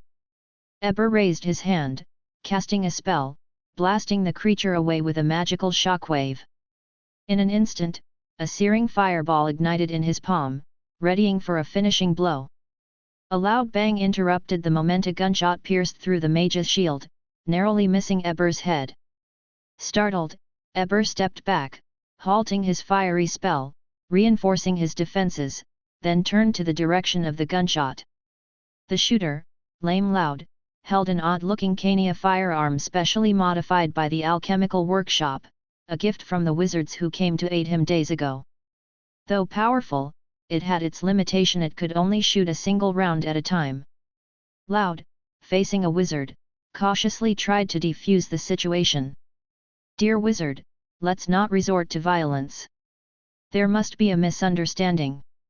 Upon discovering the tracker was a wizard, Loud sensed trouble. Wizards were generally enemies of the church, united by common interests. A misunderstanding. Eber, barely surviving twice, sneered, eyeing Loud's peculiar arcane device warily, fearing unexpected tricks. He decided not to hold back, intending to subdue them for questioning. Eber pointed his index finger, summoning a blue lightning bolt. Loud, startled, hadn't anticipated the truth behind the rumors wizards of Hadrolta possessed the power of thunder manipulation. In that moment of facing Eber, Loud tightly grasped the ring Lynn had given him, screaming in his mind, "Lord Lynn, help!" The azure lightning arrived unbelievably fast, almost reaching Eber before his spell. "Wall of water!" A familiar voice echoed beside Loud, conjuring a transparent water barrier, colliding with the lightning bolt, disintegrating into hydrogen and oxygen. Lightning moves swiftly in air, almost impossible to dodge once cast. But Eber's casting speed had limits, and Lynn's timely projection effortlessly shielded them. Loud sat on the ground, overwhelmed with relief, realizing that not only did Lord Lynn hear his inner plea, but also came in person. Safety was finally assured. "Wizard? Traitor!" Eber's expression turned grim.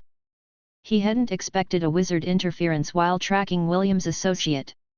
He scanned the situation. "I think we should talk, wizard," Lynn spoke amiably. Then, with a pause, added, "But we need to relocate. The gunshot might attract the city guard." Eber remained skeptical. He had seen Loud selling glassware, a known supporter of Prince Harold aligned with the church, likely a lackey. Summoning a stone golem, Eber prepared for a clash. Lynn gestured to Loud, "Stay back but not too far." Confident in Lynn yet cautious of his lightning magic, Loud observed the battle. The golem charged, swinging a stone hammer at Lynn. Unexpectedly, Lynn dodged without retaliation. But Eber's magic was primed. Anthony's lightning storm. Terrifying currents coalesced in Eber's hand. Lightning shot out like a web, engulfing Lynn and the golem. The arcs devoured everything, crackling fiercely. Suspended in mid-air, Lynn seemed unaffected by the relentless lightning. "How is this possible?" Eber shouted in disbelief. "No matter how powerful the magic, if it misses the true target, it's futile." Lynn's voice echoed from a different direction. Lynn's magical projection had shifted with Loud, the former standing still an illusion. Aurora's visual magic, orchestrated by Loud, was a spectacle beyond compare. Unlock exclusive early access to the complete novel, all the chapters, before anyone else by becoming a valued member of my Patreon community. As a cherished member of our Patreon community, here is what you'll get. For just $5, you'll receive. If you decide to pledge $10, you'll get all the perks from the $5 tier, plus. And if you're feeling generous with a $20 pledge, you'll unlock all the perks from the $5 tier and $10 tier, plus. Don't let this amazing opportunity slip through your fingers. Chapter 224, Get Away From Me, You Monster. Curses, what kind of magic is this?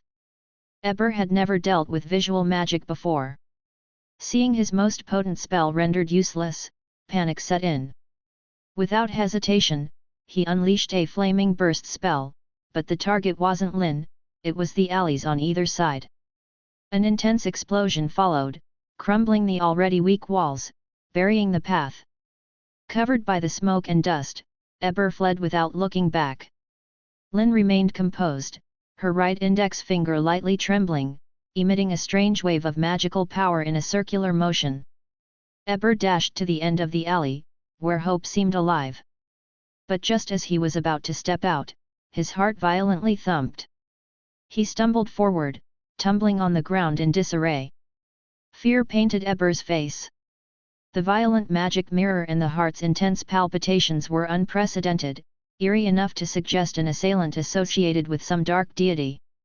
Before Eber could gather his thoughts, a dark red figure pounced, a lion-like head with crimson eyes. Though its wounds had healed, it swung its claws violently, pounding against Eber's magical shield. "Get away from me, you monster! Get away!" Eber screamed in terror, inches away from the creature's huge claws. Meanwhile, arcs of electricity surrounded him, quickly spreading onto the half-lion, half-human creature. It was the second-tier magic, the lightning barrier. However, the creature endured the pain and numbness from the electric shock, surrounded by red flames. With a fist the size of a sandbag, it smashed through the protective shield. "Owen, ease up. Don't beat him to a pulp." Suddenly, a voice echoed from afar. The creature hesitated momentarily, retracting its claws, knocking Eber unconscious with a punch. Approaching, Lynn found Eber lying unconscious, a mix of fear and surprise on the warlock's face, evidently rattled. The creature's body rapidly transformed, within moments, revealing a teenager of 15 or 16, pale-faced, hair standing on end from the shock, trembling slightly. "Lord Lynn! How are you feeling? Any injuries?" Lynn inquired with concern. Even with enhanced physique after transformation, enduring electrical shocks would inevitably take a toll. "I'm okay, just a bit numb," the teenager shivered, experiencing the sensation of being struck by lightning for the first time. "Next time, don't be so reckless," Lynn sighed, then asked again, "What about the mage shield and flaming burst I taught you? Those spells are too complicated." The young lad muttered somewhat sheepishly. "Complex or not, you need to learn. You've got to have a few spells in your repertoire. Otherwise, facing formidable wizards and bishops, relying only on transformation spells will get you beaten up. You'll be at a disadvantage," Lynn reminded. This lad, named Owen, was the experimental subject number 22 Lynn had encountered in Ladex Laboratory months ago. A fortunate one who'd fused the bloodlines of two magical beasts. Due to the estate's peripheral location in the southern district of Ladek, it hadn't fallen victim to the soul-devouring array's outbreak. Following the catastrophe in the southern district, these magical experimental subjects were rescued by the search and rescue team. Owen was one of them, nearly recovered after a month of treatment. These modified magic wielders had considerable strength, enough to rival some established wizards. Lynn, therefore, took charge, providing psychological therapy for those unstable and enlisting the stable ones into the newly formed security force, bidding farewell to their troubled pasts with legitimate employment. Owen, the most powerful among them, was tasked by Lynn to protect Lame Loud and others. After all, his age provided a decent cover, few would suspect a teenager to unleash such terrifying power. However, the flaw lay in these magic wielders. Despite their immense magical potential, they struggled to form spells. Their resistance to mental spells was also weak. After calming Owen, Lynn turned her attention to Lame Loud, who had just crawled out from under the collapsed wall. "My Lord Lynn, this was my mistake in the operation. It almost caused severe consequences. I ask for your punishment." Lame Loud wiped the cold sweat from his forehead, deeply remorseful. Previously, he assumed that with Owen's help and his covert actions, dealing with someone tailing him would be a walk in the park. He didn't expect the pursuer to be a wizard of considerable rank. If Lynn hadn't arrived in time, they'd be in grave danger. Take the man and leave. We'll discuss this in a safer place, Lynn stated nonchalantly, using a flame touch to clear the traces of the battle before disappearing from their sight. My lord Lynn. Lame Loud scanned the surroundings, calling out, but received no response. This was strange. Shouldn't Lynn be in Iida at this time? Lame Loud pondered silently, feeling an added layer of reverence. Meanwhile, the teenager lifted Eber, urging Lame Loud to run together. A minute after their departure, a group of priests in white robes, adorned with sacred emblems, arrived at the scene. There are traces of fire magic on the ground. It must have been a formal wizard to cause such destructive force, the leading archbishop assessed, glancing at the collapsed wall and the darkened ground. We're a step late, it seems the culprit has fled. Let's hope no innocent souls were hurt. These cursed devil worshippers. Several priests expressed either pity or anger. These darn wizards were like mice, always hiding in crevices and corners they couldn't find, causing trouble when they popped out. Report this incident to Lord Losak. These wizards seem to be getting more active lately, the leading archbishop expressed concern. Unlock exclusive early access to the complete novel, all the chapters, before anyone else by becoming a valued member of my Patreon community. As a cherished member of our Patreon community, here is what you'll get. For just $5, you'll receive. If you decide to pledge $10, you'll get all the perks from the $5 tier, plus. And if you're feeling generous with a $20 pledge, you'll unlock all the perks from the $5 tier and $10 tier, plus. Don't let this amazing opportunity slip through your fingers. Chapter 225, We're from the Wizarding Land of Green Riel. Darkness, hunger, pain. Under the glaring sunlight, Eber groggily regained consciousness, feeling a sharp pain on his right cheek. It seemed Owen's final punch had landed hard, swelling the entire right side of his face. But Eber had no time to dwell on this. He soon realized his hands were restrained by peculiar shackles, and more alarming was the suppression of his magical powers. These are shackles made with anti-magic stones, capable of suppressing a wizard's spell-casting ability, a voice echoed in the room. Eber immediately turned to see the eerie, devilish figure standing not far away. Alongside stood the middle-aged man who had deceitfully pretended to be a cripple and a young teenager. Oh no! Eber's face drained of color. He couldn't deny anymore that he had been captured. Horrific torture methods flashed through his mind. He'd heard that every wizard captured by the clergy would face brutal torment. Whether they disclosed information or not, the ultimate outcome was being sent to the pyre, charred to ashes. Thinking about this, Eber gritted his teeth, his hands instinctively searching for something between his fingers. No need to search. In case you're considering the unthinkable, I've already taken it out for you. Lynn reached out with his right hand, revealing an iron rod about the length of a finger, etched with intricate runes. This concealed item had been tucked within the folds of Eber's robe, probably meant for suicidal situations or taking enemies down with oneself. Seeing his last resort now in Lynn's possession, Eber looked utterly defeated, collapsing against the white wall as if his bones had turned to jelly. Don't worry, we don't mean any harm, Lynn said slowly. Don't bother. I won't tell you anything. Eber interjected with a cold sneer. Lynn was speechless at Eber's hostile attitude but understood the man was likely still angry from being beaten. After a moment's thought, he spoke, in fact, we come from the wizarding land of Green Riel. Green Riel? Eber hesitated. He had certainly heard of this legendary wizard haven. Rumors suggested it was a wizard's paradise, free from the clergy's influence or witch hunters, a place where everyone could freely study magic and expound their magical theories. Eber had always scoffed at this rumor, believing no such place could exist. A true wizarding haven would only be created by the great master Anthony, a genuine kingdom for wizards. Since you claim to be from the wizarding land, where's the proof? Eber sneered. In the kingdom of Hadrolata, everyone knows William is the crown prince's supporter, a lackey of the clergy. Your actions for William are merely seeking the church's pardon, hoping the archbishop will show mercy and spare your lives, right? I can assure you, that's impossible. In reality, William is working for me. His previous closeness to Harold was just a facade, Lynn explained calmly, somewhat surprised by Eber's lack of knowledge about the wizarding land. William had spent more than a decade in the kingdom of Hadrolata without ever interacting with the local wizards. Could it be that when Harold hired him, he did something unfavorable that made William hold a grudge against wizards?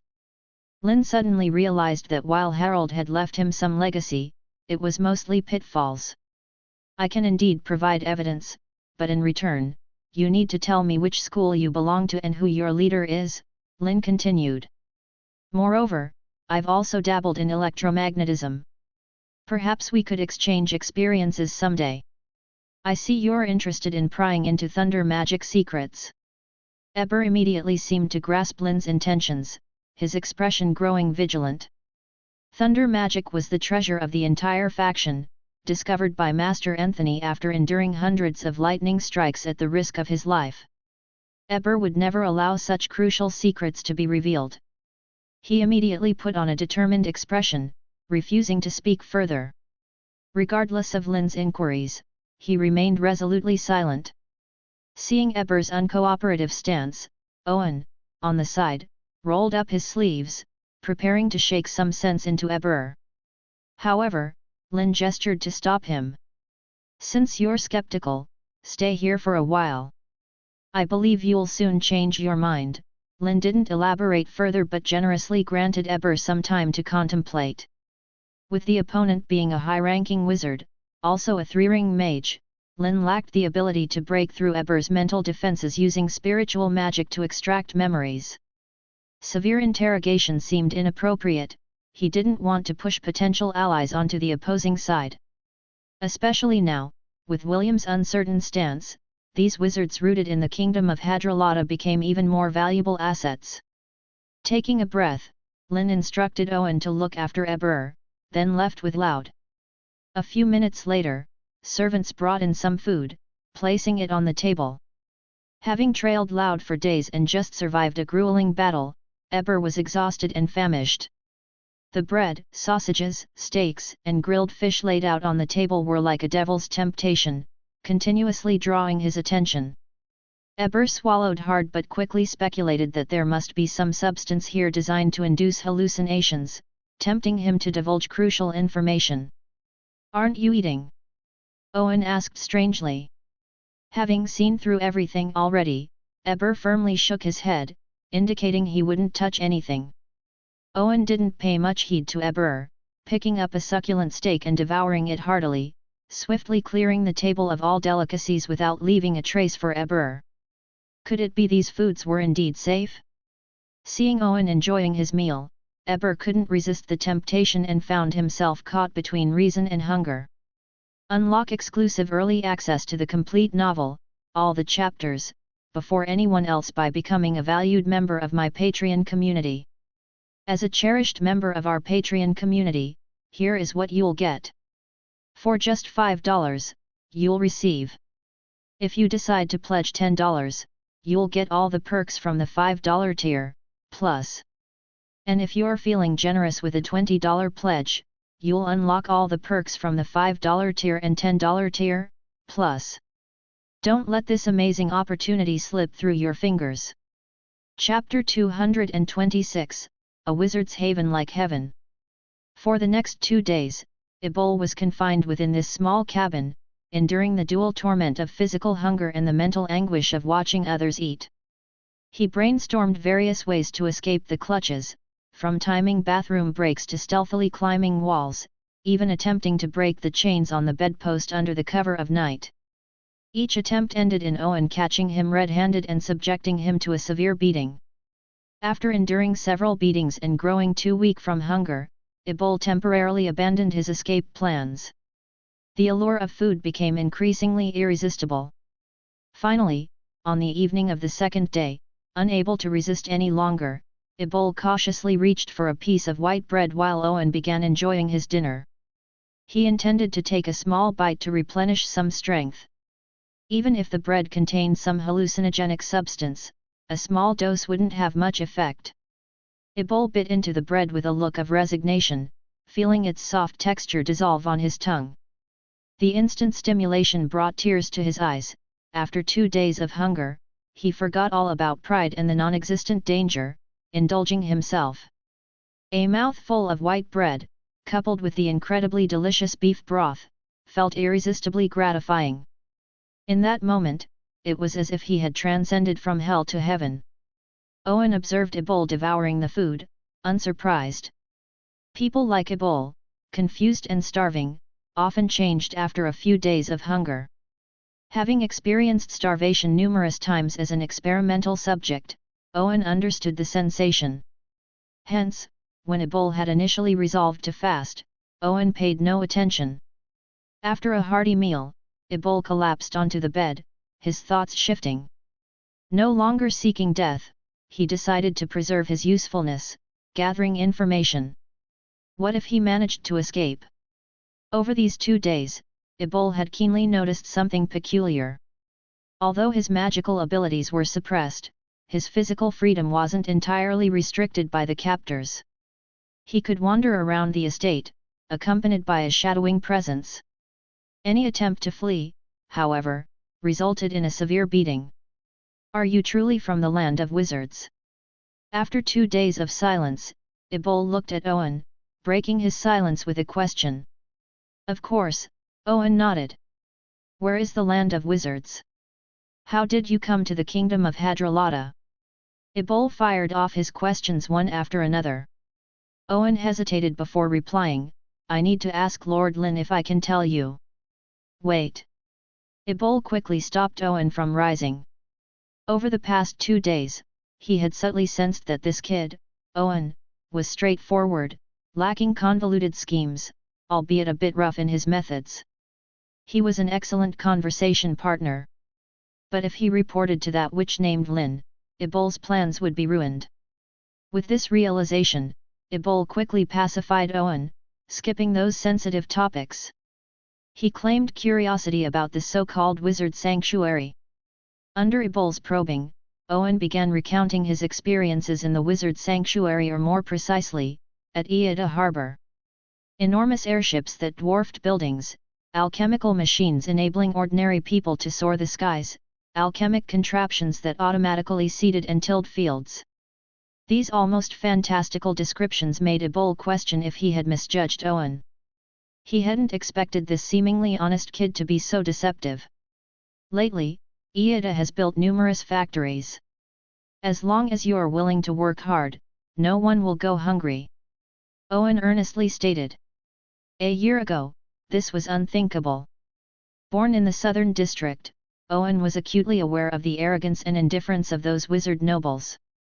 In their eyes, impoverished people were merely tools for magical experiments. Consequently, Owen held no fondness for wizards, except for Lord Lynn.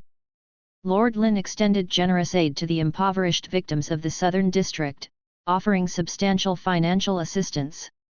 He provided the discarded steamships to fishermen, allowing them to fish in farther waters.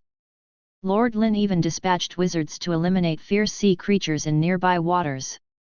Before leaving Iida, rumors circulated that Lord Lynn was planning to construct a massive iron ship equipped with the latest internal combustion engine, along with an enormous fishing net. It could haul tons of fish in a single voyage. Soon, every lunch would include not just white bread and an egg or tomato but also a grilled fish. Many townsfolk deemed this fantasy impractical. How could an iron ship float on the sea? Even if crafted by magic, no one would use such a colossal iron vessel for fishing. But Owen believed it. He believed Lord Lynn wouldn't lie, every word spoken had come true, no matter how absurd it sounded. Listening to Owen boast about someone's achievements, A.K.A.'s expression became increasingly peculiar. The land of wizards, as described by Owen, seemed as heavenly as the church propaganda. Does such a place truly exist? A place where hunger doesn't exist, where even the poor can have white bread and grilled fish. The sincere emotions in Owen's words momentarily left Ebol uncertain, was it real or fiction. Amid his contemplation, a commotion from outside the room interrupted. Ebol instinctively rose from the bed, initially thinking someone had come to rescue him. But he quickly dismissed the notion as he didn't hear frantic shouts or explosions intermingled with magical spells.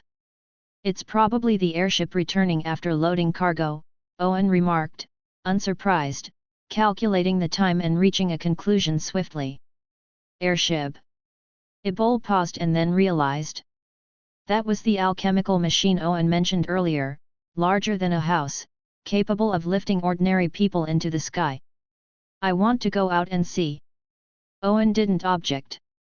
Lord Lynn had instructed him to monitor Ebol without restricting his movement within the estate. Soon, the two were outside. On the expansive lawn of the estate, Lame Loud and others were already gathered, gazing skyward, seemingly awaiting something. But apart from the blue sky and white clouds, there was nothing at all. Unlock exclusive early access to the complete novel, all the chapters, before anyone else by becoming a valued member of my Patreon community. As a cherished member of our Patreon community, here is what you'll get. For just $5, you'll receive. If you decide to pledge $10, you'll get all the perks from the $5 tier, plus. And if you're feeling generous with a $20 pledge, you'll unlock all the perks from the $5 tier and $10 tier, plus. Don't let this amazing opportunity slip through your fingers. Chapter 227, The Airship Visible Only to the Clever Ones. Where's this airship you're talking about? Where is it? Eber looked up, seeing nothing but the blue sky and white clouds. He teased, inquiring mockingly. Lord Lynn said that only clever people can see it when it flies. Owen scratched his head, speaking softly. Eber choked, glaring at Owen with irritation, suspecting if he was playing a prank, inventing something non-existent just to fool him. Just then, a muffled sound echoed from the front, causing a slight tremor on the ground. Eber turned hastily, noticing something unusual in the vast grassland ahead, as if something heavy had pressed it down. As the illusionary magic dispersed, a colossal entity, almost 5 or 6 stories high, materialized before his eyes. It was a shade of bluish-green, adorned with intricate alchemical patterns across its surface. Below, the cockpit resembled a grand ship, tethered to a massive elliptical balloon by sturdy chains, exuding an imposing presence. Eber involuntarily gasped. Was this the aerial skyship? Could it be that the rumored land of wizards truly existed? This enormous and impressive airship before him undeniably shattered Eber's perceptions, making him realize that Owen's words might not have been a lie or deception. As the hatch of the cockpit lowered, several robed wizards disembarked, one of them using mage hand to lift several heavy crates. While Eber was taken aback, the attendants were already accustomed to such sights, swiftly assisting in transporting the glassware from the crates into the building. Loud noticed that there were more hands this time than before, not just 7 formal wizards but over 10 halflings, even Lydia, Darren, and others had joined in. However, this was expected. It was rumored that Lord Lynn was preparing a very powerful alchemical apparatus, requiring a significant number of hands. Amid his contemplation, Loud didn't dare to remain idle. He joined the others on the airship and carefully helped in carrying down a metal box that stood over a meter tall. What's this? Eber, seeing everyone's cautiousness, couldn't help but ask in curiosity. It's called an alchemical internal combustion engine, a creation blending technology and magic, serving as a power source. Of course, it can also be used for auxiliary power generation. Lynn's figure appeared out of thin air beside them, startling Eber. But soon, Eber's attention was drawn to Lynn's words. Auxiliary power generation? Could it be some sort of alchemical apparatus capable of wielding thunderous magic? Lynn, weren't you at the academy this morning? Lydia looked astonished at Lynn's sudden appearance, almost doubting her own eyes. Just 11 hours ago, Lynn bid her farewell within A.K.A. Academy. Could it be that the dean could move faster than the airship? You can think of it as me using a kind of magical art. Lynn chuckled, explaining, and then led everyone into the hastily constructed magical laboratory. Eber hastened to follow suit. Inside the magical laboratory, a group of wizards huddled around a huge magnet, debating among themselves. Any discoveries? Lynn asked casually. Magnetite was one of Hadrolata Kingdom's specialties.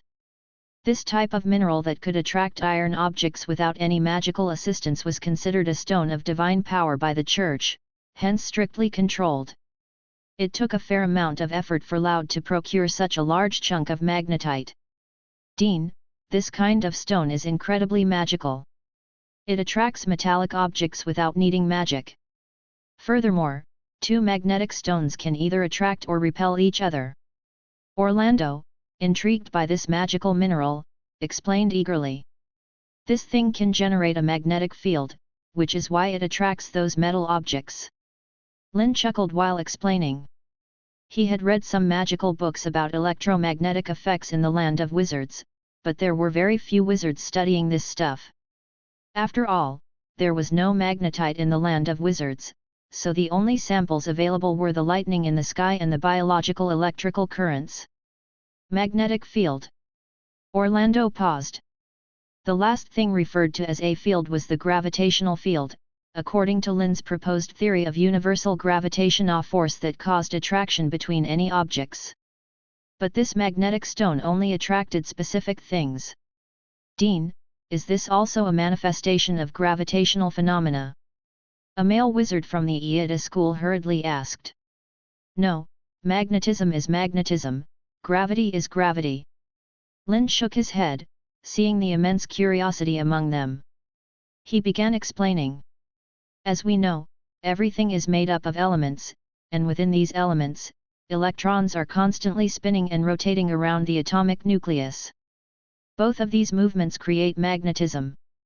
The special thing about a magnet is that it has its own magnetic moment. The elements inside it are arranged in a specific pattern, forming a powerful magnetic field.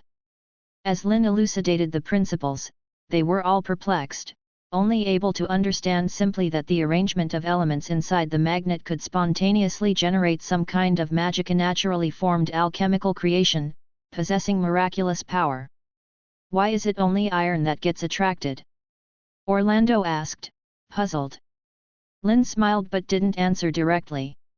He picked up an iron sword and placed it on the cut magnet. Immediately, they clung tightly together. After about 5 seconds, Lynn forcefully pulled the iron sword away and placed it near an iron block. The iron block trembled slightly and then spontaneously jumped up, adhering to the sword. This miraculous scene astonished everyone present. Lydia, wearing an expression of curiosity, remembered a few months ago when Lynn had explained frictional electricity, the principle of attracting small pieces of paper. But these seemed different. Dean, just now, didn't even rub the iron sword? Dean Lynn, what's happening here? Is it some kind of magical energy conduction? Orlando was utterly confused, only able to rely on his knowledge of magic to explain this peculiar phenomenon. For instance, the magic stored in the magnetite was transferred to this iron sword. Because magical energy can flow within specific substances, this was also the principle behind some enchantment magic. Unlock exclusive early access to the complete novel, all the chapters, before anyone else by becoming a valued member of my Patreon community. As a cherished member of our Patreon community, here is what you'll get. For just $5, you'll receive. If you decide to pledge $10, you'll get all the perks from the $5 tier, plus. And if you're feeling generous with a $20 pledge, you'll unlock all the perks from the $5 tier and $10 tier, plus. Don't let this amazing opportunity slip through your fingers. Chapter 228, Electromagnetic Effect. No, this has nothing to do with magic, and it can't be described as conduction. Lynn shook her head, dismissing Orlando's speculation. "In fact, you're mistaken. It's not just iron that can be magnetized, cobalt and nickel can be attracted by magnets as well. The commonality lies in their ability to be magnetized.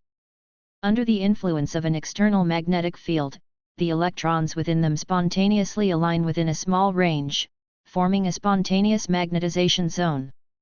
In other words, they're temporarily magnetized, becoming like magnets. Most substances have electrons moving in various directions, chaotic and disorganized, cancelling out the magnetic effect, hence they don't exhibit magnetism," Lynn explained casually. "Wait, are you suggesting that because these magnets possess the power of thunder, they're able to attract iron objects?" Eber hurriedly asked, not having grasped Lynn's long explanation but catching on to the word electrons. Plus, he knew iron could conduct electricity. "What do you think electricity is?" Lynn asked. "A violent, hard-to-control element, extremely fast, and possessing astonishing power," Orlando pondered before speaking. Eber nodded arrogantly. "Even within Archbishop Onlook's school, only a few wizards could wield the power of lightning, a power obtained at the risk of their lives." "Is that all? Nothing more to add?" Lynn asked with a smile. "I know. Lightning is a phenomenon caused by the movement of charges, divided into positive and negative charges. Similar charges repel each other, opposite charges attract. Moreover, it exists within each of us, which is why we can move." Lydia spoke endlessly about the principles of electricity. The wizards present wore expressions of astonishment. They hadn't expected this halfling girl, who couldn't wield magic, to have such a deep understanding of lightning. Orlando, particularly curious, inquired about the nature of electrons and charges. Under Orlando's questioning, Lydia grew increasingly red-faced, unable to stutter out an answer. She simply recited all the knowledge Lynn had previously taught her. Asking her to explain these terms was impossible, resorting to frequent glances toward Lynn, her eyes pleading for help. "Since you've only learned a bit, there's no need to show off," Lynn chuckled, shaking her head and lightly tapping Lydia's head. "The scholars of the Society of Mystical Arts believe that electrons are subatomic particles carrying negative charges, and charges are positive or negative charges carried by objects or the particles composing them. However, because electrons are so minuscule, even formal wizards cannot sense them." "I was right, wasn't I, Lord Eber?" Lynn suddenly spoke up. Seeing Eber nod, Lynn understood that their faction couldn't sense electrons and charges. "Your Excellency, since we can't sense these minuscule elements, how can we wield the power of lightning?" A witch couldn't help asking. Every wizard was well aware of the process of casting magic, finding this element, recording it using material deconstruction, and finally mimicking it using magic. If they couldn't sense it, spell casting was out of the question. With this in mind, Orlando and the others turned to Eber, who was undoubtedly a formal wizard, yet they wondered how he managed to wield lightning magic. Eber was quite pleased, showing no intention to explain. This was the most important secret of their faction.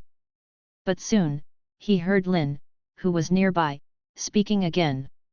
"There are many ways to generate lightning, such as manipulating a magnetic field to create electric currents, using temperature differences for electricity, biomass energy, solar energy." Lynn casually listed a string of methods while closely watching Eber's expression, trying to figure out which method he used. However, Eber's expression became increasingly confused. It seemed like he was being bewildered by this string of terms. In his eyes, lightning was an immensely powerful and mysterious existence. With Lynn's words, it seemed that anything could be used for lightning magic. Eber didn't believe it at all. If it were that easy, they wouldn't need to collect and store lightning at risk to their lives on stormy days. He even began to suspect that these people might be staging a play to extract the secrets of lightning magic from him. Especially with Lynn's earlier explanation of the principles of lightning, Eber harbored deep doubts. After all, not even Archbishop Anthony had managed to research the essence of lightning magic. Lynn, you mentioned just now that these magnets contain natural magnetic fields. Doesn't that mean they can generate electricity using these peculiar ores? Eber said, half believing. That's right. Lynn nodded, then asked Orlando and the others to bring 2 pieces of magnet cut into arcs and adjusted them to display positive and negative poles. She picked up a silver block, magically dissolved it into fine silver threads, then coiled them into coils, fixing them at the center of the 2 arced magnets before connecting them to the engine's power system. Now, open it, Orlando, just 10% power. Lynn said. Orlando, who had been waiting beside, promptly started the engine. The coils made of silver threads began to rotate, faster and faster. Everyone present stared fixedly at this strange apparatus. Dean Lynn, where's the electricity? Where is it? Lydia curiously asked. It's within these silver coils. Lynn said, leaning down and blowing on the accumulated dust on the table, which immediately flew towards the continuously rotating magnetic coils. A crackling sound emanated from the rotating coils. It was a sight they'd never seen before. The violent lightning seemed confined within the magnetic coils, blue arcs continuously jumping, striking the fine dust. Just as Lynn had said, she had created electricity. This is impossible. Eber's face was full of disbelief. He couldn't resist reaching out, wanting to confirm if the scene before him was some kind of visual illusion. This sudden action caught everyone off guard. Lynn couldn't stop him in time, and Eber's fingers had already entered the 2 arced magnets, not fully touching the rotating magnetic coils, yet the flickering electric arcs had already struck. A powerful current instantly penetrated his body, causing every muscle to convulse violently. Before completely losing consciousness, only one thought remained in his mind. Yes, this feeling. It's electricity, the power of lightning. Unlock exclusive early access to the complete novel, all the chapters, before anyone else by becoming a valued member of my Patreon community. As a cherished member of our Patreon community, here is what you'll get. For just $5, you'll receive. If you decide to pledge $10, you'll get all the perks from the $5 tier, plus. And if you're feeling generous with a $20 pledge, you'll unlock all the perks from the $5 tier and $10 tier, plus. Don't let this amazing opportunity slip through your fingers. Chapter 229, The Nemesis of All Thunder Magic, Faraday Cage. A sudden electric shock jolted everyone in the vicinity. Orlando swiftly shut down the internal combustion engine, yet the magnetic coil continued its relentless rotation. It wasn't until Lynn utilized a weakened mana impact to blast Eber away that this frightening scene ceased. Is he dead? Lydia gaped at Eber lying motionless on the ground, his hair standing on end. He probably isn't. Lynn checked and shook her head, letting out a relieved sigh. Perhaps due to practicing lightning magic, Eber had a resistance to electrical currents far stronger than an average person's. Of course, had the engine run at full power just now, without insulation, it would have meant certain death. Lynn hadn't anticipated Eber being reckless enough to directly touch the current. Lift him and let him rest, Owen. You'll keep an eye on him, Lynn instructed, realizing the upcoming experiment wasn't suitable for public exposure. Owen nodded and rather disdainfully dragged Eber away. Only then did Orlando and the others turn their curious gazes toward Lynn, questioning how exactly the magnetic force generated the electric current. They had only seen the silver coil continuously rotating between 2 arc-shaped magnets. Without any direct contact, lightning appeared out of thin air. This is electromagnetic induction, Lynn promptly explained to them. Electromagnetic induction, also known as magnetic electric induction, occurs when a portion of a closed-circuit conductor moves through magnetic lines of force, inducing an electric current in the conductor. The stronger the magnetic field, the faster the rotor coil rotates, generating a stronger electric current. With a magnet and silver acting as conductors, it forms the simplest generator. The discovery of electricity was undoubtedly monumental, one of the cornerstones of modernization. Connecting the internal combustion engine's discovery and the use of electricity marked the Second Industrial Revolution. However, Lynn's intentions weren't merely to develop various electrical devices. That was a matter for future consideration. With magnetism and electricity, he could contemplate creating a genuine electromagnetic railgun.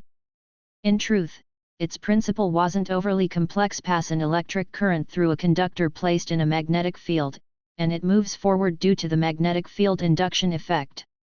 By continually increasing the magnetic field and electricity, the conductor shoots out at incredibly high speeds. That's the electromagnetic cannon. In a previous era, the Federation even recklessly developed an electromagnetic cannon 20 times the speed of sound, taking humanity's primitive stone-throwing skills to another level. It was also his replication of that magic through true mirroring, possessing almost legendary magical prowess. If he managed to create this, it would undoubtedly be the trump card of the A.K.A. school, sufficient to deal with true legendary wizards. However, it would suffice to unsettle some archbishops or great wizards. Though he could seek the council's help in times of trouble, Lynn wasn't about to rely entirely on others. Eber remained unconscious for an entire day, awakening with muscles sore and trembling, reminding him that everything he had seen was neither a dream nor an illusion. This time, without waiting for Owen's words, Eber actively proposed his desire to meet with Lynn.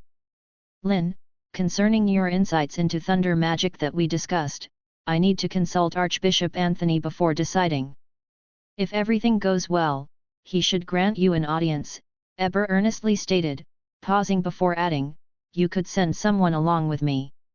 However, if you could come yourself, it would be even better. Eber sincerely invited him, realizing that trying to convince his colleagues at the school alone would be an uphill battle. How can this be? What if it's a trap? Lame Loud and the others immediately vetoed, it was too risky.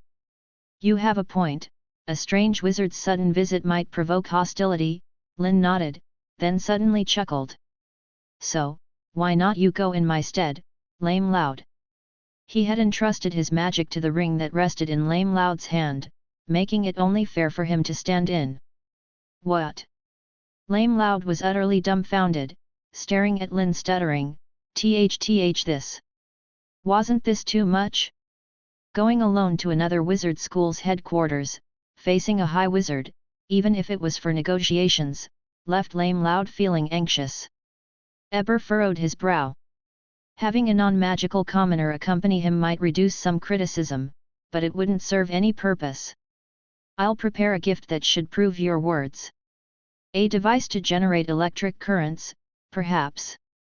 Lynn stated. No, it's something else. Lynn shook his head, continuing, the nemesis of all thunder magic, the Faraday cage. In the royal city of Hadralata, within a concealed chamber, an elderly white-haired man stood solemnly in the center. As his thoughts surged, fierce and uncontrollable electric currents were drawn from the thunderstones placed around him, surging toward him. Bolts of lightning pierced the air, forming a lightning tree within the chamber. Electric arcs spread like spiderwebs, the only sound being continuous thunderous explosions. The temperature soared rapidly, almost turning the chamber into a miniature thunderstorm zone. The terrifying lightning continuously struck against the protective magic barrier, then flowed into Anthony's body, coursing throughout him. The intense paralysis and pain made Anthony's complexion increasingly pallid, his muscles began twitching, and faint electric arcs shimmered on his skin. After about half an hour, Anthony, pushing himself to the limit, gradually calmed the raging thunderstorm, finally letting out a sigh. Unfortunately, it still wasn't enough. Using the power gathered from the previous storm had significantly improved his mastery of thunder magic, but it was far from sufficient. Anthony's ambition extended beyond this. What he truly desired was to unravel the mysteries of thunder magic. Not merely using the crude and perilous method he employed, now forcing electricity into his body to record and replicate the thunder's power through a different means.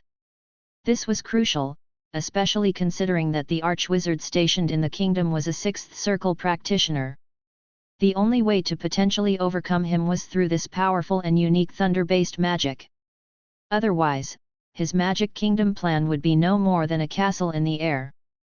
Unlock exclusive early access to the complete novel, all the chapters, before anyone else by becoming a valued member of my Patreon community. As a cherished member of our Patreon community, here is what you'll get. For just $5, you'll receive. If you decide to pledge $10, you'll get all the perks from the $5 tier, plus. And if you're feeling generous with a $20 pledge, you'll unlock all the perks from the $5 tier and $10 tier, plus. Don't let this amazing opportunity slip through your fingers. Chapter 230, I'm just a cripple who knows neither magic nor sorcery. The tightly sealed chamber finally opened, and Anthony emerged wearily. Wizards gathered around immediately. Master, are you okay? A witch rushed forward, wanting to support Anthony. Even outside, they could hear the rumbling thunder within the chamber. The energy reached the level of 5th or 6th ring magic, far more dangerous than any previous experiment. Flora, I'm fine, no major injuries, Anthony waved off their help, then sighed. But alas, another failure. Master, you just need some time. There will be another thunderstorm day, Flora tried to reassure him. Forging a new path in magic was no easy task. His ability to harness the might of thunder and create corresponding magic was already remarkable. Anthony nodded, preparing to rest in his room, but then remembered something. Where's Eber? Any news of him lately? Eber was one of the people he sent to investigate William, missing for days now. It led him to dread the worst possibility. 4 days ago, a battle erupted on a remote street within the capital. People nearby heard thunderous roars. Rumor has it that a large number of priests rushed there, likely linked to Eber's disappearance, another wizard said, filled with worry. Anthony frowned. It seemed Eber had likely been discovered and captured or even killed by the clergy. Suddenly, commotion erupted from a distance, followed by a hurried attendant rushing in to report, Master Anthony, Eber. Eber has returned. Oh. Anthony paused. Flora and the others wore expressions of relief. How is Eber? Did he escape from prison? Eber seems fine, but he's currently arguing with Rule because he didn't return alone. He brought someone very important, the attendant replied cautiously. How dare he bring an outsider here? Flora's face showed anger. This was the Academy's headquarters. If word got out, it could lead enemy forces from the church here, with unimaginable consequences. Could Eber be coerced? One wizard immediately thought. Eber had been missing for days. His sudden return unscathed made some suspect he might have been betrayed. That's impossible. I trust he wouldn't betray us. How can you trust? Did he consult Master Anthony before bringing an outsider? He stayed outside for days. If he hadn't been captured by the clergy, how could there be no news at all? As several Academy wizards debated, Flora asked about the appearance of the person Eber brought. He's a cripple who knows neither magic nor sorcery. He claims something very important requires meeting Master Anthony, the attendant replied hesitantly. Hearing this, Flora and the others froze, not understanding Eber's intentions. Let's go see, Anthony said thoughtfully. Several wizards nodded, following Anthony to the meeting hall. Most of the wizards and apprentices residing within were gathered there, surrounding two figures at the center, cautious gazes fixed upon them. Upon entering, Flora noticed a middle-aged man standing beside Eber. He was hunched, leaning on a cane, ordinary in appearance, perhaps even balding, his only merit being his decent attire. After a glance, Flora shifted her gaze to Eber, scolding, "Have you lost your mind, Eber? How dare you bring an outsider to our headquarters without permission?" "I know exactly what I'm doing, Flora," Eber said firmly, then turned to Anthony, respectfully bowing. "Master Anthony. Good to see you safely back, Eber." But I think you should explain where you've been for these 4 days and who this friend by your side is." Anthony's tone remained calm but carried an unmistakable sense of authority. "Allow me to explain, Master." Eber began recounting the recent events. He mentioned staying as a guest in an estate and being well treated. "And this person is a messenger from the wizard's land of Green Real, Mr. Loud." "Green Real? The mythical wizard's sanctum?" Flora questioned in shock. "Does such a place truly exist?" Another wizard chimed in with skepticism. "It does exist." Loud nodded politely. "Good day, Master Anthony. Lord Lynn sent me to represent him and convey his sincerest regards to you." "State your purpose," Anthony said directly. "Lord Lynn wishes to discuss matters of cooperation. We share common interests and enemies, aiming to overthrow the rule of the Church," Loud proclaimed solemnly. Anthony scrutinized Loud. Despite Eber vouching for him, Anthony couldn't trust a force claiming to be from the wizard's land, emerging from nowhere. "Also, Lord Lynn is interested in thunder magic and hopes to discuss it with you," Loud added tentatively. "So, you want to probe the secrets of thunder magic?" Rule shouted angrily. "Impossible. Expel him, or better yet, lock him up. We can't risk him exposing our whereabouts. Thunder magic is not something you can covet." The wizards present were incensed, believing Loud's claims of cooperation to be a facade, aiming to steal their academy's treasures under the guise of the so-called wizard's land. Eber felt rather awkward because many of these statements were once his own. But reality slapped him hard. Chapter 231, Your thunder magic means nothing before me. As my colleagues grew more agitated, even suggesting imprisoning Laud for interrogation, Eber hurriedly intervened to explain. "Everyone, I can vouch for Laud's words with my life. The wizard's domain truly exists, it lies beyond the misty sea," Eber stated unequivocally. While he hadn't personally reached the wizard's domain, the craftsmanship of magic couldn't be fabricated. Whether it was an invisible airship larger than a house or an alchemical device producing electrical currents, solid magical theory supported them. Crucially, before leaving the estate, Lynn demonstrated something interesting to him that shattered Eber's doubts. Because their so-called thunder magic was utterly meaningless before the other party, Eber staked his life, causing some wizards to hesitate. However, Rule and others became more convinced that Eber had betrayed them. Anthony raised his hand to halt the arguing and turned to Laud, speaking solemnly. "Since you claim to hail from the wizard's domain, where is your proof? Our airship is currently parked outside the capital. If you're interested, you're welcome to visit the wizard's domain yourself," Laud stated gravely. Flora couldn't contain herself, this was clearly a trap. But before she could object, Laud spoke again. "Furthermore, Lord Lynn instructed me to bring an intriguing gift. I'd like your permission to demonstrate it. I believe you'll find it intriguing." "What gift?" Anthony asked, puzzled. Laud turned to Rule. "Sir, I assume you've already inspected what I've brought." "Humph, this thing can also be called a gift? It's an insult to Master Anthony." Rule snorted but allowed it to be brought forward. All eyes were immediately drawn to see what this cripple from the wizard's domain had brought, a cage made of interwoven copper wires, chest-high and spherical. Flora's expression soured. Thoughts akin to Rule's surfaced in her mind. This too was called a gift? "It's called a Faraday cage," Laud hastened to introduce.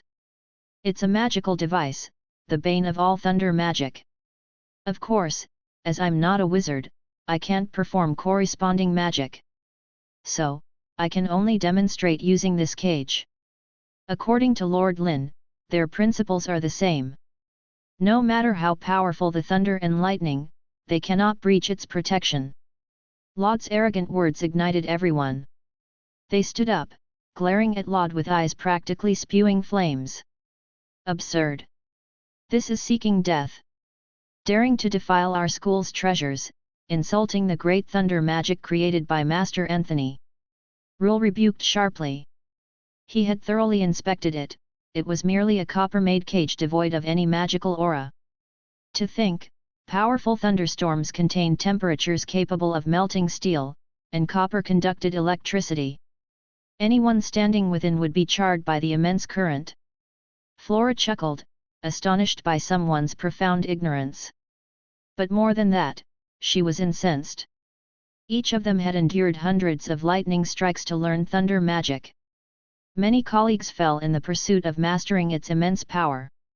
Now, this magic-illiterate cripple pointed to a cage, claiming it countered all thunder magic.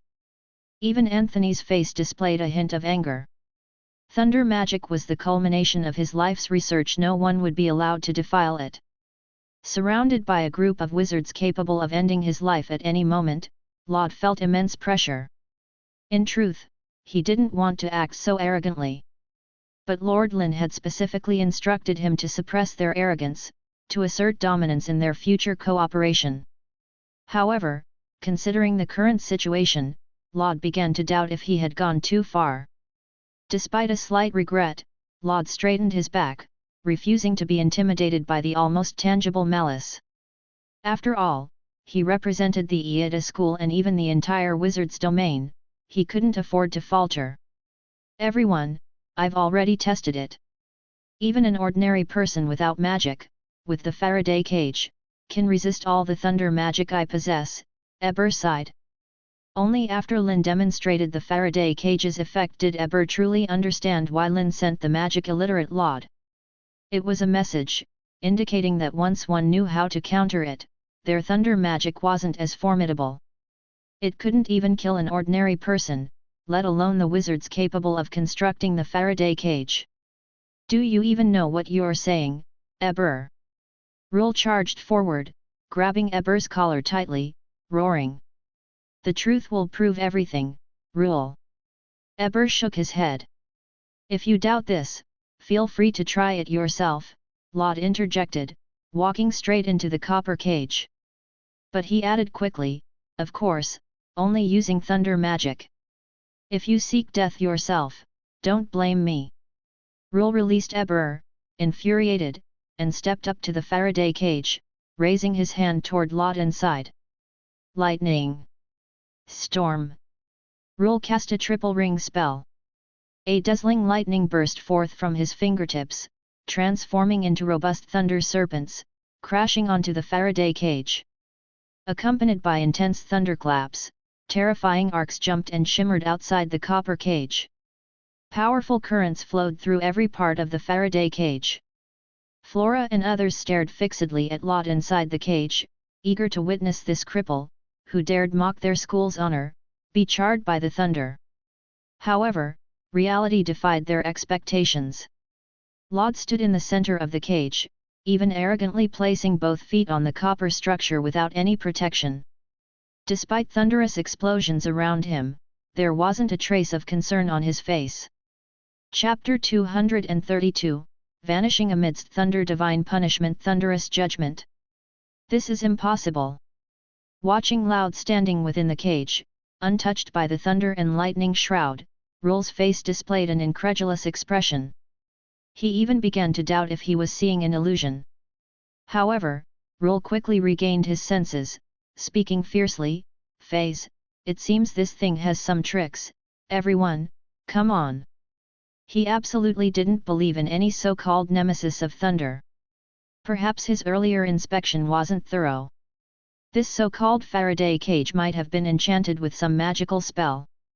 Or perhaps it was merely wrapped in a copper layer, with the interior actually crafted from resin, sand, or rocks capable of insulating against lightning. But even so, faced with more powerful thunder magic, it would still be pulverized. Chain lightning. After Rule spoke, more than 10 wizards stepped forward, all casting spells of lightning. Each one exerted their full power, chanting incantations as dazzling bolts emerged from the void, hurtling towards Laud. They're still coming. Is this necessary? Laud, seemingly calm on the surface, was now slightly agitated. Although Lynn had demonstrated the wonders of the Faraday cage earlier, witnessing terrifying bolts heading his way made Laud involuntarily tremble. His legs shook faintly, and he dared not move a muscle. In his mind, he kept recalling Lynn's words, the reason for getting shocked was due to the human body conducting electricity. Only when there's a potential difference between bodies does a current form, and the Faraday cage being an equipotential body, with zero potential difference and zero electric field, was the key to shielding against thunder magic. He didn't understand the potential difference, but he was clear that these terrifying thunderbolts could turn him into ashes in an instant. So, Loud didn't dare to move at all, fearing the disappearance of this so-called equipotential body. The speed of thunder magic was faster than Loud's thoughts.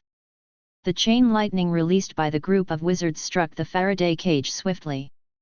Almost tangible arcs of electricity surged, forming a web of thunderous patterns in the air, covering the entire cage. The intensity of the thunder magic was more than 10 times higher than before, almost reaching the level of fourth circle magic. It even generated dense electric sparks outside the cage. Cold sweat dripped from Loud's forehead. However, just as Lord Lynn had mentioned, all danger was blocked outside the Faraday cage. Despite the lightning dancing around him, he felt no discomfort, as if these thunderbolts were mere illusions.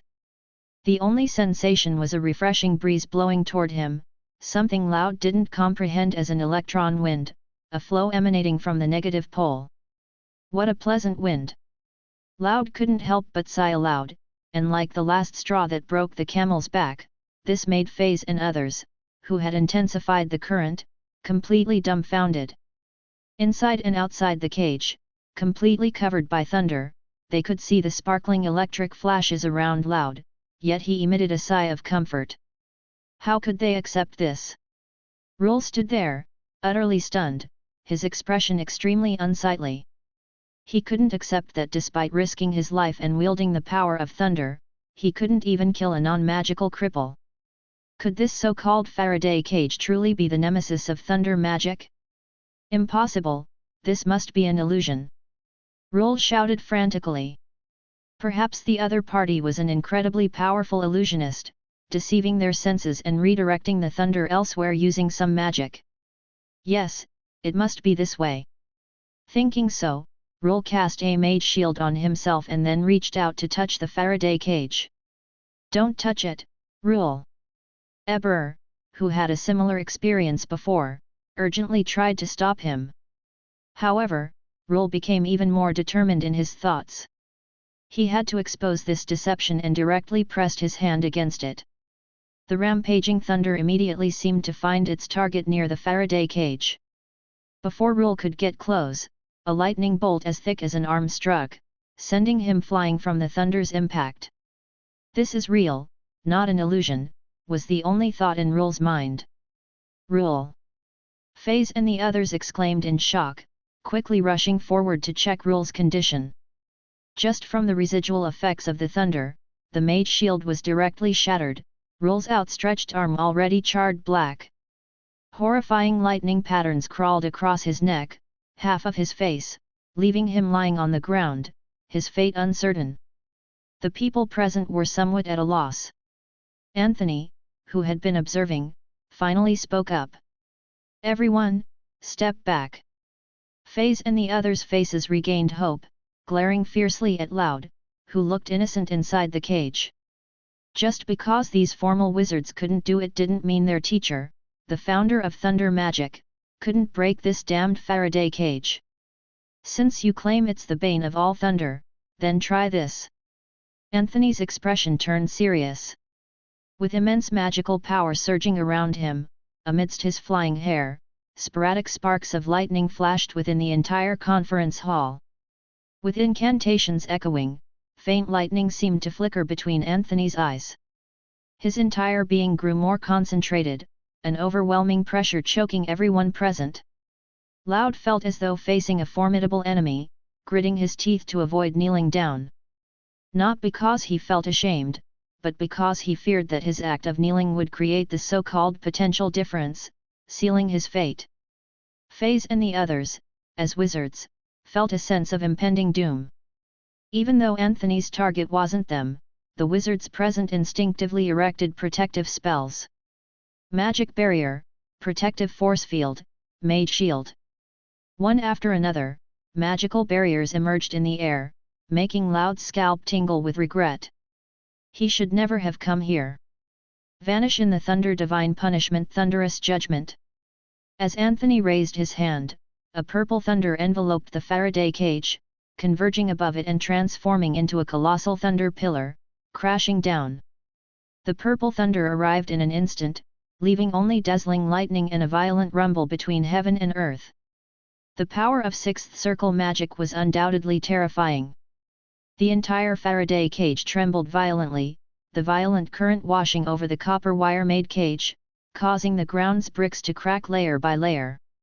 Ripples kept reverberating within the conference hall, and the magical barriers constructed by hundreds of formal wizards were shattered in a matter of seconds. Chapter 233, The Cracked Faraday Cage. Under the rampage of thunder, the conference hall had turned into ruins. A massive thunderous vortex at the center ceaselessly devoured violent lightning, the destructive force causing the entire area to collapse. Despite the swift reaction of Flora and the others, they couldn't entirely escape. The violent power instantly sent several of the closest individuals flying. This is the might of thunder magic. Flora wiped the blood from the corner of her mouth, her face filled with awe. He's doomed, utterly doomed. A male witch exclaimed in excitement. Under such immense power, not only an ordinary civilian unfamiliar with magic but even an archmage involved in it would meet a certain death. The so-called Faraday cage would simply turn to dust under this thunderous assault. Cough, releasing a sixth circle spell, which was a significant burden for Anthony, his face turned pale. His dual pupils stared at the flickering thunder vortex, as if trying to peer through the electrical barrier to see inside. This magic was initially meant to confront Archbishop Losak, his last resort. Yet, it had been unleashed now. He urgently aimed to shatter this supposed thunder killer and validate the years of his hard work. Seconds passed, and the thunder vortex gradually dissipated. However, what left everyone present in despair was that the copper-made cage, though distorted by falling debris, remained sturdy, standing amidst the collapsed ruins. Inside the Faraday cage, Laud was violently shaken by the impact, clearly not having recovered from the almost all-encompassing lightning strikes moments ago. "I'm still alive." Laud spoke dazedly, just as surprised as Flora and the others. At the moment the thunder fell, he had thought he was done for. Yet, the fact proved once again the Faraday cage's immense strength. Under such intense thunder magic, he hadn't sustained any injuries. Not until this moment did Laud abruptly realize that, to maintain his balance, his hands had unconsciously grabbed the edge of the copper wire. Flashes of sparks emerged, yet he remained unharmed. At that moment, Laud felt as if he controlled the thunder himself. The conference hall fell into a profound silence. Over 100 wizards gazed at Laud, surrounded by electric currents inside the copper cage, resembling a thunder god, their eyes filled with disbelief. "He's still alive." "Impossible, this was a sixth circle magic." Flora slumped to the ground, recalling colleagues who sacrificed their lives to study and master thunder magic. If this supposed thunder killer truly existed, what significance did the sacrifices of these people and the pain she endured hold? Why?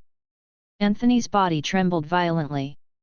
To his perception, the structure of the Faraday cage inside was crystal clear.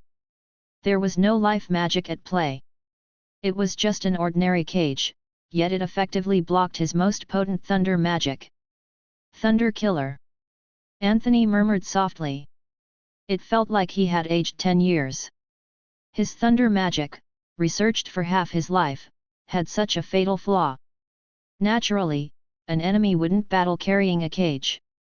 However, for an equal-level Grand Wizard, as long as they knew how, creating a Faraday cage with magic wasn't challenging. Under the stares of awe, fear, and hysteria, Laud, trembling, swallowed hard, fearing these people might turn angry and take him out. "Could you tell me why this Faraday cage can protect against lightning?" Anthony gazed at Laud inside the copper cage, almost pleadingly in his inquiry. Lord Lynn said it's related to eliminating the electric potential. Specifics, I don't know. Laud cautiously replied. Anthony furrowed his brow, contemplating what this electric potential truly meant. Suddenly, a voice echoed in the conference hall. Its principle is simple. As electricity always flows from high potential to low potential, imagine a person struck by lightning while standing on the ground. The body becomes a temporary conductor, directing the current to the ground. The Faraday cage is an equipotential body. Every point on its outer shell possesses the same electric potential. As there's no electric potential difference, the current doesn't flow through. Simultaneously, a figure appeared within the Faraday cage. A strikingly young-looking male witch clad in a blue robe, radiating magical brilliance. "You're Lynn." Anthony looked at the young male witch suddenly before him, quickly discerning that this wasn't their real self but likely a magical projection. "Yes." Lynn nodded. Anthony didn't mind the means by which Lynn projected themselves here. Reflecting on Lynn's words, although terms like electric potential difference and equipotential body were new and unheard of, they were not entirely incomprehensible. Additionally, copper is an excellent conductor. Under an applied external electric field, electrons within the conductor move to its surface, creating an equally sized, oppositely directed electric field. Thus, the internal and external fields cancel each other out. I call it electrostatic shielding. Lynn chuckled. So that's it. Anthony's mind trembled. Indeed, only the power of thunder could contend with thunder. Then how do we crack this Faraday cage? Anthony urgently inquired, but quickly halted. This was evidently the most crucial secret. Even after Lynn explained the Faraday cage's principle, he couldn't think of any way to crack this near-perfect thunder killer, unless using a force other than thunder magic. Where there's electricity, there's magnetism. A copper coil with electricity generates a magnetic field. So, why not try a different method? Magnetism. Lynn spoke with interest. Anthony suddenly felt enlightened. Closing his eyes, he sensed the magical current, resembling a magnetic field, flowing along the copper wire. With a tight grip in his right hand, a harsh, unpleasant sound echoed. Under tens of millions of volts of high-pressure current, the once sturdy Faraday cage began to bend and twist inwards. "Enough, stop!" Laud screamed in terror. The sturdy Faraday cage was no longer his protective guardian but had become a deadly prison. Chapter 234, Lynn, goodness, everyone has to undergo electric therapy. In the urgent cry from Laud, Anthony's movements suddenly halted.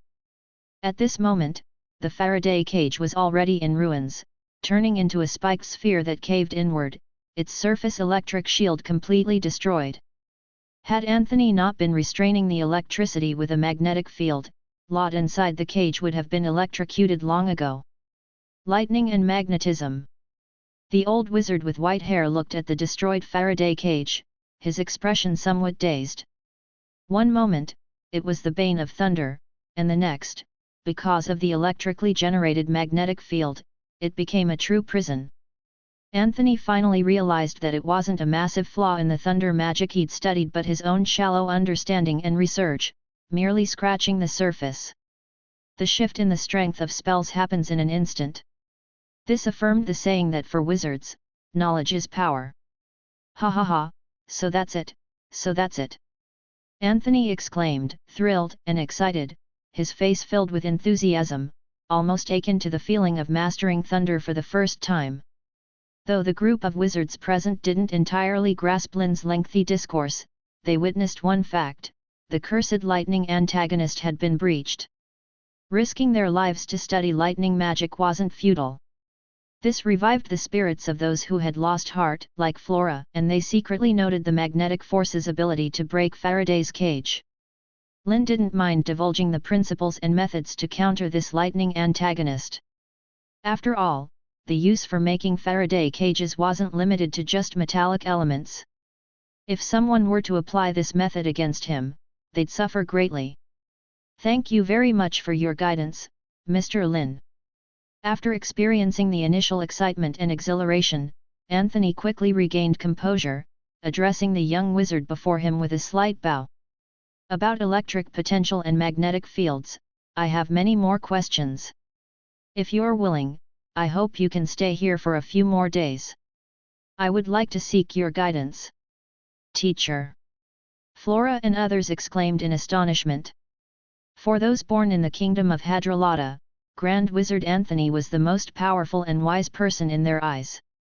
Now, seeing their white-haired teacher bowing to a younger wizard like this, it was somewhat difficult for them to accept.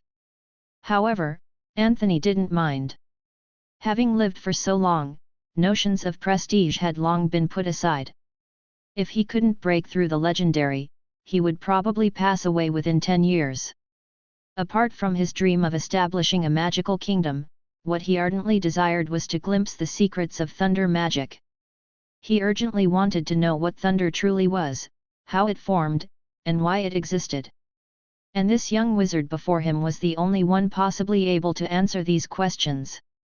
Just from the principle of creating Faraday's cage and the conversion of electromagnetic relationships, Anthony understood that Lynn's understanding of thunder and magnetic fields probably exceeded his imagination. The surprise at the attitude of this grand wizard wasn't just felt by Flora, Lynn was equally taken aback.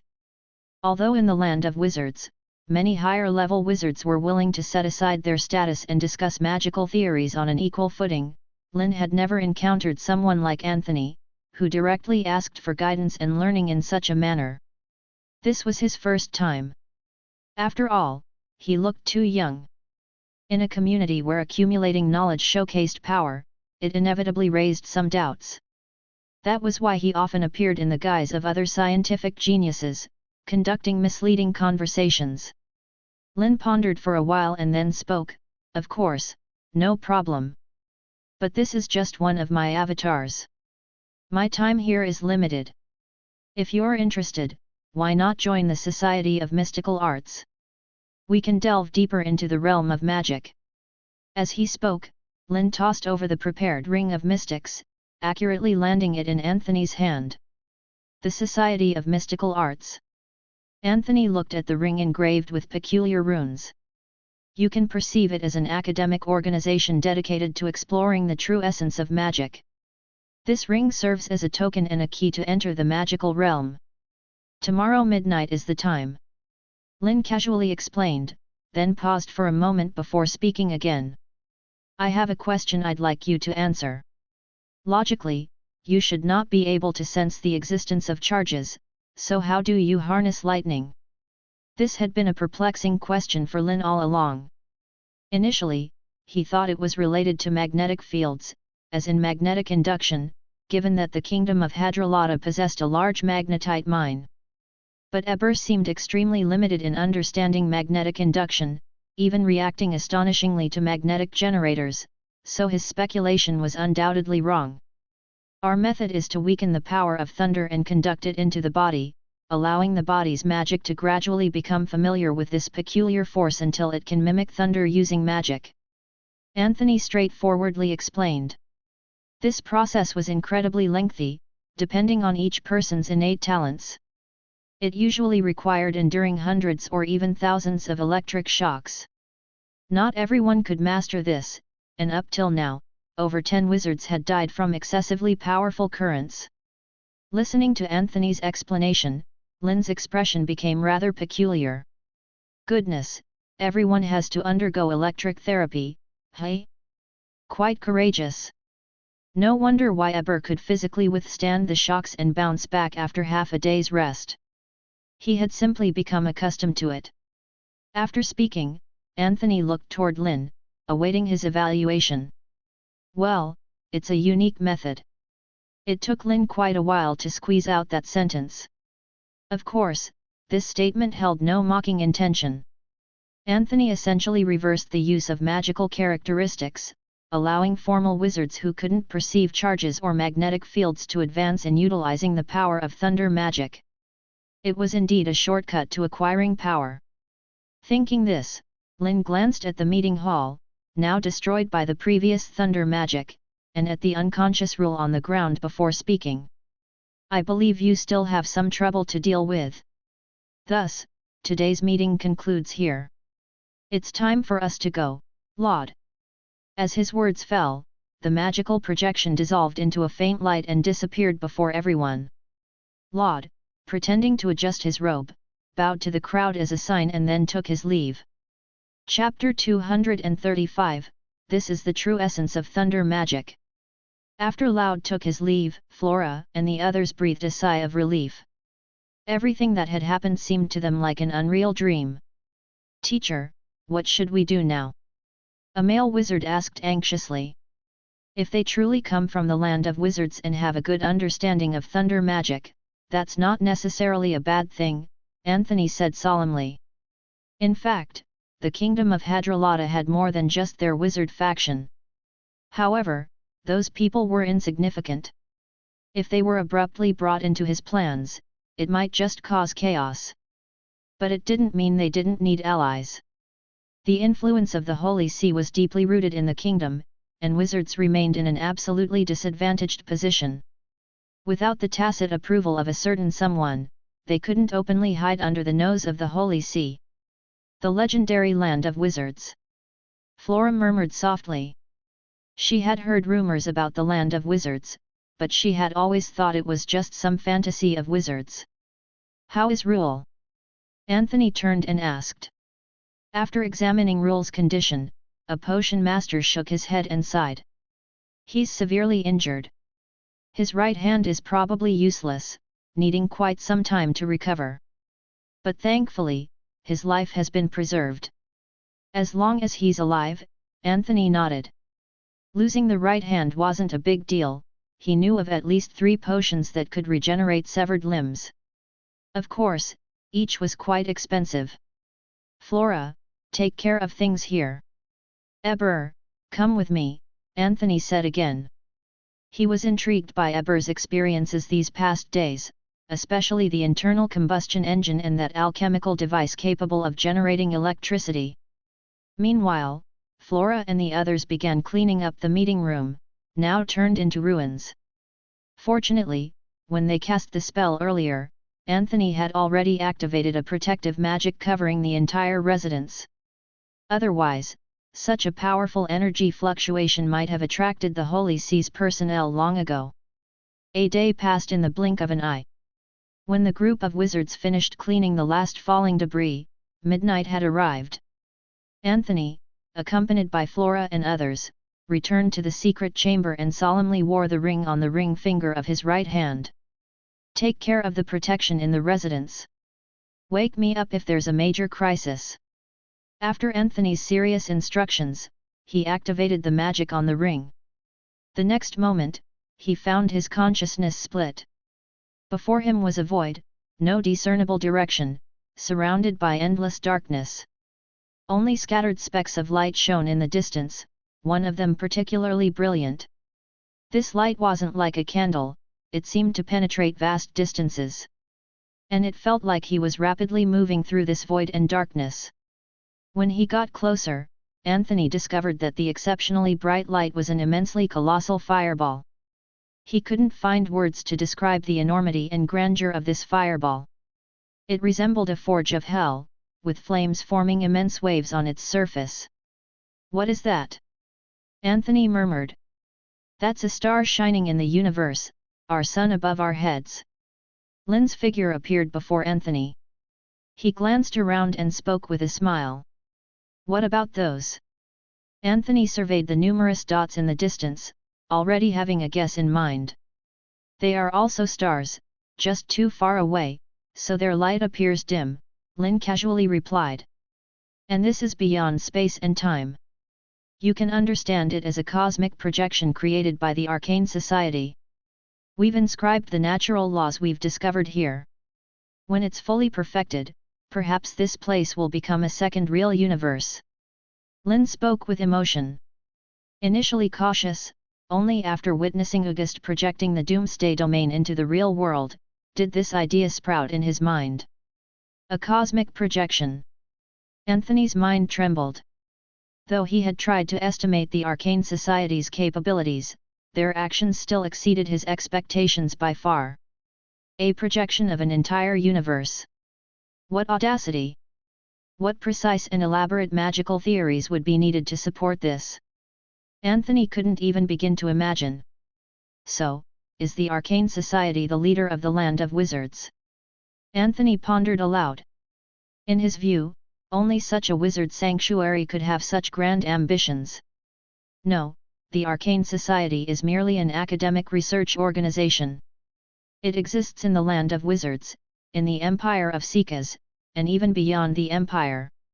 Lynn explained casually. We're eager to welcome every wizard with an academic research spirit to explore the mysteries of this world together. Lynn's response surprised Anthony, but he quickly understood. It was a wider scope, encompassing the most exceptional wizards across the entire continent and academic research organization. And now, he had become one of them. Thank you for your explanation, Sir Lynn. Anthony took several deep breaths, suppressing the fluctuations of his emotions, then continued, but I still have many doubts and hope you won't mind enlightening me. I want to know what lightning is. What causes it and why does it exist? Anthony eagerly asked. This had been a persistent question troubling him. Electricity is a natural phenomenon generated by stationary or moving charges. Lynn said, extending his right hand and snapping his fingers. Many faint lights appeared around them. Charges come in positive and negative types. Two charged objects exert forces on each other and feel the forces exerted by the other. Objects with similar charges repel each other, while objects with different charges attract. When these charges meet, they release a large amount of light and heat. That's what we see as lightning. As Lynn spoke, the faint lights around them began to tremble, simulating the attraction and repulsion reactions of positive and negative charges. It was like mischievous children embracing each other or perhaps disdainfully moving away, finally gathering and colliding, creating dazzling flashes of light in the black space, drawing arcs resembling spider webs in the void. Anthony watched, entranced. This was what he sought, now presented to him so tangibly. Chapter 236, The Answer of Electricity and Magnetism, Maxwell's Equations. This is the cause of thunder. It took Anthony quite a while to regain his senses. He murmured softly, then suddenly realized the similarity between the repulsion and attraction of positive and negative charges and the properties possessed by magnets. So, electricity is magnetism, and magnetism is electricity. Anthony exclaimed as if he had discovered a new continent, incredibly excited. He felt he had glimpsed the mystery of thunder and magnetic fields. You could say that. Electricity and magnetism are inseparable, interdependent facets, much like water and ice. Lynn nodded. Anthony, initially excited, then became perplexed. Since both are interconnected, why do they manifest in two different forms? Numerous questions flashed through his mind, and Anthony impatiently looked to Lynn, awaiting an explanation. To understand this, one must first comprehend what a magnetic field is. Lynn explained with a smile. According to the scholars of the Society of Mystical Arts, it's a special form of substance surrounding magnets, electric currents, and moving charges in space. It's a vector field, possessing direction and numerical value at any point in space. For example, the planet beneath our feet is a vast magnetic field. Lynn extended his right hand, snapping his fingers, revealing a colossal azure sphere in front of Anthony. Due to limited knowledge of the entire continent, most regions were covered by thick clouds. However, that wasn't the focus. After Lynn's words, countless substantial lines of magnetic force extended from the north and south poles, tracing graceful arcs, like a massive net enveloping the entire planet's center. Anthony gazed at the enormous celestial body below, too stunned to articulate words. At this moment, he was unconcerned about why the continent was a sphere. He was astonished and asked in disbelief, so, the continent under our feet is a gigantic magnet? Hence, everything is attracted to the surface. Anthony immediately recalled Eber mentioning the elemental theory of charge. Wouldn't this perfectly explain the phenomenon of things falling toward the surface? No, that's actually due to the planet's gravity, Lynn said with a wry smile. But in some aspects, magnetism and gravity do indeed share similarities. Using the massive planet as a blueprint, Lynn began explaining the mysteries of electricity and magnetism to Anthony, from magnetic field lines and magnetization to electromagnetic induction, and the mutual influence and conversion of electric and magnetic fields. As fundamental constituents of the universe, the electromagnetic phenomena involving the quantum field might take days or nights to fully expound. Everything from sound, electricity, magnetism, light, color, heat transfer, thermal radiation, chemical reactions, and even the formation of life ultimately derives from electromagnetic force. Exploring any one of these fields exhaustively throughout one's life might not guarantee complete comprehension. This was why Lynn didn't cling stubbornly to this knowledge, independently developing related magic. After all, it was the crystallization of millennia of human wisdom. To integrate and deduce it to higher levels alongside magic was akin to wishful thinking. The majority of Lynn's explanations pertained to macroscopic electromagnetic phenomena, yet hadn't delved into the deeper, more profound electromagnetic quantum theory. However, for Anthony, it was already immensely astounding. Initially, Anthony believed his understanding of thunder was deep enough, except for the crucial cause. However, after Lynn's explanation, he realized how shallow his knowledge truly was. Electrons, charges, alternating current, direct current, constant magnetic fields, alternating magnetic fields, pulsating magnetic fields. This influx of concepts and terms rushed into his mind, leaving Anthony feeling inadequate about his years of research.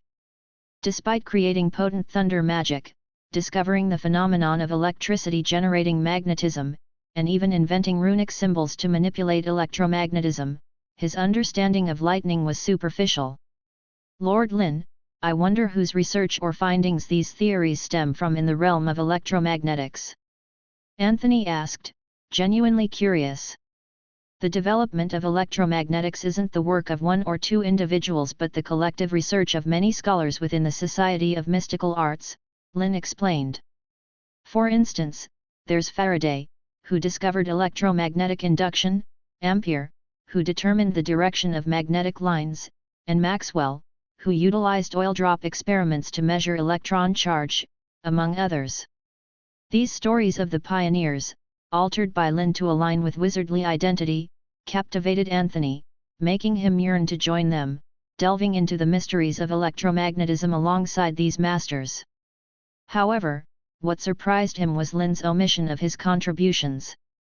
Despite his profound understanding of electromagnetic studies and development, he didn't mention his own role. This was clearly abnormal. The theories and principles of magic were immensely valuable. No one would willingly impart all their research unless it was through master-apprentice inheritance, academic exchanges among equals, or for some ulterior motive.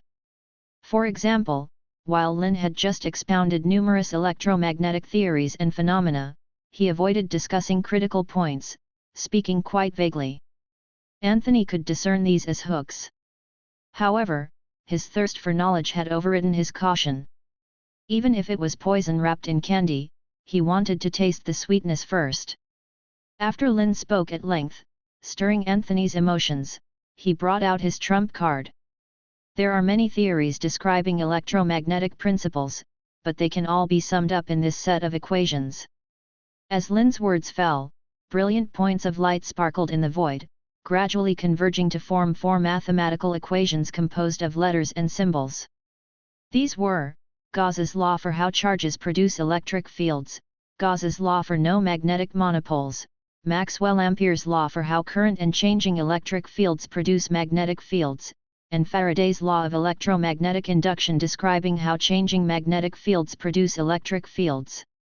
These equations encompassed everything, nearly perfectly unifying electricity and magnetism, predicting that light is an electromagnetic wave, constructing the foundation of electromagnetism. Chapter 237, Anthony, are you Lynn Maxwell? This is the answer to electricity and magnetism. I call it the Maxwell equations. Lynn's indifferent voice echoed beyond time and space. Anthony's gaze firmly locked onto the complex series of mathematical formulas in front of him. Without annotations or explanations, he couldn't discern the meaning behind each symbol. Yet, the intricate mathematical equations and Lynn's words convinced him that profound electromagnetic theories were embedded within. Maxwell's equations. Anthony murmured softly. He understood that there's no such thing as a free lunch, it was time for him to give back. However, Anthony couldn't fathom what knowledge he possessed that could rival the ultimate answer in electromagnetic magic. Was it a formula converting magical power into lightning? Or a study of thunder magic's insights?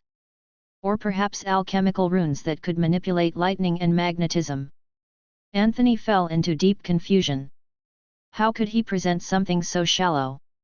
The other thing he valued most was the entire wizarding community, but he knew right away that the Society of Mystical Arts only recruited elites and wouldn't regard his apprentices.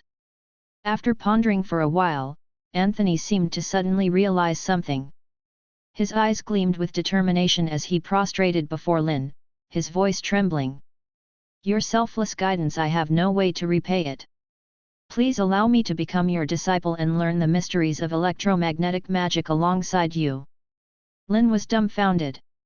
He dangled the Maxwell equations as bait, hoping to exchange them for Anthony's research findings on thunder magic. After all, Anthony had developed the hexaring thunder magic, and surely, he had unique insights into the principles of magical and electromagnetic conversion. But he never expected Anthony, an old dog, to propose becoming his student. Unbeknownst to Lynn, after Anthony had seen Faraday cages, understood the principles of thunder generation, and examined planetary magnetic fields, he had lost all confidence in his research results. Apart from an equal exchange, the only way Anthony could think of to continue receiving explanations from Lynn was through a master-disciple relationship. Regarding age, Anthony wouldn't judge by appearances. He was aware that some immensely powerful witches typically used unicorn blood and essence of magewood to brew a special alchemical potion to maintain their optimal appearance. So, Anthony speculated that the other party was most likely an artful grand wizard, perhaps even a legendary wizard who enjoyed acting younger than their actual age. After all, knowledge reserves couldn't be faked. Moreover, considering the wizard before him possessed control over this cosmic projection, a daring idea sparked in Anthony's mind. This person was the key figure summarizing the electromagnetic theory, one of the high-ranking members of the Society of Mystical Arts, Lynn Maxwell. Only the originator of this theory had the qualification to impart this equation representing electromagnetic magic to another person. Realizing this, Anthony unreservedly set aside his so-called dignity, pleading to become Lynn's disciple. Perhaps in his lifetime, there might be a chance for him to break through the hexaring wizardry, or even glimpse into a higher realm, the realm of legends. After a brief moment of astonishment, Lynn quickly regained composure. Neither agreeing nor refusing, a faint smile played on his lips. It's too early to talk about that now. Let's wait until you've learned all these mathematical basics. This is the foundation for learning Maxwell's equations. Lynn spoke as countless dots reappeared in the void, transforming into a myriad of complex symbols and formulas. Solid geometry formulas, curve equations, limits. Countless calculus equations and theorems almost filled every corner around. Yes, learning the Maxwell equations required calculus as a prerequisite, which was a trap Lynn had intentionally set. To study this electromagnetic equation, one needed to start with calculus. It was a lengthy process. Yet, through this, he could exchange for Anthony's years of research. When Anthony truly began learning the Maxwell equations, Lynn's own abilities would have reached another level, rendering the exchange inconsequential. However, Anthony was astute.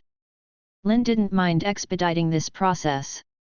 With a thought, these equations suspended in the void surged toward Anthony, transforming back into dots and melding into his body. He was ready to make an attempt. Anthony immediately sensed something assaulting his brain. After a moment's hesitation, he released his constructed mental defenses. A vast amount of unfamiliar knowledge flooded into his mind, momentarily dazing Anthony as he immersed himself in these intricate mathematical formulas and symbols. It worked. Lynn's eyes flickered. Previously, when he learned that the brainiac could break through others' mental defenses and mobilize computational power, he pondered whether he could engrave some knowledge into someone else's mind. It seemed possible now. However, this didn't mean he could instantly make someone grasp certain knowledge. At most, it accelerated the process. Knowing and mastering were two different things. This method was akin to forcibly stuffing the contents of a book into someone's mind. To truly understand, it required slow learning and research. About 10 minutes later, Anthony's consciousness broke free from the magical domain.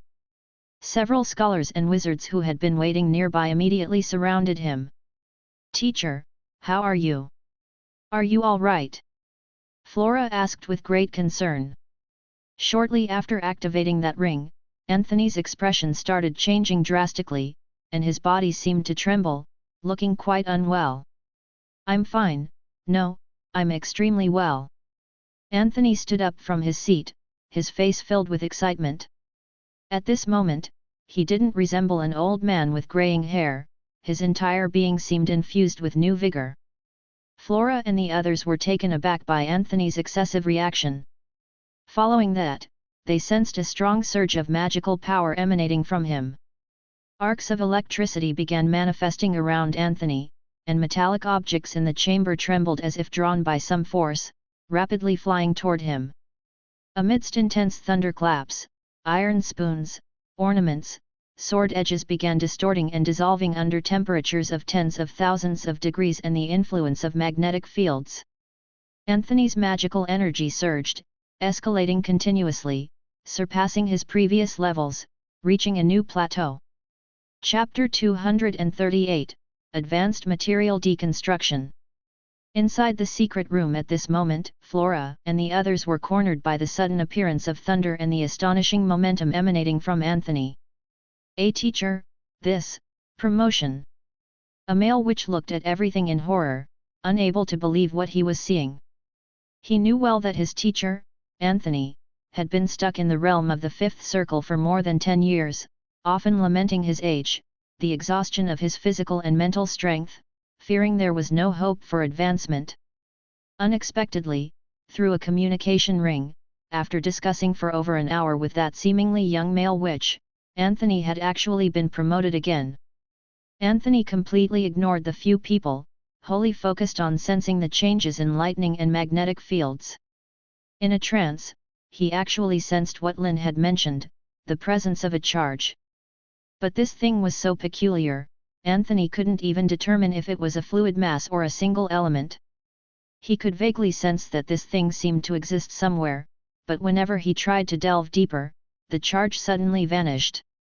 Soon after, Anthony snapped out of this peculiar state and then realized he had ascended to the level of a sixth circle Grand Wizard.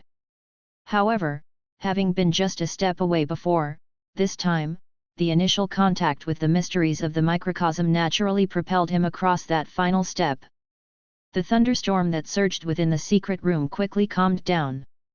Flora and the others gathered around, joyously asking, "Teacher, are you already a sixth circle Grand Wizard?" Anthony stroked his long beard lightly, nodding. "Yes, after discussing the mysteries of thunder magic with that esteemed individual, I gained some insights." Seeing their revered teacher using a respectful title made Flora furrow her brow. "Is that male witch called Lynn really that powerful?"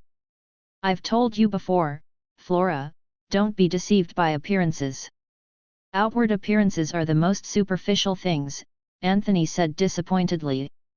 Having personally experienced the wonders and mysteries of charges, Anthony's assessment of Lynn's strength elevated to another level. With such profound understanding of electromagnetism, the other party must have reached a legendary level. Upon learning that Lynn might be an old but youthful-looking legendary wizard, Flora and the others quickly dropped their doubts and instead fantasized about what the legendary wizard's domain might look like. Meanwhile, thousands of miles away, in the office of the Dean of Iida Academy, Lynn opened his eyes, returning from the magical realm. Successfully fooling another Grand Wizard left Lynn in a particularly good mood. Ever since concocting the non-existent organization, the Society of Mystical Arts, although it granted him many advantages, it also introduced a constant risk. He was almost always contemplating how to circle back from this deception. Fortunately, Harof's magical realm provided a gathering place for him. Now, by pulling in the faction where Anthony resided, by the time they ventured into the kingdom of Hadrada, and fooled more academically inclined wizards, the basic framework would be established. Afterward, it was just a matter of gradual development, and everything would eventually fall into place.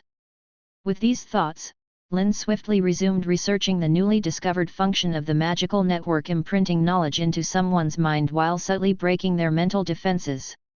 Previously, during the knowledge transfer, the AI expedited the decryption process of mental frequencies, and now, it could mobilize around 5% of Anthony's computing power. Don't underestimate that 5%, the increase in computational power was even greater than that of the 12 Third Circle wizards combined, such as Tyek and Alva. Considering whether to create a knowledge exchange function, using this method to integrate more people into the magical network. Detected a severe mental fluctuation in Target 14. Anthony has broken through. Lynn paused for a moment, immediately guessing from the AI's mental power assessment that he had advanced from the 5th circle to the 6th. That was an unexpected joy. 071, enter overload mode, activate Anthony's computing power. Reciting silently within, the world before Lynn instantly turned surreal. The surrounding space twisted and morphed slightly. Countless elements continuously surged around, forming an elemental whirlwind under mental control. This was the peculiar world perceived by a Grand Wizard. Although Lynn's mental amplification limit had increased significantly after advancing from a 3rd to a 6th circle wizard, 20% of a 6th circle's computational power still caused slight discomfort in his brain. With the thought, a steel sword on the table levitated, falling into his palm. Following, with a flick of his fingers, magic enveloped the sword. Advanced material deconstruction. This was a 4th circle spell Lynn had recently learned, an upgraded version of the 0 circle magic, basic material deconstruction. It was the most crucial spell for elemental grand wizards. Its immense power was enough to break down metal creations into their most basic elemental form. After over a month of exploration and difficult practice, Lynn had finally engraved it in his consciousness, and he had already deciphered the element of copper. Now, it was time for iron. The suspended steel sword trembled slightly. About a minute later, a faint boom echoed in the dean's office. The sturdy redwood sword gradually began to crack and disintegrate, a slow and extremely draining process of magical consumption. Droplets of sweat formed on Lynn's forehead. About 10 minutes later, the 1-meter-long sword had transformed into an invisible mass of elements. 96% iron, 1% carbon, along with impurities like silicon, phosphorus, sulfur, and more were mixed within. Manipulating iron and copper elements was undoubtedly more challenging than non-metallic elements like hydrogen, oxygen, or helium, resulting in a significant increase in consumption. Iron sandstorm. After a moment of adjustment, Lynn attempted this 4th circle magic he had witnessed numerous times. The iron elements in his palm immediately arranged themselves orderly, turning into countless tiny particles resembling fine sand, swirling toward the wooden table in front of him. Like being thrown into a crusher, after the iron sandstorm passed, the solid redwood table had been crushed into scattered wood chip remnants. It could be foreseen that if a person were caught in it, they'd likely be turned into mincemeat in an instant.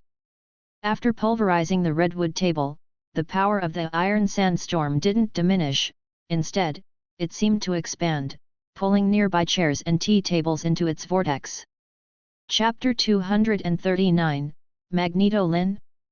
Inside the dean's office was a mess.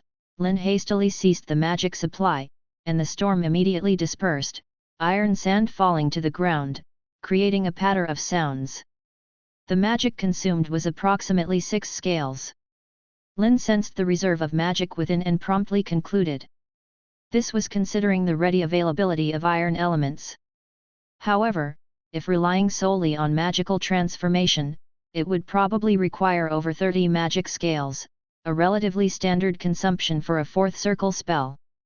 In other words, even as a current third circle wizard, in the best condition, his limit was casting 3 fourth circle spells. This was with the AI brain bearing a portion of the computational power and magic consumption.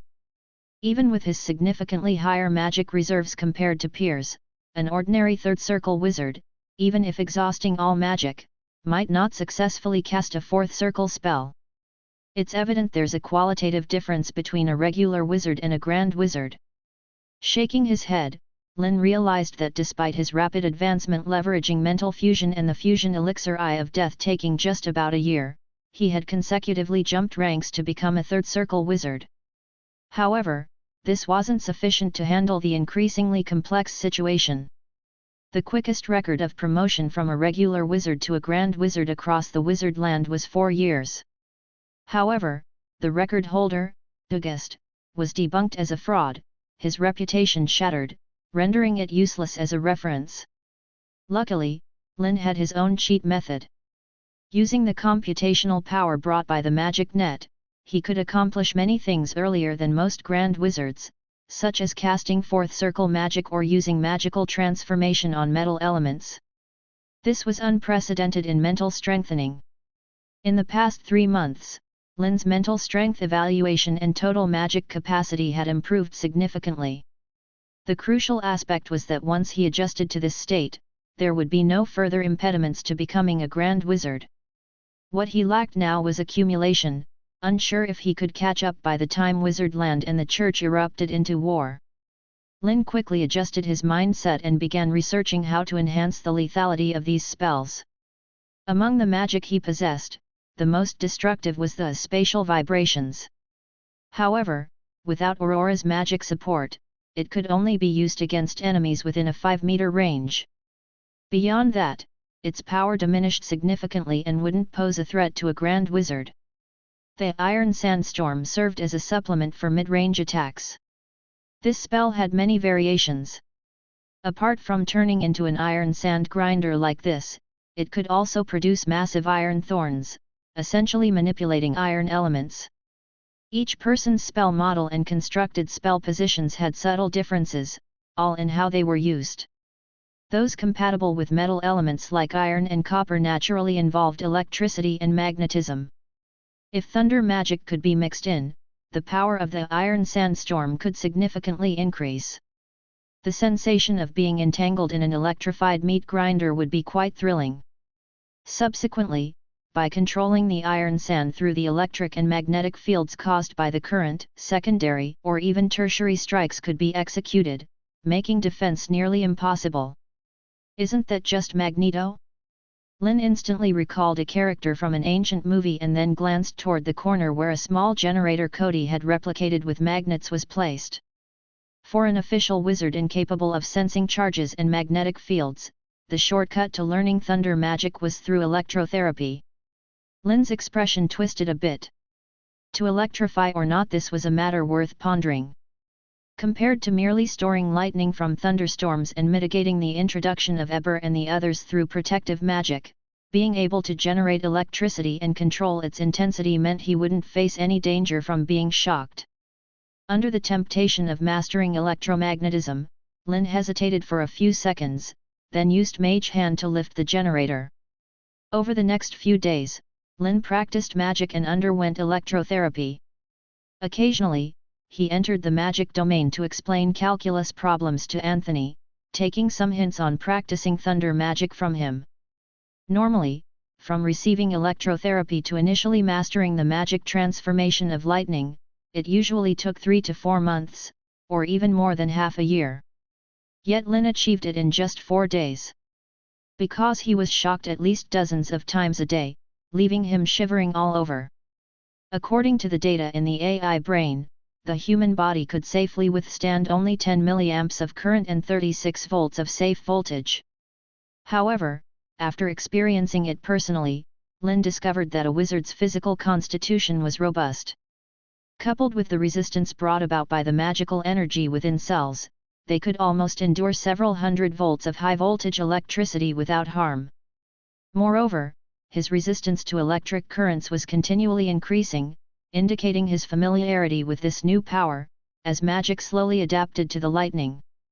The various industries in Iida harbor were also rapidly developing. Every 3 days, airships would transport batches of scarce ores to the square, distributed to various workshops by alchemical carts. Iida appeared like a massive war machine, everyone functioning as a cog, continuously assembling and producing war supplies. With ample materials, the firearms workshop expanded several times, manufacturing a whopping 1,500 finished firearms in a month, 3 times what Lynn had estimated. Upon hearing Philip's report, Lynn was astounded, almost doubting if the other was joking or if the Alchemy Institute had developed new magic. Like putting firearm materials into an alchemy array and then clapping hands, producing the items. Only after personally inspecting the workshop did Lynn understand that he had underestimated the passion of those commoners for work. They worked almost 16 hours a day without rest, any time they were awake. Each workshop had a limited number of vacancies, with countless paupers outside longing to replace them for that job. After much consideration, Lynn enforced a mandatory 10-hour sleep, meal, and rest time daily, allowing a day off every fortnight, preventing people from being crushed due to high-intensity work. At the current productivity of Iida Harbor, considering human rights was far from a luxury. Having food, shelter, and safety ensured was the greatest happiness in this era. Chapter 240, The more one shows their strength, the more they seem weak. In the blink of an eye, a week had passed. In the underground chamber of the Hadrada capital, William swirled a crimson goblet in his hand, listening to his subordinate's report. "Milord, the fleet you sent to investigate the Misty Sea has returned. According to their description, there seems to be some change in the mist. The visibility has improved significantly, and the sea storms don't appear as formidable as before." A tall, thin man knelt respectfully, relaying gathered intelligence to William. For sailors frequently navigating these waters, the terror of the Misty Sea was well known. At its thickest, visibility didn't extend beyond a meter. This meant sailors found themselves enveloped in an eerie white fog on the same ship, unable to see the vessel beneath their feet or their companions nearby. The only sensation was swaying with the ship, drifting deeper into the fog. Anyone would involuntarily feel as though they were journeying towards hell. But this time was different. The 3 fleets sent to explore the Misty Sea had prepared for sacrifice, yet they all returned, bringing astonishing news. The mist was slowly dissipating. Visibility within the mist now exceeded 6 meters. Listening to the report, William squinted, his hand with the goblet pausing. "Milord, could there be an issue in the wizard's domain?" the tall, thin man cautiously asked. "Quite possible."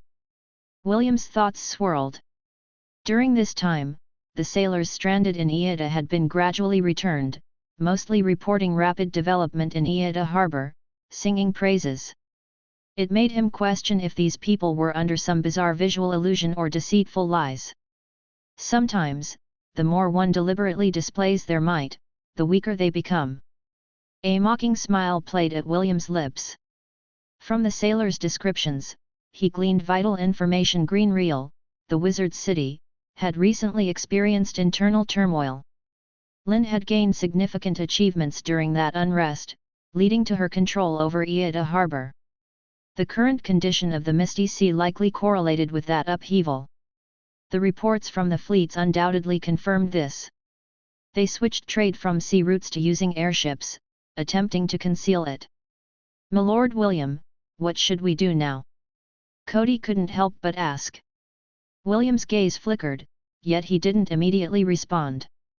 This news was crucial, impossible to conceal for long.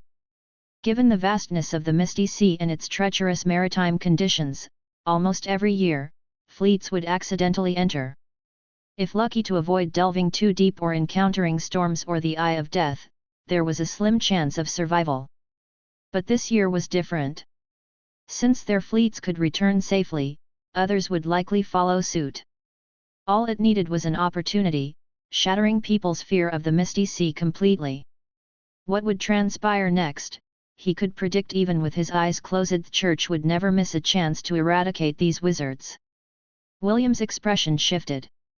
He wasn't willing to forfeit the massive profits from trade each year, yet he knew that if war erupted, the wizard's domain could be annihilated. After all, if these wizards could counter the church, why would they hide on a small island outside the misty sea? The trusted aides gathered in the underground chamber murmured among themselves. In the Sekas Empire, everyone knew the church's dread. Their collaboration with Harendra was established under secrecy and safety. Now, significant changes occurred in the wizard's domain. Even the primary barrier, the misty sea, was disappearing. It made them contemplate unusual thoughts. Some even suggested reporting this to Archbishop Losak. If they could follow this thread, even lead the church's fleets through the misty sea, finding that island, they'd gain monumental achievements, enough for high honors, possibly even becoming a powerful duke. This temptation subtly swayed William's balance, a weekly income of thousands of imperial coins against the risk of imminent upheaval. Another consideration was the church's rewards, a chance to no longer hide, ascending to an influential noble in the empire. William incessantly swirled the crimson liquid in his goblet, mirroring his fluctuating emotions. "Cody, do you know how many wizards Lynn has transported to the capital recently and what they're up to?" "Regarding cargo transport, it's all managed by someone named Loud, appointed by Lord Lynn herself. She's restricted even the estate's servants for various reasons, so the exact number and composition of the personnel remain unknown." "I only know shipments occur every 3 to 5 days, Cody hesitantly replied. "Moreover, they've taken over some glass trade and seem to be engaging with nobles." William smirked coldly. It seemed the new controller of Iida had no intention to trust him. The swaying goblet in his hand paused, and abruptly, William downed the crimson liquid within, speaking in a cold tone. "Increase surveillance from today onward in the capital. Find out what these wizards are planning. Also, I need to know every action within the estate. Use the pretext of our previous negotiation benefits to send someone in." "Understood." Cody nodded. "Milord William, should we arrange a meeting with Archbishop Losak?" a weasel-eyed sailor abruptly asked. "Not yet. It's not the time." William shook his head. They lacked enough leverage. The compass pinpointing the wizard's domain had been reclaimed by Lynn. They had lost the ability to locate the island in the vast sea. Without enough merits to offset their previous mistake, the outcome after losing their utility was apparent. So, they needed more intelligence now, at least confirming when the airship would stop within the estate. There had to be a method to locate the wizard's domain on board. If they could use this time to create a divide among these wizards, it would be ideal. Chapter 241, The Musketeers and the Imminent War. Unconsciously, summer arrived, the scorching sun hung high in the sky, roasting the 3,000 soldiers standing on the training ground. Beads of sweat dripped incessantly from their foreheads, soaking into their collars, leaving their whole bodies uncomfortably damp, yet no one dared to move. Old York had been standing on the training ground for a full 2 hours. Every inch of his body ached, but he gritted his teeth and persevered until the noon bell rang for their break. But he barely had time to rest. He hurriedly dashed, joining the long queue to collect today's lunch: 2 pieces of white bread, a small bowl of vegetable soup, along with a palm-sized grilled fish or an equivalent portion of camel meat. For Old York, this was a luxurious delight. Despite earning a monthly salary of 20 silver coins by joining the Musketeers, they couldn't afford such extravagance on ordinary days. Only here did they have 3 meals a day, each with meat. Normally, they'd have only 1 or even 2 meals. "Old York, do you think the Lord suddenly gathering so many for training means we're going to war?" During the break, a burly man tapped his shoulder, unable to hold back his inquiry. This was the gossip spreading wildly throughout Iida harbor recently. Almost anyone with a bit of intellect could sense an impending war. After all, Iida had previously relied on some security teams for management, but now, the sudden recruitment of 3,000, forming this musketeer squad, made the intentions pretty clear. Probably, old York muttered while chewing his bread, feeling a bit uneasy himself. In the wizard's land, they hadn't experienced what could be termed as war. Yet, every Monday, the sailors arriving at Iida from the outside world would squander their copper coins in the taverns, lamenting their hardships elsewhere. In the Sekus Empire, whether farming or laboring, the meager rewards obtained had to be partly surrendered to the local church for repentance for their year-long wrongdoings. Then they had to pay taxes to the so-called nobles, leaving only a small portion truly theirs. This notion further convinced the residents of the harbor town that the outside world was a barbaric hell. If they lost this war, their families would be cruelly slaughtered, their lands seized, and their properties looted. Having glimpsed some hope for a better life, old York was unwilling to toil only to lose everything, so their daily training became especially earnest. But what puzzled him was the bizarre nature of these exercises. Their daily routine involved running laps around the city, chanting slogans, or standing in formation under the sun for hours. Additionally, they had to poke a dummy with a poleaxe topped with a long knife for over an hour.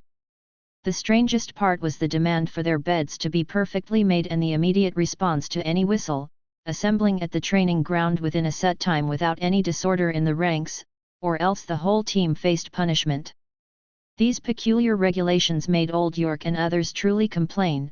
They felt these exercises were utterly useless, purposefully tormenting themselves. Word had it that in some time, the wizard lords planned to capture several earth giants and challenge them in groups of 8 to test their courage and abilities. Isn't this torment? Old York grumbled, taking another bite of his bread. Once a hunter, he knew how challenging these beasts were. Even with a fully armed squad wielding crossbows, they'd likely suffer significant casualties, with a higher chance of complete annihilation. After about an hour's break, the shrill whistle sounded again. Old York immediately rose from the ground, taking less than half a minute to find his place in the queue. Usually, the afternoon was reserved for practicing stabbing, but this time was different. Their lord, Lynn, the actual ruler of Iida, arrived at the training ground. Suddenly, old York and the others felt their soreness vanish, standing straighter than before.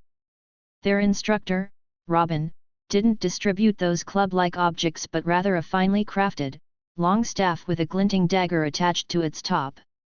Was this a spear? Old York was baffled. Even the wooden target ahead was armored, likely to simulate fully armed adversaries.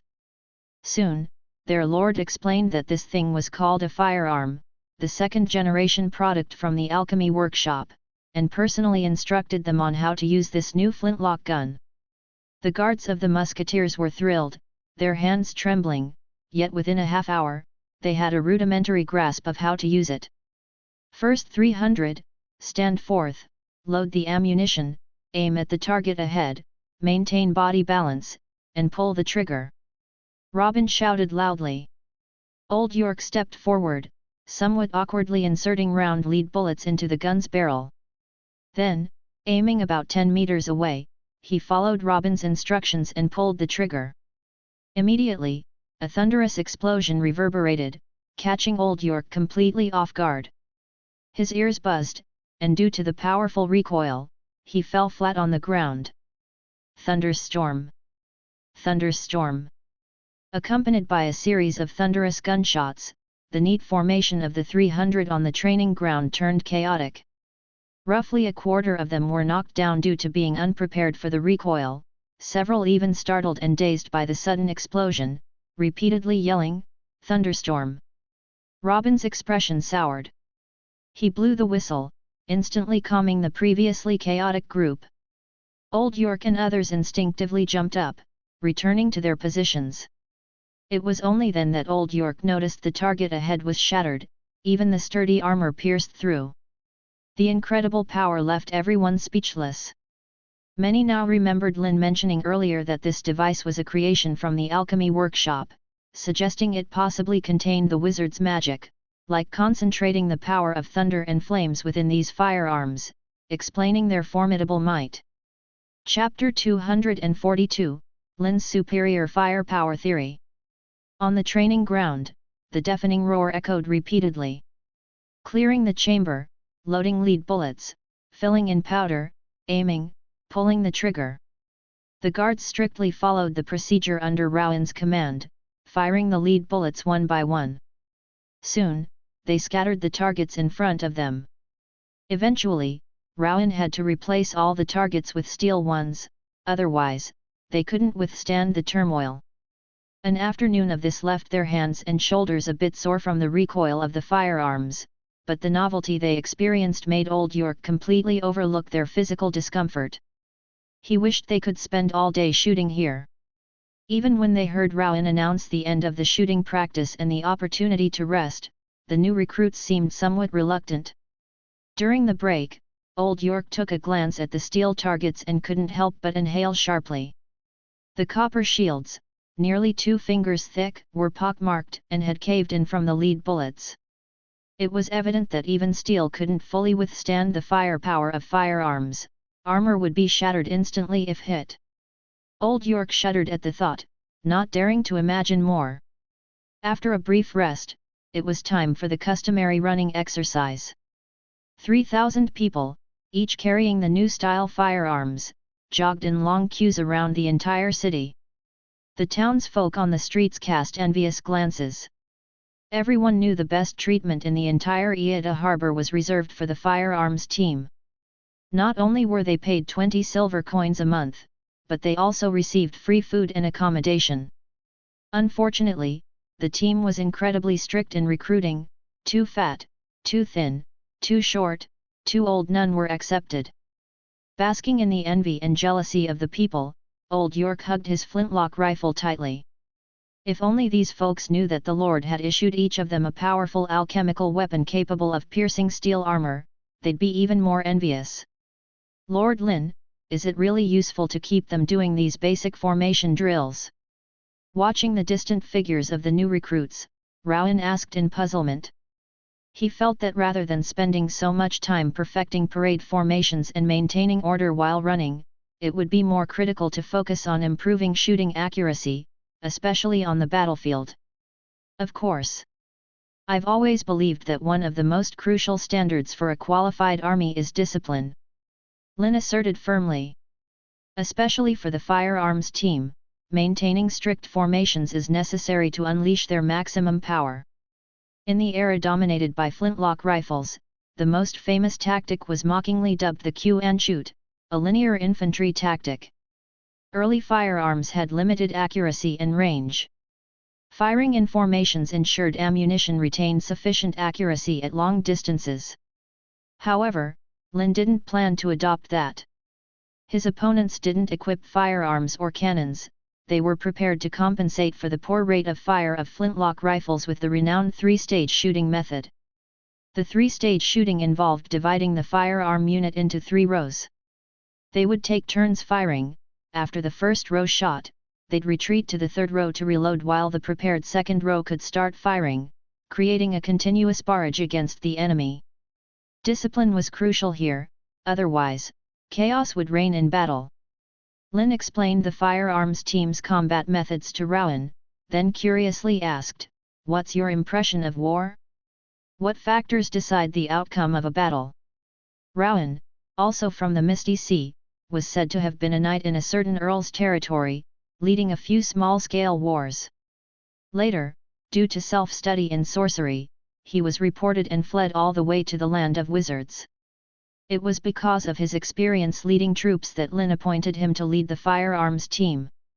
As Rowan pondered the so-called 3-stage shooting, he spoke. Usually, armies consist of 2 types, temporarily conscripted peasants wielding farming tools like pitchforks and hoes, numerous in number but limited in combat capability. The other type comprises well-equipped, trained elite guards, usually saved for crucial moments. During battles, they'd typically form their ranks, fire a few rounds of arrows, then engage in melee combat with swords. The side that broke first in close combat would lose. Usually, the decisive factors were the number of troops, armor quality, quantity of bows and crossbows, and the number of knights. Of course, these were conflicts between nobles for land, and usually, the church wouldn't intervene. Otherwise, when priests or even bishops acted, it would be a different situation. Is it really that primitive? Lynn paused, then remembered setting aside magic and sorcery. It was essentially a medieval empire.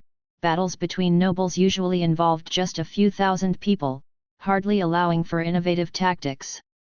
After Rowan explained the wars between nobles, he discussed his own understanding and application of firearms. For instance, when facing a smaller enemy force, they could surround them with a circular formation, crossfire, creating a mesh of firepower to enhance accuracy. Compared to bows and crossbows, the strength of flintlock rifles lay in their armor-piercing ability and the quick training of personnel. However, their drawbacks were slow reloading and weak close combat capabilities. Bayonets couldn't match up to great swords or long spears, so perhaps training a force of around 1,000 sword and shield infantry might assist the firearms team in close combat.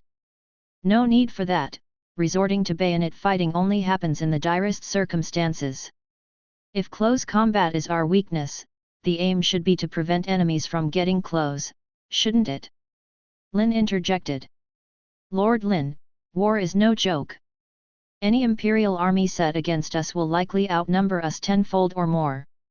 Relying solely on several rounds of rifle shots won't be enough to defeat them. Rowan furrowed his brows, feeling Lynn's confidence in the firearms was a bit excessive. No, precisely because our numbers are scarce, we mustn't waste resources on close combat, which would lead to massive casualties. Lynn shook his head. With superior firepower, this is how we should fight. Utilize the aerial advantage brought by the airships. When the enemy is between 3 kilometers and 300 meters away, bombard them with cannons. From 300 to 70 meters, magical bombardment. Within 70 meters to 10 meters, the rifles fire in succession, aiming to eliminate the enemy beyond their line of sight. As for within 10 meters, depending on the enemy's resistance, decide whether to use the flame deluge or use earth wall spells to assist in retreat. Chapter 243, Our goal is to end every war with 0 casualties. Lynn's battle plan was straightforward, to use superior firepower to cripple or destroy the enemy as much as possible before formal engagement. No chances for the opponent to get close. The objective I'm giving you is to aim for ending every battle with 0 casualties, preferably. Lynn stated firmly. 0 casualties? Rowan was dumbfounded. No one with any experience in warfare would utter such a foolish statement. But after carefully pondering Lynn's tactics, Rowan suddenly realized that it might not be entirely impossible. He'd seen something called a fire cannon in the Alchemy Research Institute. While its power might not match that of magic crystal cannons, its range was significantly greater, and most importantly, it could be mass-produced swiftly.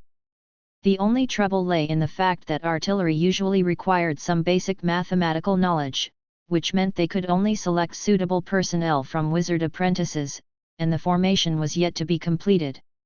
If they had 100 of these cannons, a barrage of rapid fire, without interference from a bishop-level opponent, it might indeed be possible to eliminate the enemy from beyond their visibility range. Rowan couldn't help but feel a sense of surprise at the idea that warfare could actually be conducted this way. But what if the enemy sends cavalry to flank us? Rowan, after hesitating, quickly identified the flaw in this tactic and urgently inquired. Lynn looked at Rowan strangely, saying wordlessly, "What do you think our alchemical armored vehicles are for?" Right, Rowan suddenly realized they had this significant weapon, his expression immediately turning excited as he imagined enemy cavalry charging and being crushed into debris by the swiftly moving alchemical armored vehicles. In that case, there's no need to worry too much about a frontal battlefield. Rowan's previously tense demeanor relaxed instantly. When he first learned that the wizard's domain would clash with the church, Rowan had been unable to sleep all night, considering the enormous conventional strength gap. But now, it seemed the situation might not be as dire. However, Lynn wasn't as optimistic. Because all these assumptions were based on the enemy being an ordinary army. In this world of divine arts and magic, anything could happen. Just as he was thinking, Lynn's expression suddenly froze, his brow furrowing as if sensing something. "Lynn, what's wrong?" Rowan asked cautiously. "It's regarding intelligence from the kingdom of Hadrolta." Lynn's eyes flickered. Taking advantage of a gap when William's trusted men stayed in Ieda, he had placed a spy among them. While William indeed had means, these workers could only be described as loyal, with their families held hostage. However, such loyalty often served as a bargaining chip for betrayal. He had given an offer the other side couldn't refuse, and it seemed to be taking effect sooner than expected.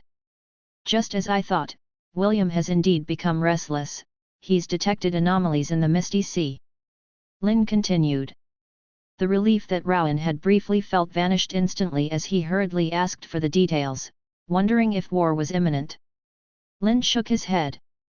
William wouldn't report until he had the method to locate the wizard's domain. Otherwise, considering his smuggling to the wizard's domain, he'd face severe consequences. But this trouble, drawn out for so long, needed addressing now. Meanwhile, at a mansion outside the capital of Hadrolta, Cody cautiously entered the wizard's headquarters. He came with William's task but didn't hold much hope himself, as even the servants in the mansion were under surveillance. Unable to gather any intel, it was evident that the wizards had been cautious from the start. As expected, upon entering the mansion this time, Orlando, one of the wizards, didn't allow him to wander but took him straight to the reception room. Cody could only negotiate the profit-sharing issue with them, as Orlando and his team had made a concession previously. Now revisiting the matter, being not directly thrown out was considered fortunate. However, contrary to his expectations, Orlando and his companions, although reacting strongly, focused on discussing the balance of risks and benefits. Could it be, as Lord William had mentioned, that the wizard's domain had encountered significant turmoil and now relied heavily on them?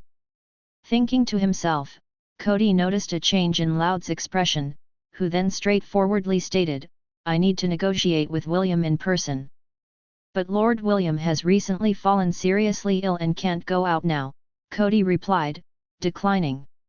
"If he's still concerned about whether he's making enough imperial gold coins, it seems his illness isn't severe enough." Loud sneered. Cody felt somewhat embarrassed, but he managed to maintain composure, stating he needed to seek permission before making any decisions. As Cody left, the people present looked worried, and Lynn's figure appeared in the reception room. "Lynn, do you think William will agree?" Loud hesitantly asked. "Why wouldn't he? He can't get useful intel from anywhere else," Lynn said with a smile. Probably due to the clandestine nature of his work, William was exceptionally cautious. For the past 2 years, he hadn't left his fortress even once. Moreover, very few had seen his true face. Most only knew the Viscount of the Kingdom, William, as a kind-faced, chubby man who managed the trade fleet, and that was about it. What's more, their location wasn't too distant from the church's headquarters, making an aggressive strategy challenging. "But what if it's a trap?" Loud fretted. "It surely is a trap. That's why your performance matters next, Loud," Lynn affirmed, patting Loud's shoulder, continuing, "You are my right-hand man, non-magical, and Cody is aware of this information. For safety, William will probably send you." Loud's mouth twitched involuntarily. It was like walking out of the tiger's den straight into the wolf's lair. However, compared to the meeting with Anthony earlier, Loud didn't feel as intense a fear now because he knew Lynn could project some of his power through the ring of secrecy at any time. Once William was dealt with, Loud could take over his influence, no longer be dispensable, and become Lynn's most crucial right-hand man. Loud silently reassured himself. Chapter 244, Loud, this is a family heirloom left by my great-grandfather. William's actions were quicker than anyone expected. By that evening, Cody had returned to the estate with an invitation. Since Lynn was still in Iida harbor openly, all affairs in the capital were managed by Loud and Orlando. The Papal States have stationed guards at all the entrances to the capital. Lord Orlando might find it inconvenient to go, so I kindly request that you accompany me, Mr. Loud. Cody presented a perfectly reasonable explanation, one that was hard to refuse. In that case, let's go, Loud snorted, grabbing his cane and adjusting the ring in his hand, following William's men onto the carriage. Loud's audacity to attend alone made Cody secretly admire him. He had no desire to oppose Lynn, but the wizards were powerless against the Papal States. Their downfall seemed inevitable. Lord William was determined to align with the Church. The carriage traversed the rugged roads, bearing the emblem of the William family. It smoothly passed through the gates and arrived at the mansion in no time. Externally, it appeared an ordinary estate, quite understated compared to its wealthy owner. But once inside, Loud realized it was a miniature fortress, guarded tightly. As William's hiding place, there might even be dungeons or tunnels. Loud contemplated, this visit wasn't just to meet William, risking William's escape was unacceptable. However, just before reaching the fortress gate, guards surrounded him. Their leader, a shifty-eyed man, blocked Loud's path, smiling as he spoke. "Please halt, Mr. Loud. Before meeting Lord William, we need to ensure you are not carrying any dangerous weapons. Are you aware of who I am? Your Lord William personally invited me." Loud's face soured in anger, then turned to Cody. "What is the meaning of this?" Cody, looking embarrassed, eased the tension. "Mert, isn't this going a bit far? We mean no harm, it's just to ensure the safety of the conversation." Mert, the man in charge, maintained a smile, his tone unwavering. "It's Lord William's order." As he spoke, guards closed in, blocking all avenues. Loud, furious, thumped his cane, threatening to leave then and there. "Of course, but at this hour, without our carriage, you can't leave the capital," Mert politely replied. Loud glared, holding firm to his purpose. Eventually, he reluctantly agreed, insisting he carried no dangerous weapons. "Just a precaution." Mert shook his head, gesturing for the guards. They soon found a small crossbow, 2 daggers, and a pouch of blinding alchemical powder on Loud. "And you claimed not to have dangerous weapons." Everyone looked puzzled. "These are for self-defense, not attack," Loud explained shamelessly. 2 guards, baffled by his cane's usage, coupled with Loud's insistence about his prosthetic leg's inconvenience, returned it. "May I proceed now?"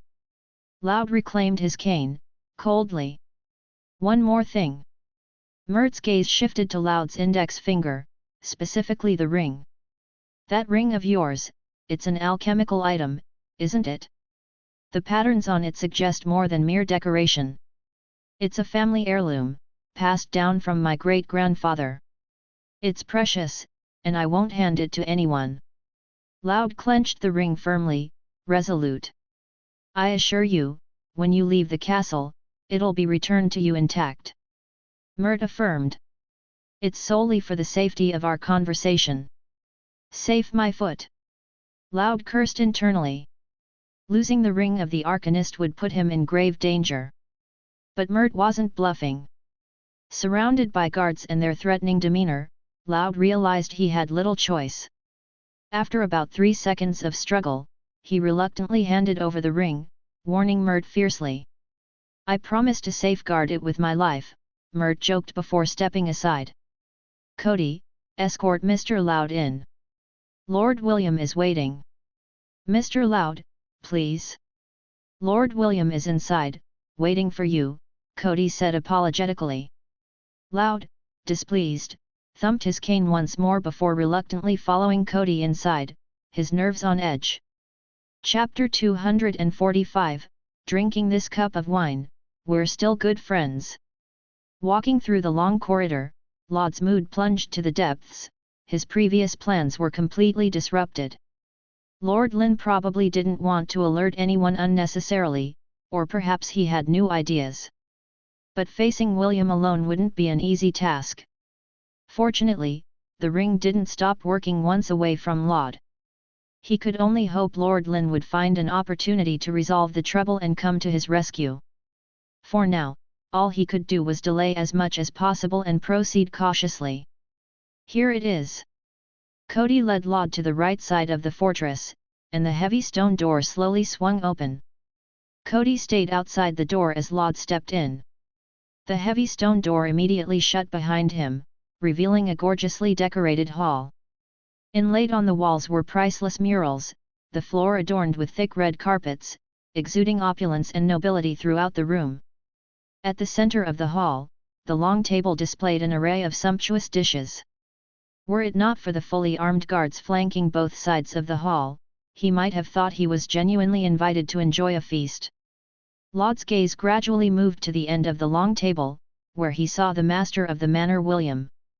He was a man of over 300 pounds, his ample grey robe tightly enveloping his fat, his hair shining like fireflies in the night. His eyes were narrowed, nostrils pointing upward, emanating a repulsive smell of alcohol. Currently, he held a cup of red wine, leisurely savoring it, while a maid diligently served him. "You've finally arrived." William set down his goblet, stood up, clapped his hands, gesturing for the maids to step back, then pointed to the seat beside him. "Please, have a seat, Mr. Laud." Laud, as if forgetting the slight discomfort from the entrance, grasped his cane and, like an invited guest, graciously sat down not where William had indicated, but directly opposite. Unconcerned, William ladled a cup of crimson liquid into another glass and handed it to Laud, speaking slowly and deliberately. "I've heard that Mr. Laud, like myself, worked for Lord Hurlram, responsible for transporting goods from the Sika's empire to the land of wizards. Is that true? It seems you've gathered quite some information in Iida." Laud didn't touch the drink, unsurprised that William knew about this. When he and Lynn fled to Iida, causing quite a stir, almost the entire city knew. It wasn't surprising William had collected this information and deduced his identity. Yet, observing the extravagant and almost ball-like figure of William, Laud couldn't help feeling a twinge of jealousy. Though he had managed a considerable number of people in Harbour Town, he couldn't compare to these noble circles, always at the beck and call of the aristocracy and the church. William seemed to fare much better. Not only did he flatter Crown Prince Harold, he became an actual viscount, enjoying lavishness all along. People like us are always inadvertently probing for information, aren't we? Despite appearances, we're nothing more than dogs at the beck and call of others. William shook his head, implying something in his words. Laud understood the implicit meaning but didn't agree, scoffing in response. "Who in this world isn't a lapdog? Even as King Basil, you can't decide the heir, and that archbishop can't defy the commands of the church." "You're right. Since we're all just making a living under someone else's command, why not seek a bigger, higher support?" William casually sipped his wine, speaking slowly. "This world ultimately belongs to nobles and the church. All the mundane matters belong to the king, while spirituality and beliefs belong to the gods. But the world always changes, probably faster than you imagine." Laud replied noncommittally. "Well, I'd like to witness that." William was unfazed, then casually asked, "Do you have any plans to deal with us?" Laud's heart skipped a beat, things had evidently slipped further from his control. However, he forcibly calmed his mind, inquiring, puzzled, "What do you mean, William? Didn't you invite me here to discuss the trade split of minerals and glass products? Before entering, your men took away all my means of defense. Are you still worried that a non-magician cripple like me would harm you?" Laud lightly caressed his cane with his right hand, smirking. "In that case, I might as well offer you an escape route." William got straight to the point.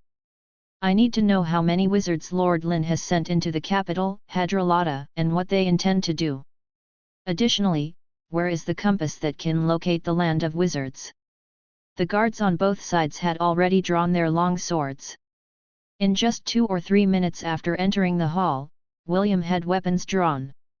Laud hesitated for a while, as if weighing the pros and cons, deeply lost in thought. Only when William showed an impatient expression did he seem to finally make a decision and blurted out abruptly.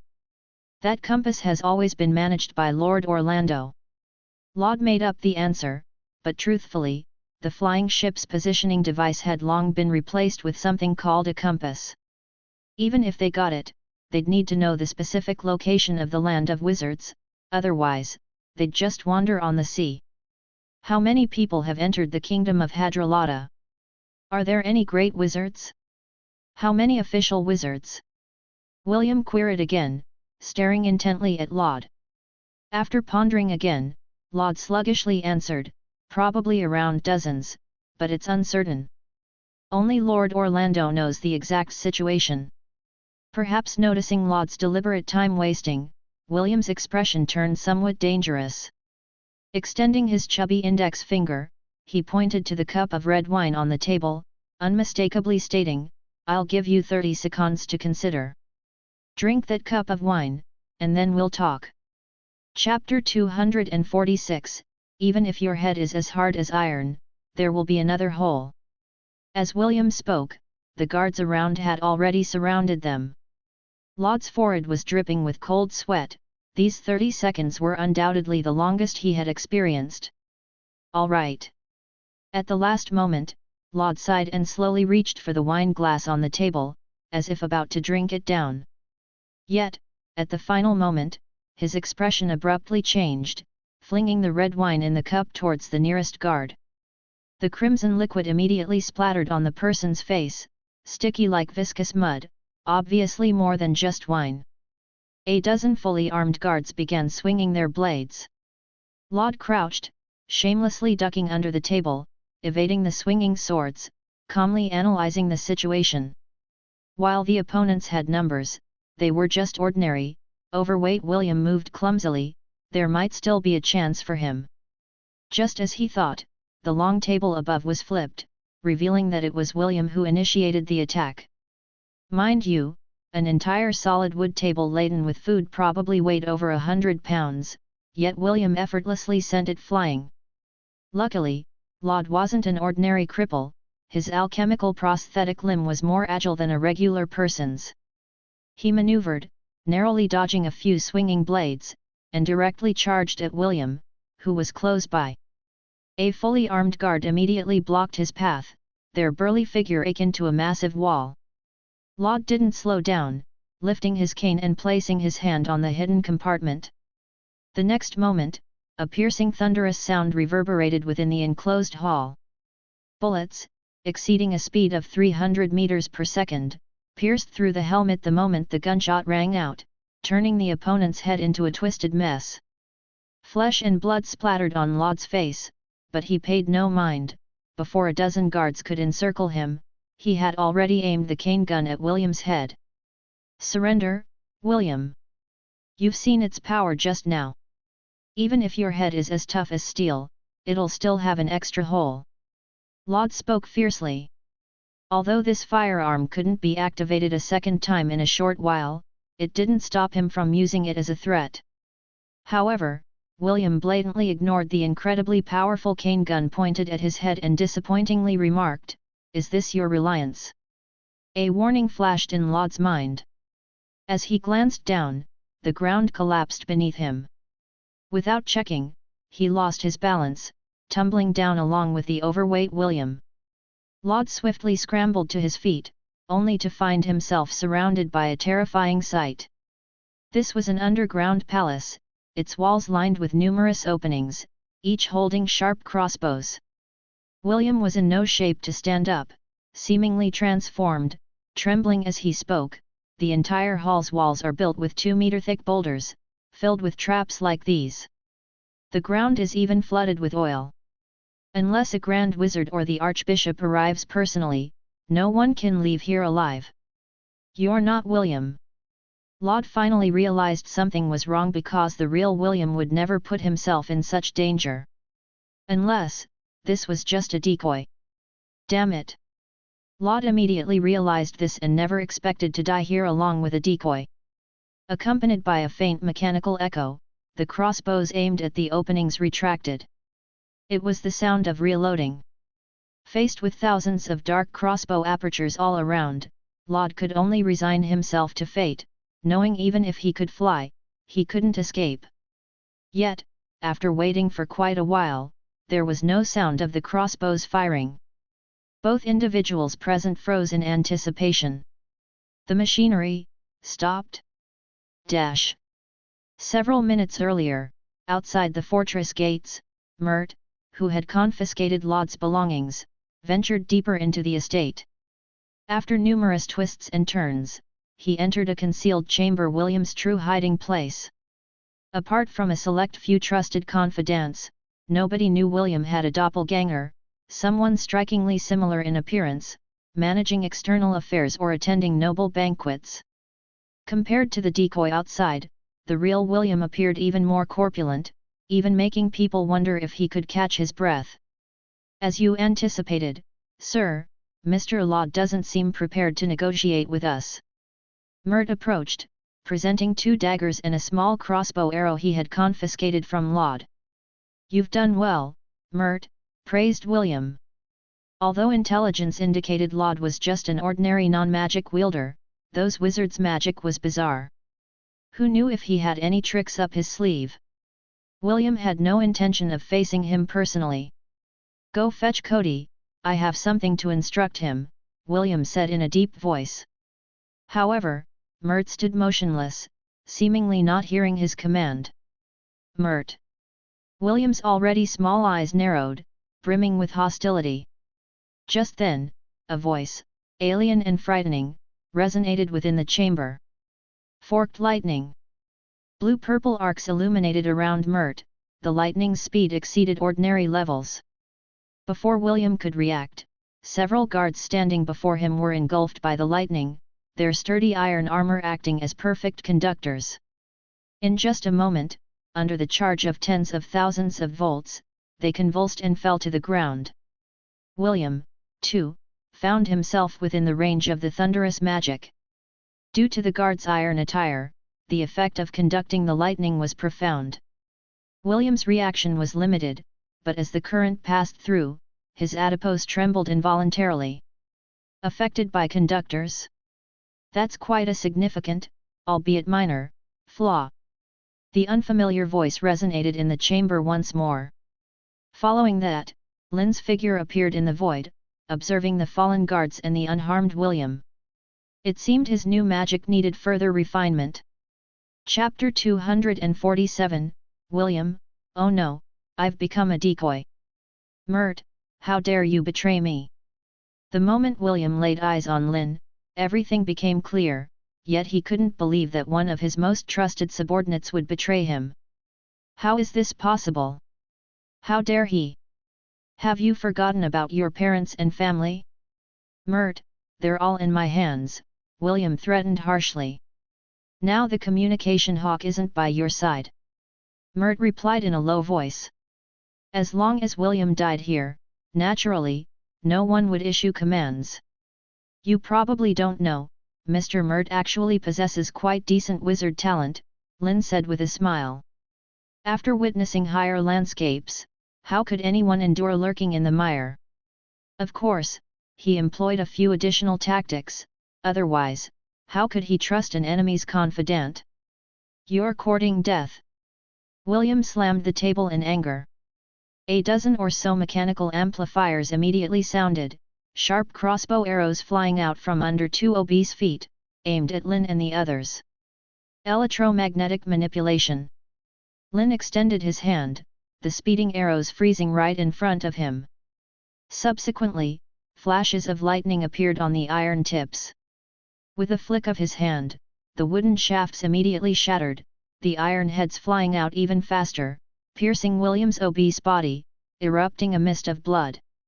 William's agonizing cries resounded throughout the room, but the splattered blood mist didn't touch the ground, it encircled him under some forces gathering. Amidst horrifying flashes of blood light, William's figure began to rapidly swell. His fat disappeared swiftly, eventually forming a blood-red figure over 2 meters tall, incredibly muscular, with crimson eyes emitting a terrifying aura, a violent, murderous intent permeating the entire room. The stripped blood spontaneously formed a barrier, blocking the incoming chain lightning. Quite a skill, Lynn remarked lightly. He intentionally controlled the intensity of the electric current, yet he hadn't expected the other party to easily block it. It seemed that during the 10+ years working for Hurlroom, William hadn't refrained from making underhanded moves. Previously, Lynn had been curious about which fleet brought that statue of the evil god into the wizard's domain. There was no clear record of it at Iida harbor. Now it seemed it must have been brought in by the fleet from Hadrolata. Mert was also incredibly surprised by William's sudden eruption. This was information even he wasn't aware of, so he hurriedly reminded. Lord Lynn, ever since 5 years ago, William has been brewing and consuming a peculiar red wine. I suspect it may contain some kind of monster's blood. Traitor! William, upon hearing Mert's words, filled his eyes with a bloodthirsty gaze, charging at the two like a colossal bull. Phosphorus, Flame Demon's hand. Lynn refrained from using the recently acquired, still unskilled electromagnetic magic. Fiery streams surged from his palm, instantly engulfing William. The blood-red barrier surrounding him became the best fuel, the intense white phosphorus flames swiftly pierced the barrier, turning William into a blazing torch. Yet, William ignored the searing pain of being roasted by flames, flesh torn and devoured. He only had one thought in mind: kill the two in front of him. Unfortunately, it was just wishful thinking. In the next moment, the flames Lynn conjured in his palm transformed abruptly into an extremely cold stream. Liquid nitrogen, ice storm. William immediately experienced the contrast of fire and ice. His already blurred flesh burst into pieces, rapidly disintegrating into tiny ice shards that fell to the ground. A mere 4 or 5 meters separated them, but ultimately, William fell in front of Lynn, as if his entire rush was merely to perform a grand gesture. Mert looked at William with pity.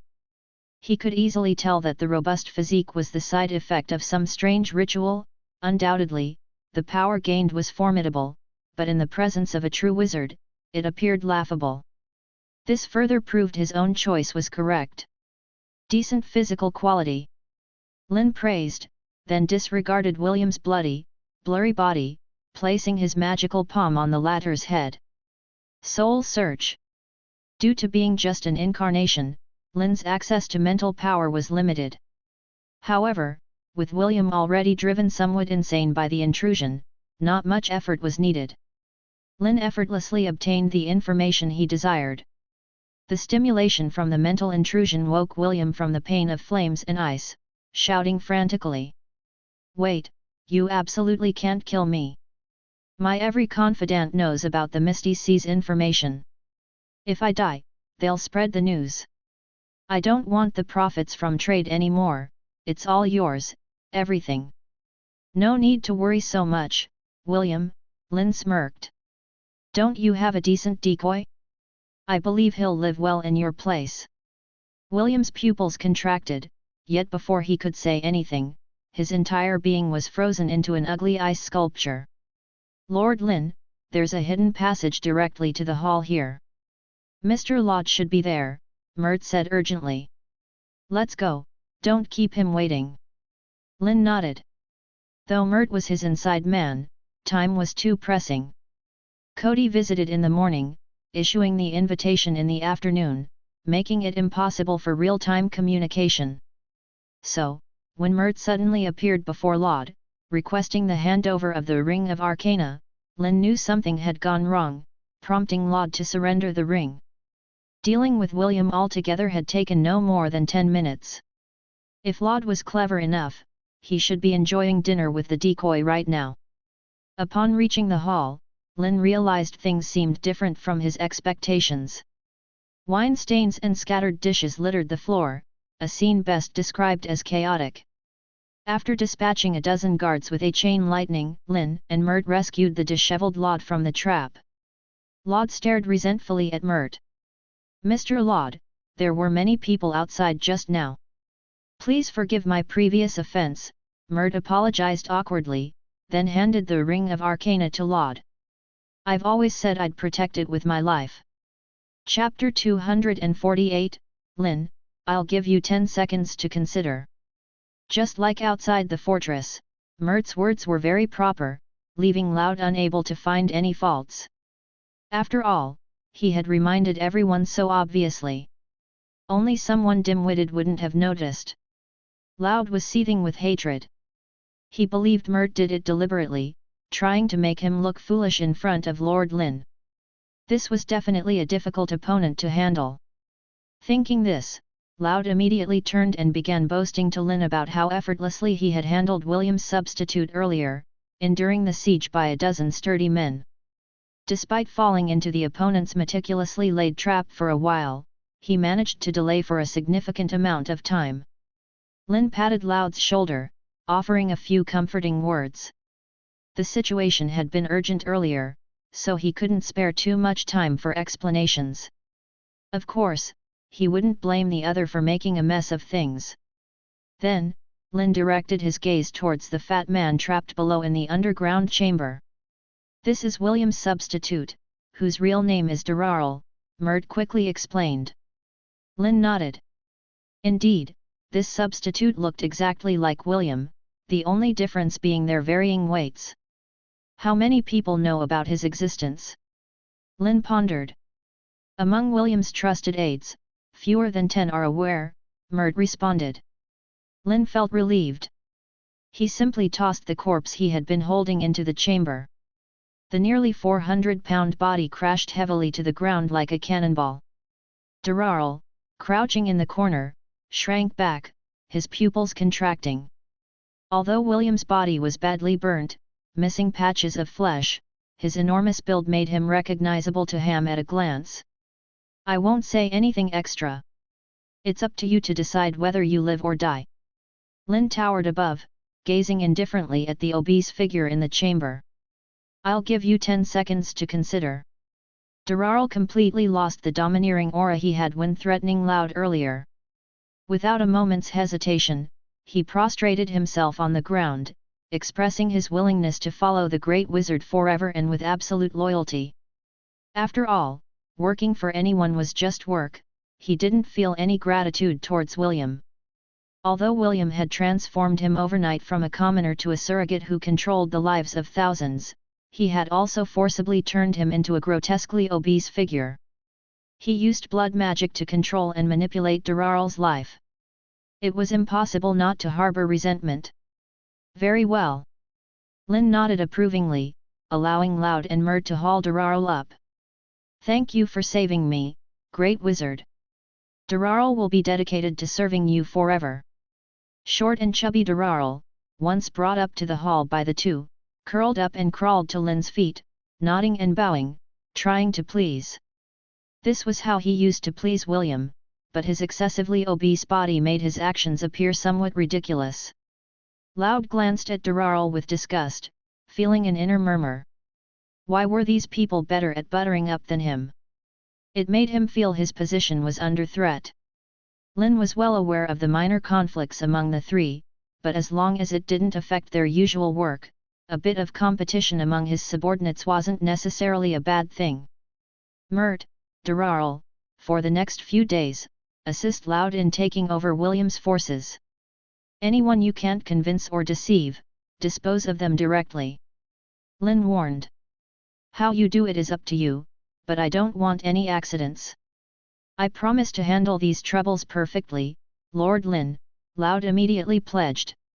Lynn nodded again, then turned to the rotund Darrell. "Give me your hand." Darrell didn't quite understand Lynn's intention but still hesitantly extended his hand. Lynn grabbed the chubby right hand. Darrell quickly felt a sharp pang, his facial muscles trembling. But he dared not move. After Lynn released his hand, Darrell discovered a flaming mark on his right hand. Unlike the mark on Loud's hand, this symbol wasn't just for show. It was an advanced alchemical technique. Lynn could activate it at will, causing a strong phosphorus fire to consume the bearer. However, controlling life and death wasn't Lynn's preferred method, so he rarely used this as a threat against his own people. But Darrell evidently hadn't gained his trust yet. From today, you are William, the true Viscount of the Empire. The one who died is Darrell. Lynn stated each word deliberately. Over the next few days, with the substitute and Mert's help, Loud effortlessly took control of William's forces. In just 3 days, those close aides who knew about William's substitute silently met their end under their comrades' blades. Of course, these were clandestine actions. On the surface, everything remained normal, and the entire estate continued to be managed by the Viscount. Lynn had no intention of easily abandoning this line. After all, in the entire kingdom, everyone knew William was the most loyal supporter of Prince Harold, which made this identity crucial. It provided him with an inside track on both potential heirs. During this time, Lynn wasn't idle either. He studied another idol plundered from William's mansion, which was also the basis for the peculiar blood magic he employed. Previously, during his handling of the Apocalypse sect in Green Rill City, he had come across a similar-looking idol. Unfortunately, he had sliced it in half using spatial tremors, depleting its power. But this idol was intact. From William's memories, it seemed to be related to a deity called the Blood God. Just by its name, it didn't seem like a benevolent entity, a being defeated in a conflict of faith, barely retaining some power. It had to be said that William had some intelligence. Or rather, a certain self-awareness. He hadn't followed in the footsteps of the dark sorcerer Merc, not developing a following, only learning some shallow blood magic from it. Moreover, he used a special concoction brewed from the blood of magical beasts as a source of power, bypassing the need to rely solely on the idol, almost attaining the combat strength of a second or third circle-shaping wizard, at the cost of becoming as round as a ball, using his body as an energy reservoir. Unfortunately for him, luck wasn't on his side when facing Lynn. Despite years of accumulation, he hadn't been able to unleash his power before meeting his end. Chapter 249, The Kingdom Doesn't Need Nobles, Let Alone a King. The world was undoubtedly cruel, and the ways to gain power were very limited. Even if the methods were complex, they all revolved around magic and divine arts, or could be directly classified as magic without any issue. For those without magical talent, acquiring power became an extremely difficult task. Generally, individuals would diligently hone their skills, undergo church assessments to have the chance to drink the elixir of divine grace and become a cleric. Alternatively, they could rely on the lineage of their family, becoming a bloodline knight to gain strength beyond normal people. Lynn even speculated that these families supposedly inheriting powerful magic were likely descendants of incredibly powerful shaping wizards. The church did not exterminate them, or perhaps Ella thought that these people posed no real threat. Due to the limited ways to gain power, even individuals with vast wealth and noble status like William needed to resort to means such as the idol of the evil god. According to the information gathered by Lot and others, worshipping evil gods was not uncommon among some nobles, even prevalent in the Sekas Empire. It was indeed a shortcut to rapidly become stronger, but unfortunately, it was also a trap. Lynn turned the blood idol in his hand, pondering how divine arts worked. It intrigued him how someone could exhibit various supernatural powers without understanding the principles of spell casting. Clearly, it was not exclusive to the church. When dealing with the cultists, he noticed something was amiss. Shadow magic was challenging to master, and most of it was documented.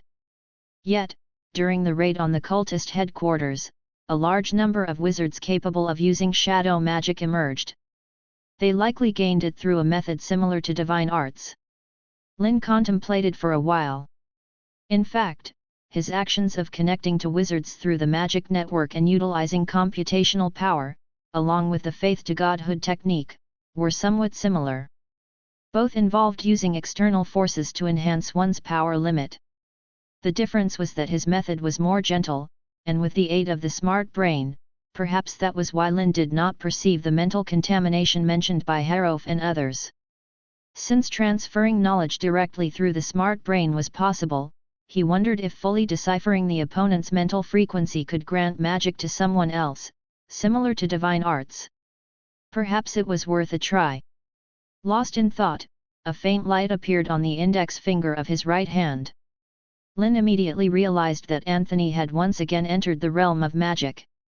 Inside the magic-mimicking microcosm, Anthony stepped into the void, gazing at the constantly rotating starry scenery beneath his feet. Unlike before, after studying mathematical knowledge in the system, he could deduce the relative positions and movement patterns of each star. These days of interaction made Anthony understand that Lynn's breadth of knowledge far exceeded his expectations, covering everything from the formation of thunder and lightning to the laws governing the universe and stars. However, in Lynn's words, this knowledge was just the surface layer, representing the world's superficial rules. The real cause lay in a more profound field, possibly only perceivable in the legendary realm. Seems like you have something on your mind, Anthony. Lynn's figure appeared in the magic realm, questioning with confusion. It wasn't teaching time. Yes, Anthony nodded. Then he spoke again. In recent times, King Basil's health has been declining, and the dispute between the two princes is escalating. Prince Hayder is preparing to either win over or eliminate some of the other's supporters. I heard that William was sent by you to Herod. Is that true? Anthony cautiously inquired. You could say that, Lynn responded casually. In that case, things become much easier. Anthony sighed in relief and began explaining his magical kingdom plan to Lynn. In short, the plan involved secretly supporting Prince Hayder, instigating conflict between the royal family and a faction of nobles loyal to the church. This would give wizards a sanctuary in the kingdom, creating a magical world controlled from the shadows. However, after learning about the wizard's domain and the secret magic society, Anthony's ambitions grew. Perhaps they could go further and cooperate with the royal family and some nobles, completely eradicating the influence of the local church, creating a kingdom truly belonging to wizards. But this would lead to retaliation from the church and the Sekus Empire. It wasn't something a single school of wizards could withstand, so Anthony needed to ensure the stance of the wizard's domain and the secret magic society. In your magical kingdom, after it's established, who will truly control the kingdom, wizards or nobles? Lynn asked abruptly after listening to Anthony's narration. Of course, it should be.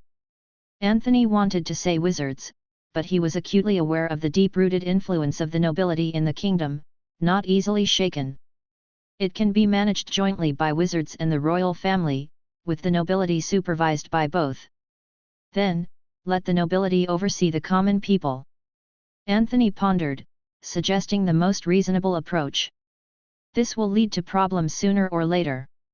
If the majority of the kingdom's population works in factories, obeying wizard commands, where does the power and authority of the nobility lie? Lynn asserted confidently.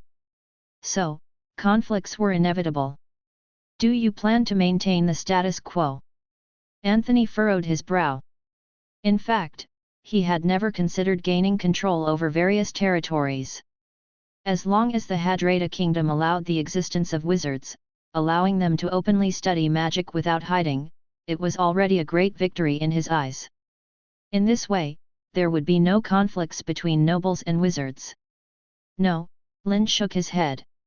Your magical kingdom plan is good, but the scope is too narrow. Anthony paused, not quite understanding what Lynn meant. In my view, the Hadrada kingdom doesn't need nobles, let alone a king. Lynn solemnly declared. Reform abhors incompleteness, leaving behind large groups of old power interest groups that become internal parasites, especially considering the sharp and unavoidable contradictions between them and the nobility. To put it simply, if most of the kingdom's subjects work in factories, obeying his orders, where does the power and dignity of the nobility lie? Therefore, a conflict outbreak was just a matter of time. Chapter 250, Underestimating the Power and Fury of the People. Nobles not needed, and kings less so? Anthony was stunned by Lynn's peculiar thoughts. In the land of wizards, there are no nobles or kings. Everything is controlled by the Wizard Council, Lynn explained. A kingdom solely for wizards. Anthony murmured softly. It was indeed a stirring proposition. But won't this pit us against the entire kingdom? Anthony asked with a hint of hesitation. Wasn't this too audacious? The influence of the nobility was deeply rooted in the kingdom of Hadrolata, not to mention dealing with the power of the church. Nobles and the royal family do not represent the entire kingdom. Lynn scoffed. Don't forget, we have another force to rely on: the laborers in the mines, the majority within the kingdom. You mean those miners? Anthony furrowed his brow involuntarily. I doubt these people can cause any upheaval. You underestimate their power and fury. These miners endure daily oppression and inhuman treatment. They are like a powder keg, ready to explode. Handled properly, they can overturn the entire kingdom. Lynn declared confidently. He understood why Anthony was skeptical of those miners. In this world, ordinary people gathering together struggled to resist those with extraordinary abilities, the clergy. Usually, a few divine spells were enough to disperse the temporary assembly of peasants armed with farm tools and mining drafts. However, these people represented the majority of the kingdom. They lacked only a leader and the courage and strength to rebel. Of course, Lynn didn't intend to act against the nobles so soon. At least until the church's influence was completely eradicated, these people could still be of use. With Lynn's continuous explanation, Anthony soon understood his intentions. First, leverage the power of the royalty and nobility against the church, then eliminate these individuals, creating a kingdom exclusive to wizards. What should we do now? Anthony inquired. Wait. Wait for the right moment. Lynn replied. He had already sent lodesmen to infiltrate several mines within the kingdom of Hadrolata. He believed results would surface soon. Baron Elvis resided in a town to the east of the kingdom, facing the sea. Despite the barren land and harsh environment, it was rich in iron ore resources. What delighted the Baron even more was the recent surge in various ore purchases within the capital, leading to soaring prices. Rumors suggested a link to the dispute among the royal heirs. For Baron Elvis, who sought pleasure and had no ambitions, any prince ascending the throne was the same. He only cared about seizing this rare opportunity to make a fortune, offsetting the increasingly declining finances due to his extravagant lifestyle. The task of increased production naturally fell on Rupert, acting as the overseer. Rupert lived up to the Baron's expectations. Almost every week, the shipments of iron ores to the capital increased. However, things weren't always smooth sailing. Rupert was disappointed to find that in recent days, the once hard-working miners had started slacking off. Whenever he wasn't attentive, some would curl up in corners of the mine, taking naps. This infuriated Rupert. If the ore production displeased the Baron, blame would come down hard, and it wouldn't be taken lightly. Get up, all of you! Get up! Rupert vigorously waved the long whip in his hand, lashing at a shabbily dressed middle-aged man cowering in a corner of the mine. Baron Rupert, have mercy! I'm too hungry, I have no strength. The man writhed under the lashes, continuously pleading. Useless! Everyone else is laboring hard to mine ores, and you're the only one without strength. Rupert intensified the force of his blows, leaving the man's chest bleeding, intending to teach a lesson, making an example to deter the other miners.